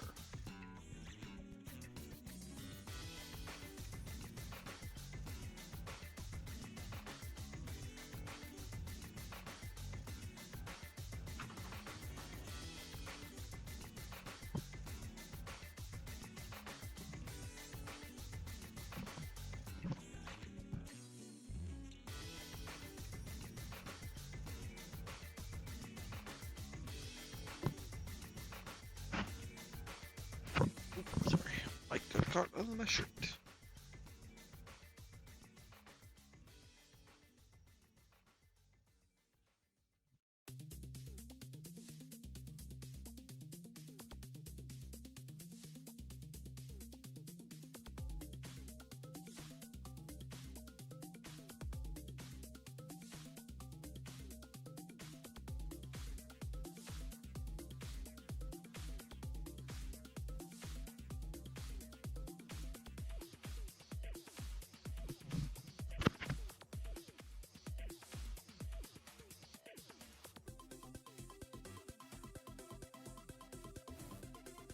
I was thinking about other series with mechs that might be interesting to try and look to see if they have model kits for. And I got thinking about Pacific Rim. I looked for that, and apparently that's all like models, figures, and like action figures and toys and stuff. There doesn't seem to be a whole lot of actual like model kits for it.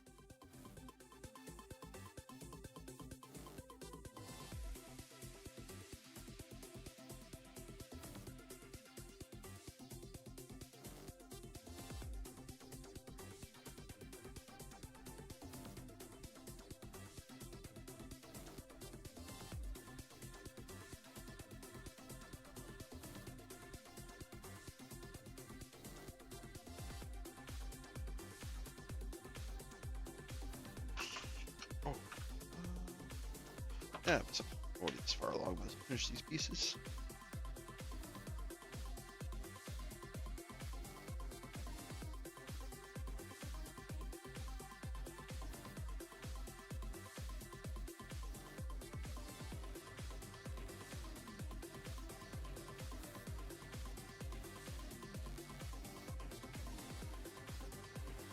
Yeah. As cool as the like mechanical details on the interior of these legs are, it's definitely the more duller part of the build. Not as interesting as kind of the like chest and head pieces and the weapons. As I said, I do really like the mechanics on the inside of the legs. It's one of the neater parts of these masquerade models for me.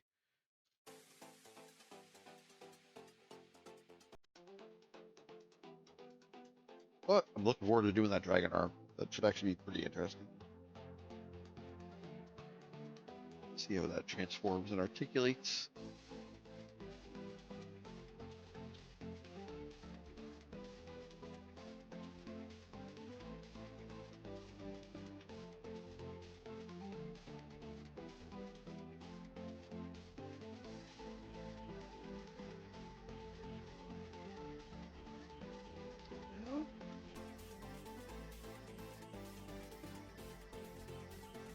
There we go.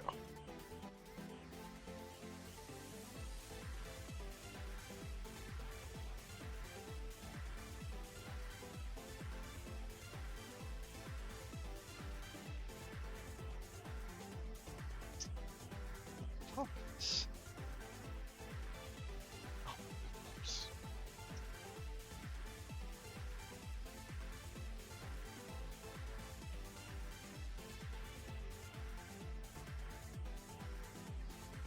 Okay, let's gotta clean that piece right there a little bit because it's rubbing.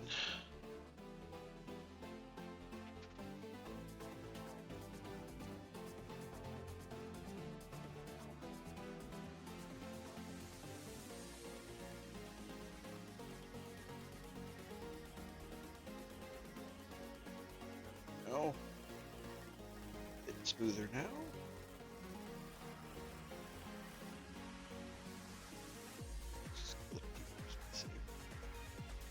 So that looks good.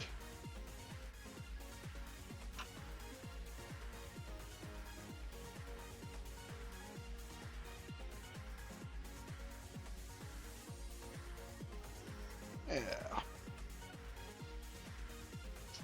Now for the greater leg assembly.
Knee. On this one. Not on this one.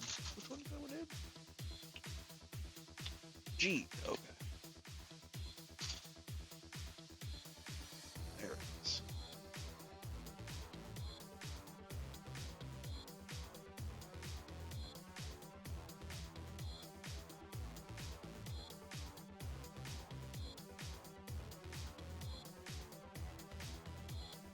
Cool.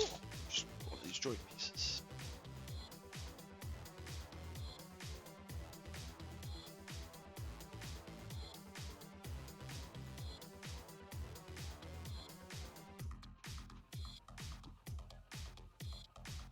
Oh, just give me a moment here. I'm just gonna clear my throat.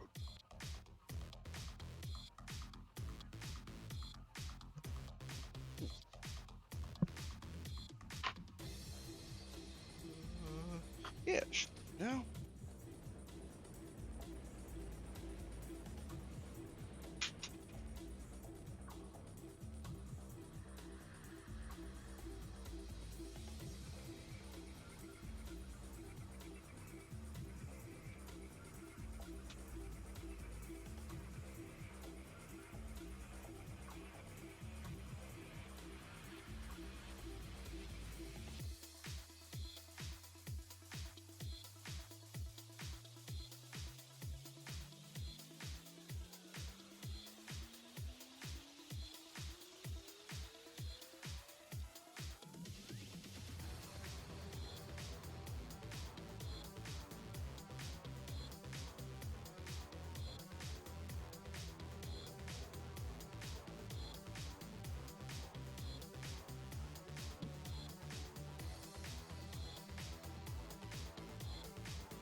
Definitely noticed yapping about Gundam Wing took a lot of my talking energy out.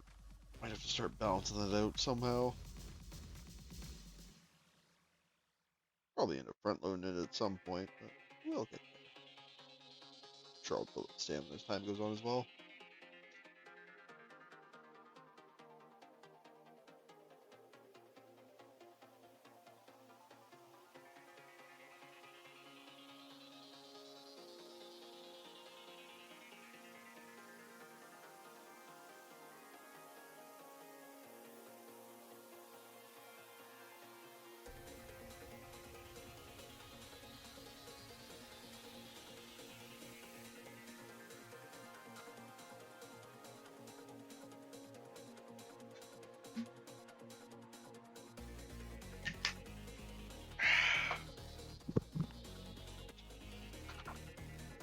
Final pass.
What was another?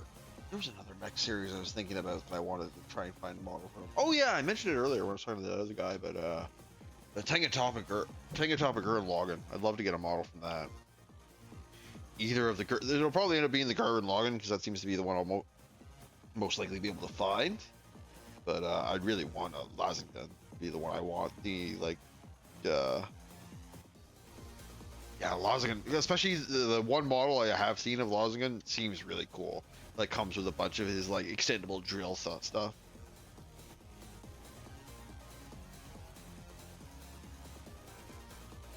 Yeah, I think that'll probably be what I end up with is a Gurren Lagann standard. It is the most like, well, I won't say iconic. It's the one. It's the standard mech design I like in that one because all the other ones just get crazier and crazier. Which isn't a bad thing by sense, but in terms of models, I guess it would be kind of cool to get them as like get a like small size one or the standard one and just like upsize the scale of the model you're getting for each step up in like the universal scale mechs.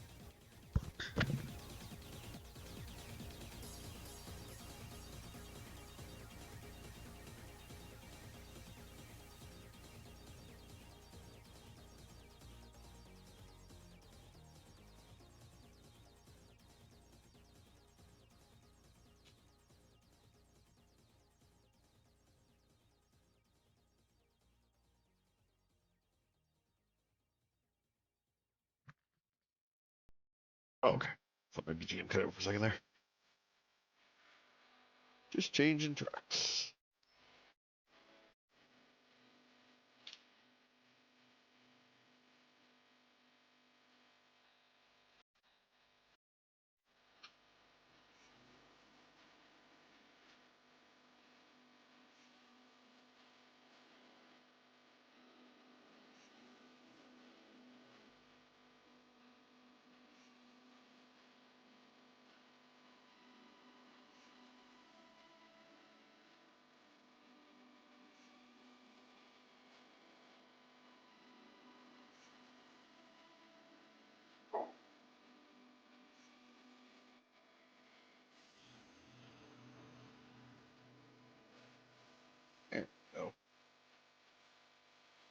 there. I'm definitely getting the hang of these legs. For some reason, this one, as I said, this one is way easier to go together than that last guy. So I actually need to pull out my Death Scythe manual and take a look, see what's different. So there's definitely something different going on here that's making this way easier to put together. Remember, it was kind of a balancing act when I did the Death Scythe.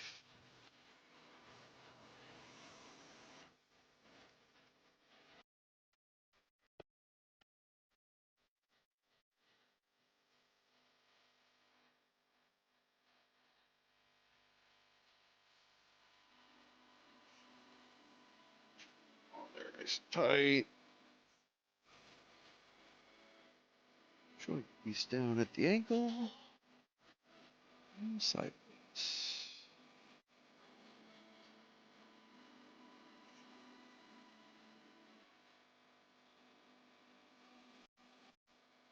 Should get her full range of motion. Thigh. Good. Knee. Good. And both. Good. Nice. Let's start armoring him up. Some calf muscles.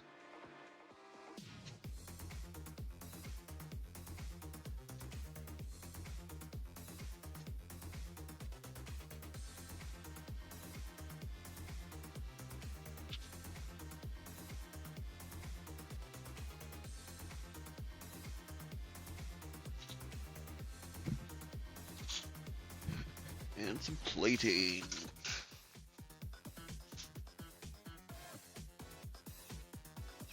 3 and 4.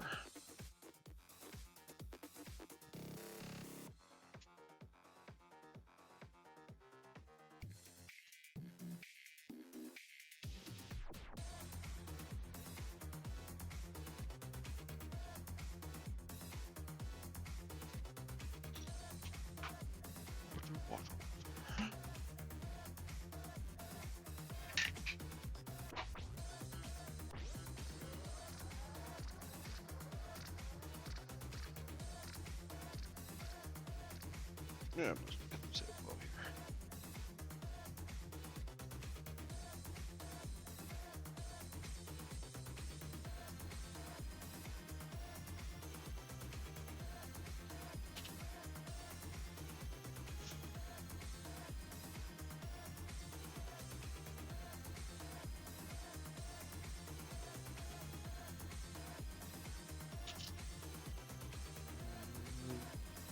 There's the knee.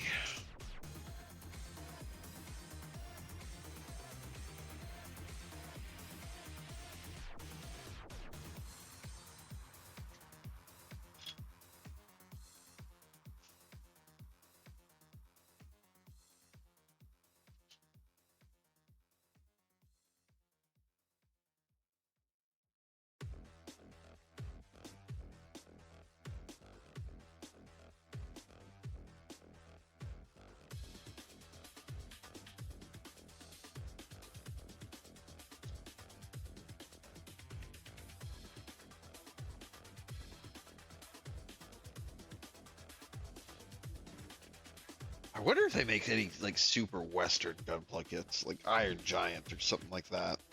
That'd be interesting to see. I heard Iron Giant's pretty popular in Japan.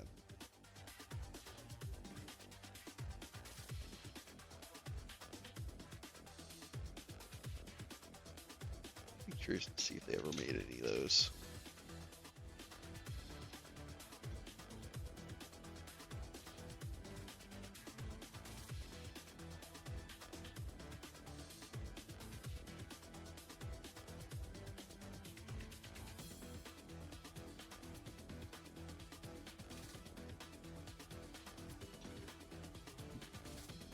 Oh yeah, of course the BattleTech would be cool.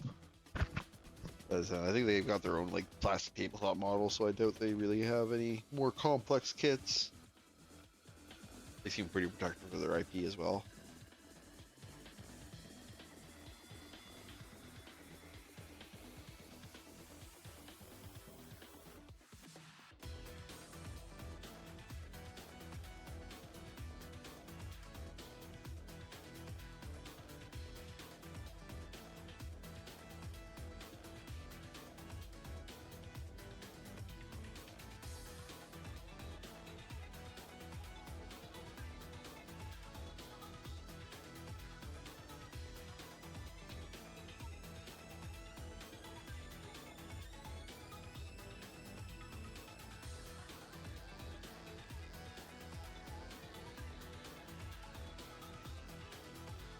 the Megazords came from there over there originally. There has to be some gunpla to the Megazords.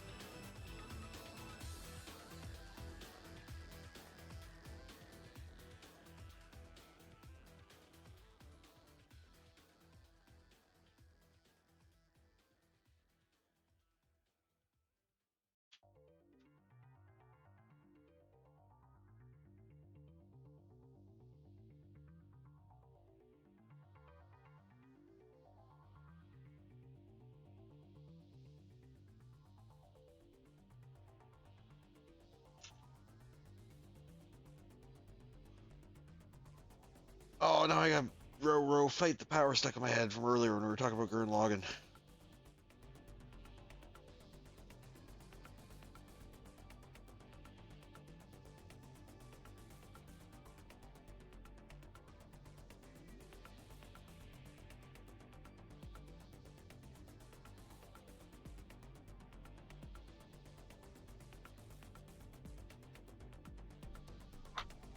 I think the opera parts of that song still catch me off guard every time I hear it.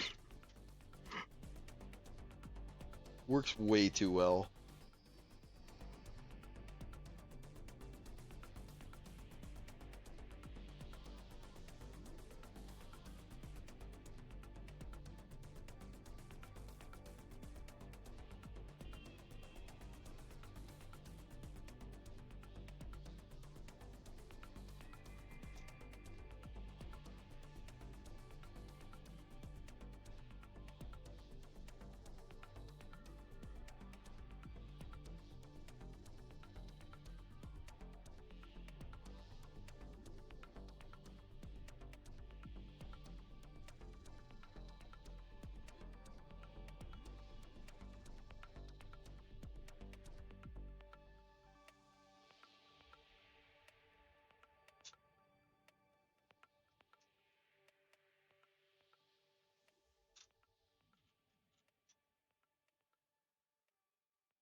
Actually, one thing I found when I was like digging around, there's a lot of like Pokemon of these models. Which I found really interesting. As far as I can tell, they're not like some of them do have like moving parts. But most of them seem like they're just statues, but you just happen to build them out of these material. It is the same type of snap fit parts. Actually, kind of curious. See if they can't find a shit sand shrew one of those.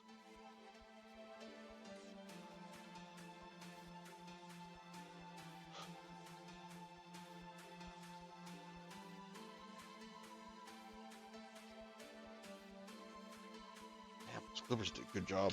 Can't even find anywhere to use my knife on that one.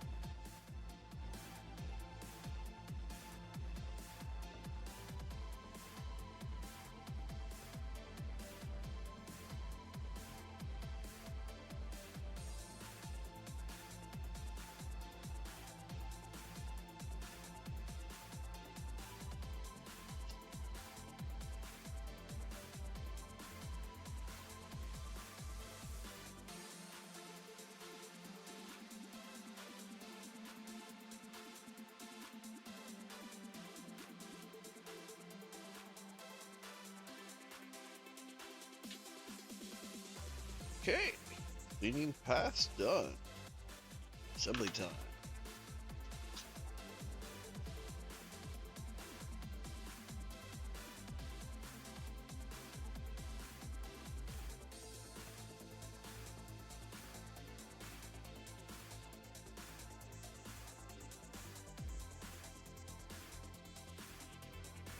There.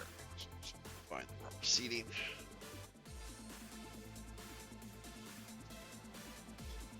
On the opposing side.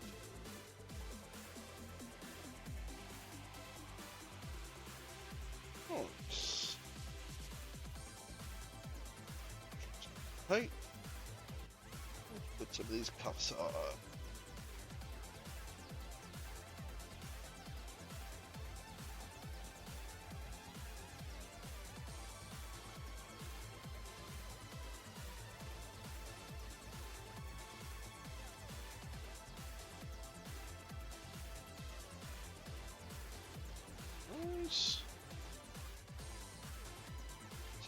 side plates.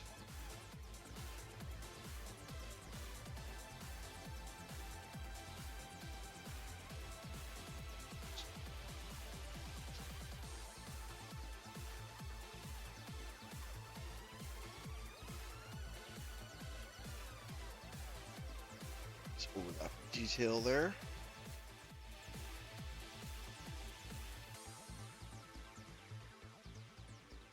Knee covering. Much simpler than that size.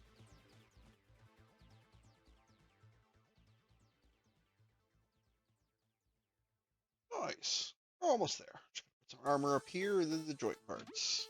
But yeah, I'm gonna quickly go refill my water.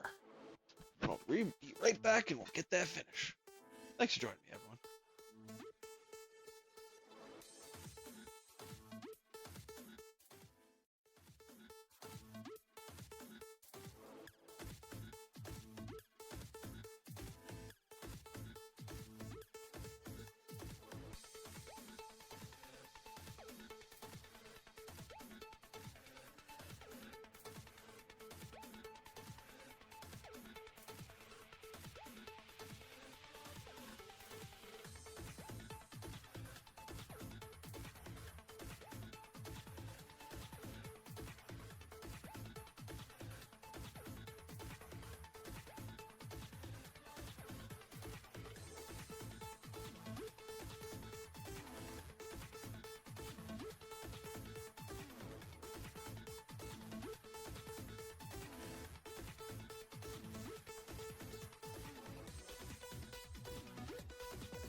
Thanks, Shots.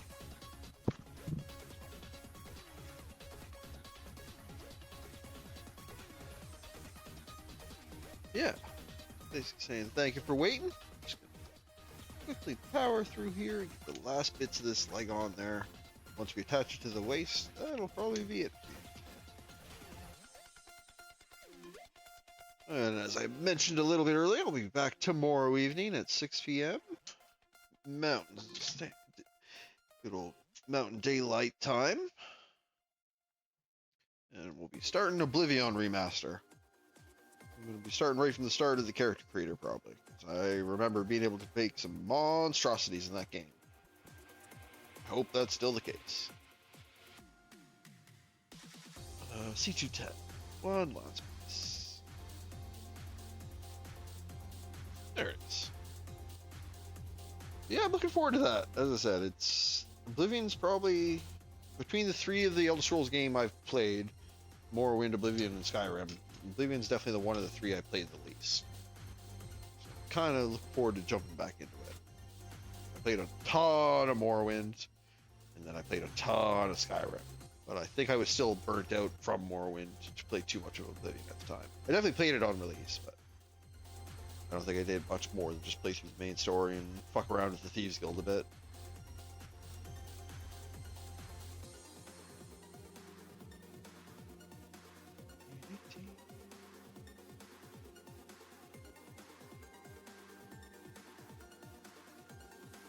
Yeah, but I'll be starting that, and that'll probably be a pretty long series playthrough. I'll probably end up keeping that in my back pocket to play when I don't really have anything else to play. I'm definitely gonna use that for my game for a couple weeks at least. At least until I get bored of it. PC9.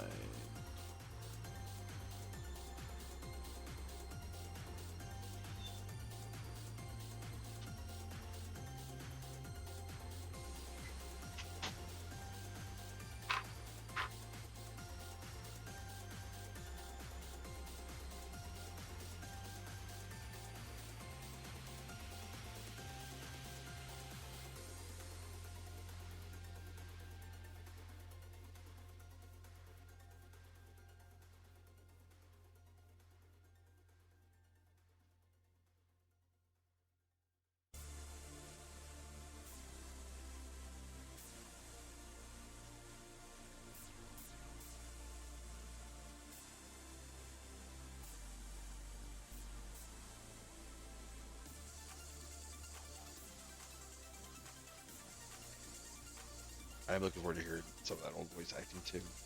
It's the Oblivion NPC dialogue just randomly walking down the streets is so iconic nowadays in shit posting. It's gonna be really bizarre going to see it being presented non-ironically.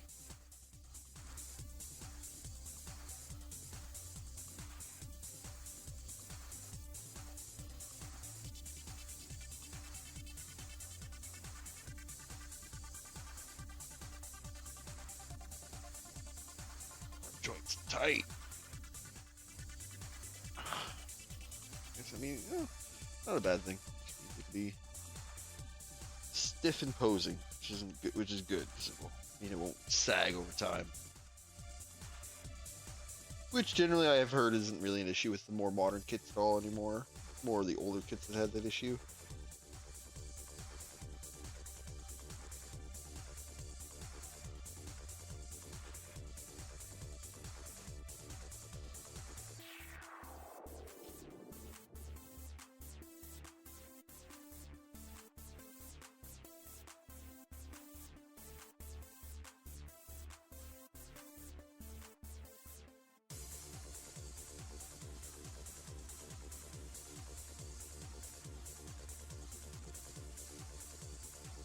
Yeah, the good old Skyrim. Well, it was neat because it started with Skyrim, And then it kind of like backflowed into people making shorts with like the Oblivion NPC dialogue.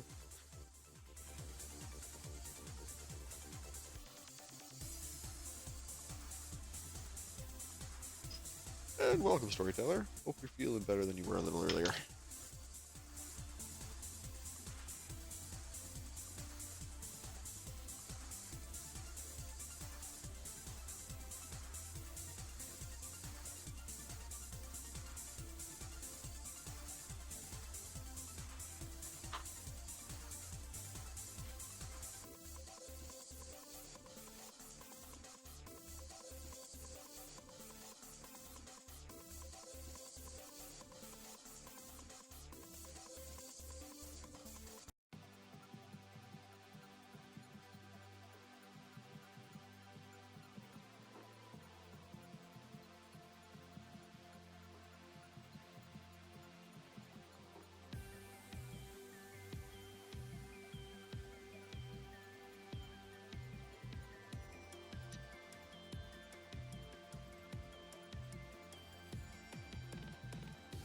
Sloppy with this knife.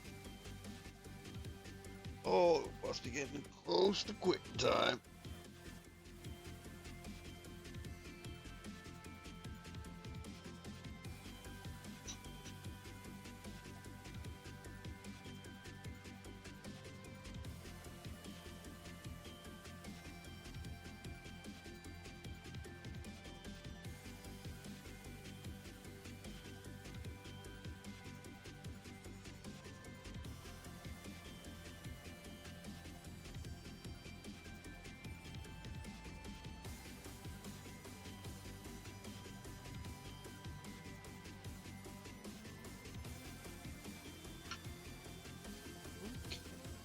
Okay.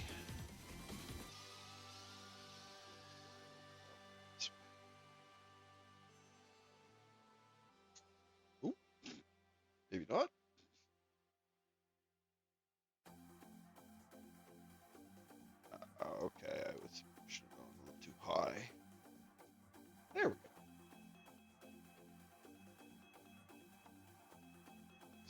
join lines. Too rough.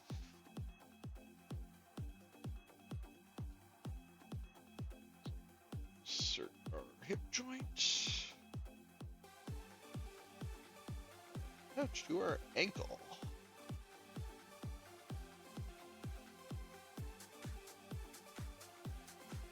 With this retaining.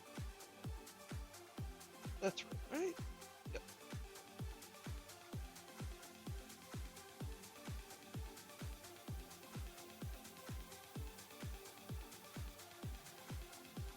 Here are the leg on the side. I'll probably do those side skirts too and get that finished, just to get everything below the waist.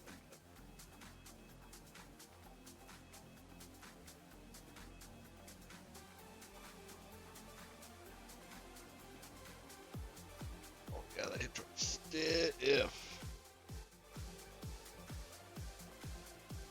Exercise. Yeah.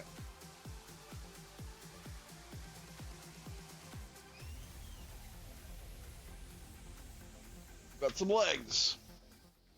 Now, as I mentioned, let me get that side skirt on. So I think that's pretty simple. Yeah, 3 pieces. Let's do that real quick.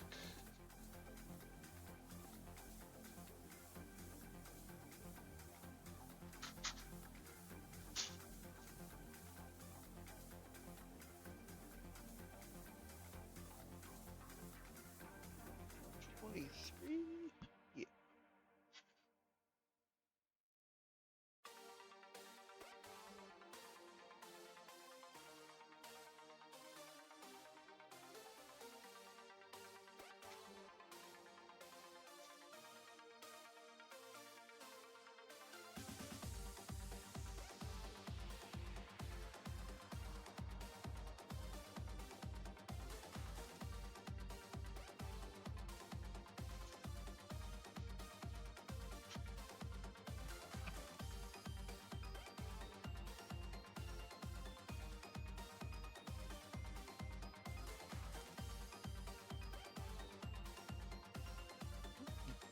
Sorry. And D. Blue piece. These are very bright blue.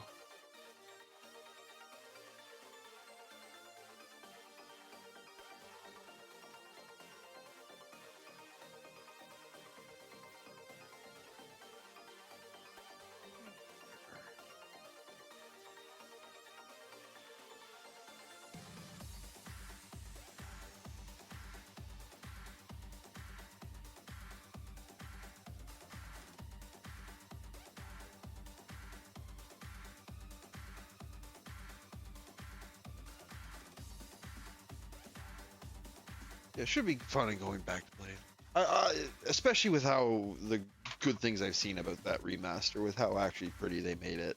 It should be a lot of fun just to go around and explore the areas again. Because I remember even at the time it was really impressive some of the nature generation that game had.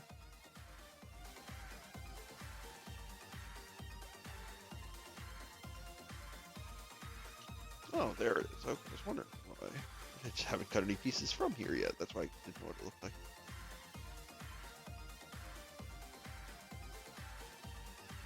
I'm looking forward to spend some time just wandering around exploring that game.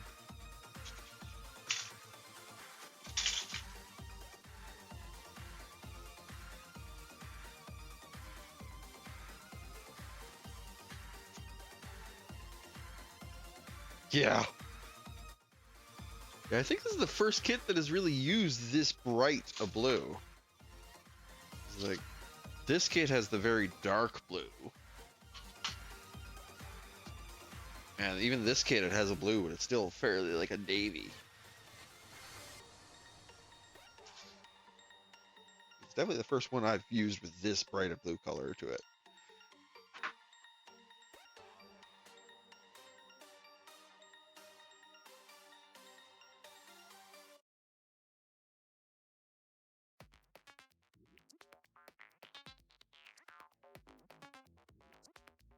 Man, I've recently learned when I'm trying to do that cut, if I angle the blade a little bit, it does such a clean cut. Like I don't even have to go over this with the exact knife anymore. I'm pretty sure that piece is ready to use right away. Yeah, rather than just going side on like this, like I was, you just angle it down and around the edge a little bit. It cuts so clean.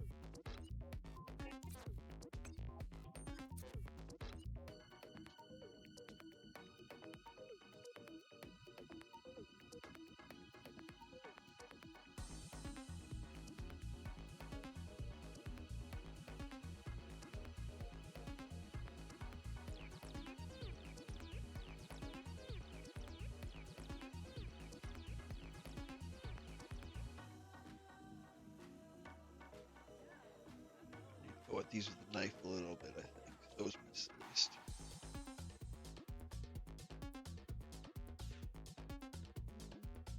Should be fine.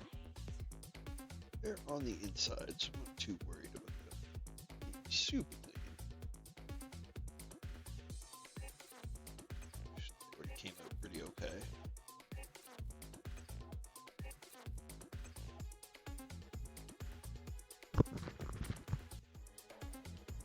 So yeah, one last pass on these blue pieces. Should be good to put these on.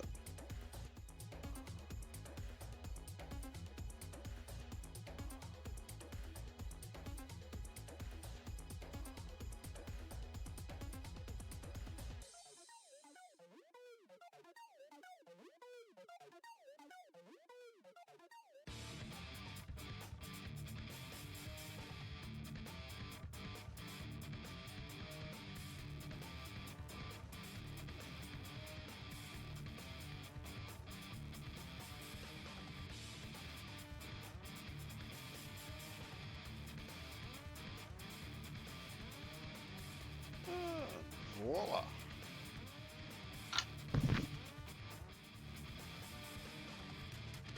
Here's the assemblies. I want to make sure it's orientated right. Okay, so they snap in the back.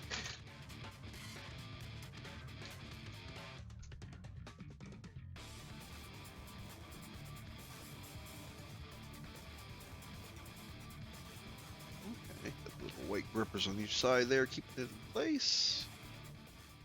And then the blue detail piece goes over top. Nice.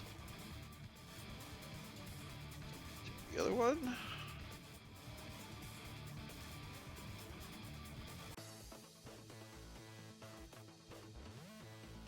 Right, yep. And then detail piece.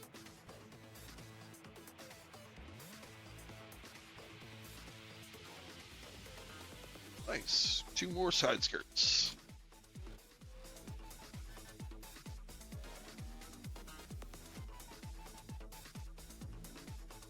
Alright, let me try putting it on the other side.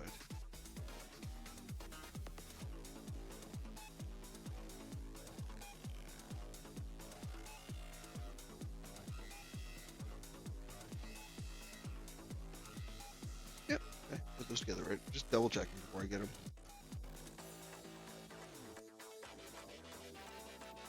Really go on there.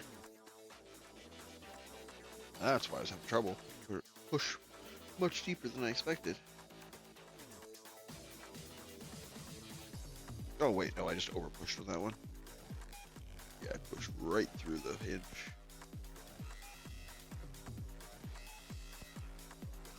Oh, that hinge actually got a bit of a squeeze. Let me tighten it up.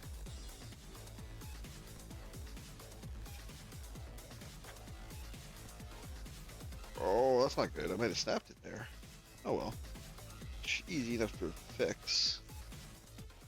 Let me get some more delicate here.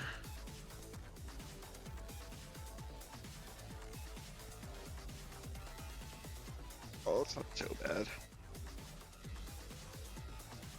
It might use some glue on that later, but it should be okay for now. Thankfully, it just bent it. It doesn't look like it actually broke it. Let's be a little gentle in our application now. Get that leg in.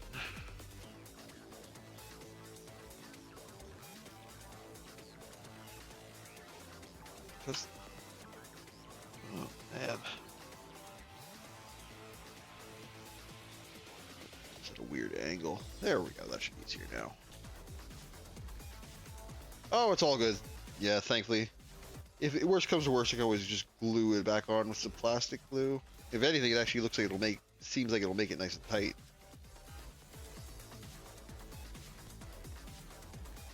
Just don't want to use too much force and push it back the other way.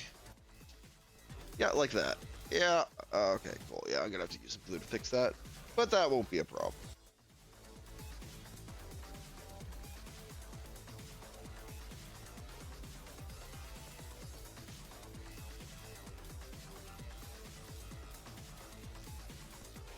Put it over there temporarily.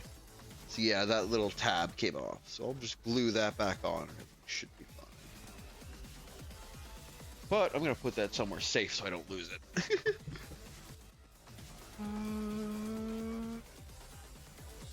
Yeah, actually, let's set it right there for now, and then I'll take care of it immediately after stream. Yeah, pretty good. A little bit of a mess up there at the end, but it shouldn't be too disastrous. As you said, it's still on there pretty okay. It just doesn't have as much movability as when it is on that hinge. Honestly, if I had to have a piece break, that's probably the best piece I could have break. It doesn't seem to affect how this looks at all.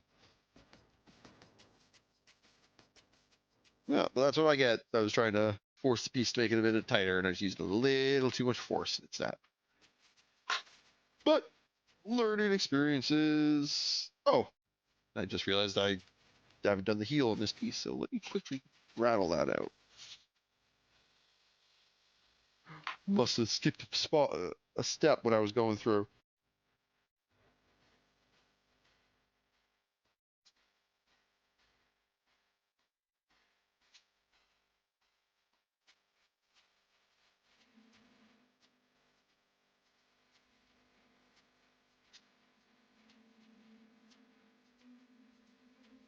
Oh yeah, for sure. I think that's absolutely what was causing it.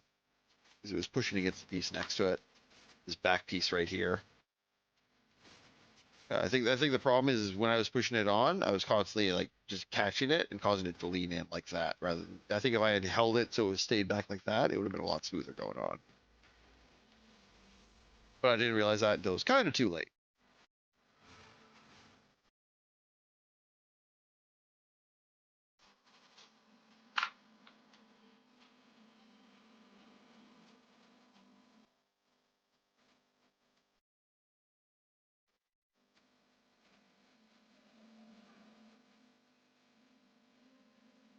I think part of it was I was also kind of rushing to try and get it done. So I'm going to slow it down for these last two pieces.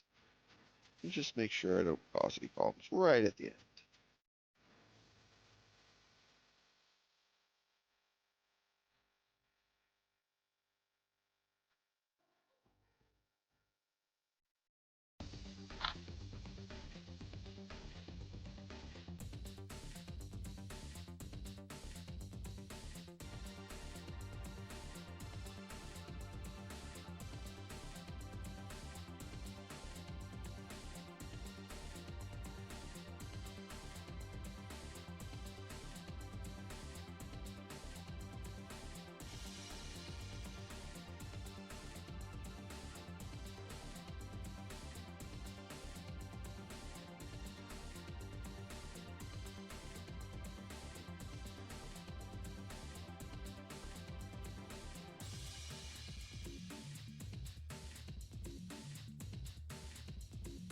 Yeah, in fact, all the colors of this model are they're pretty vibrant. Even those reds, there's like a pretty sharp popping red.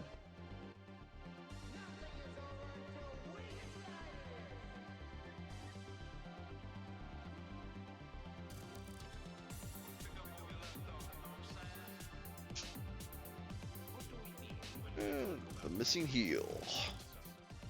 There we go. Now that stands a lot easier.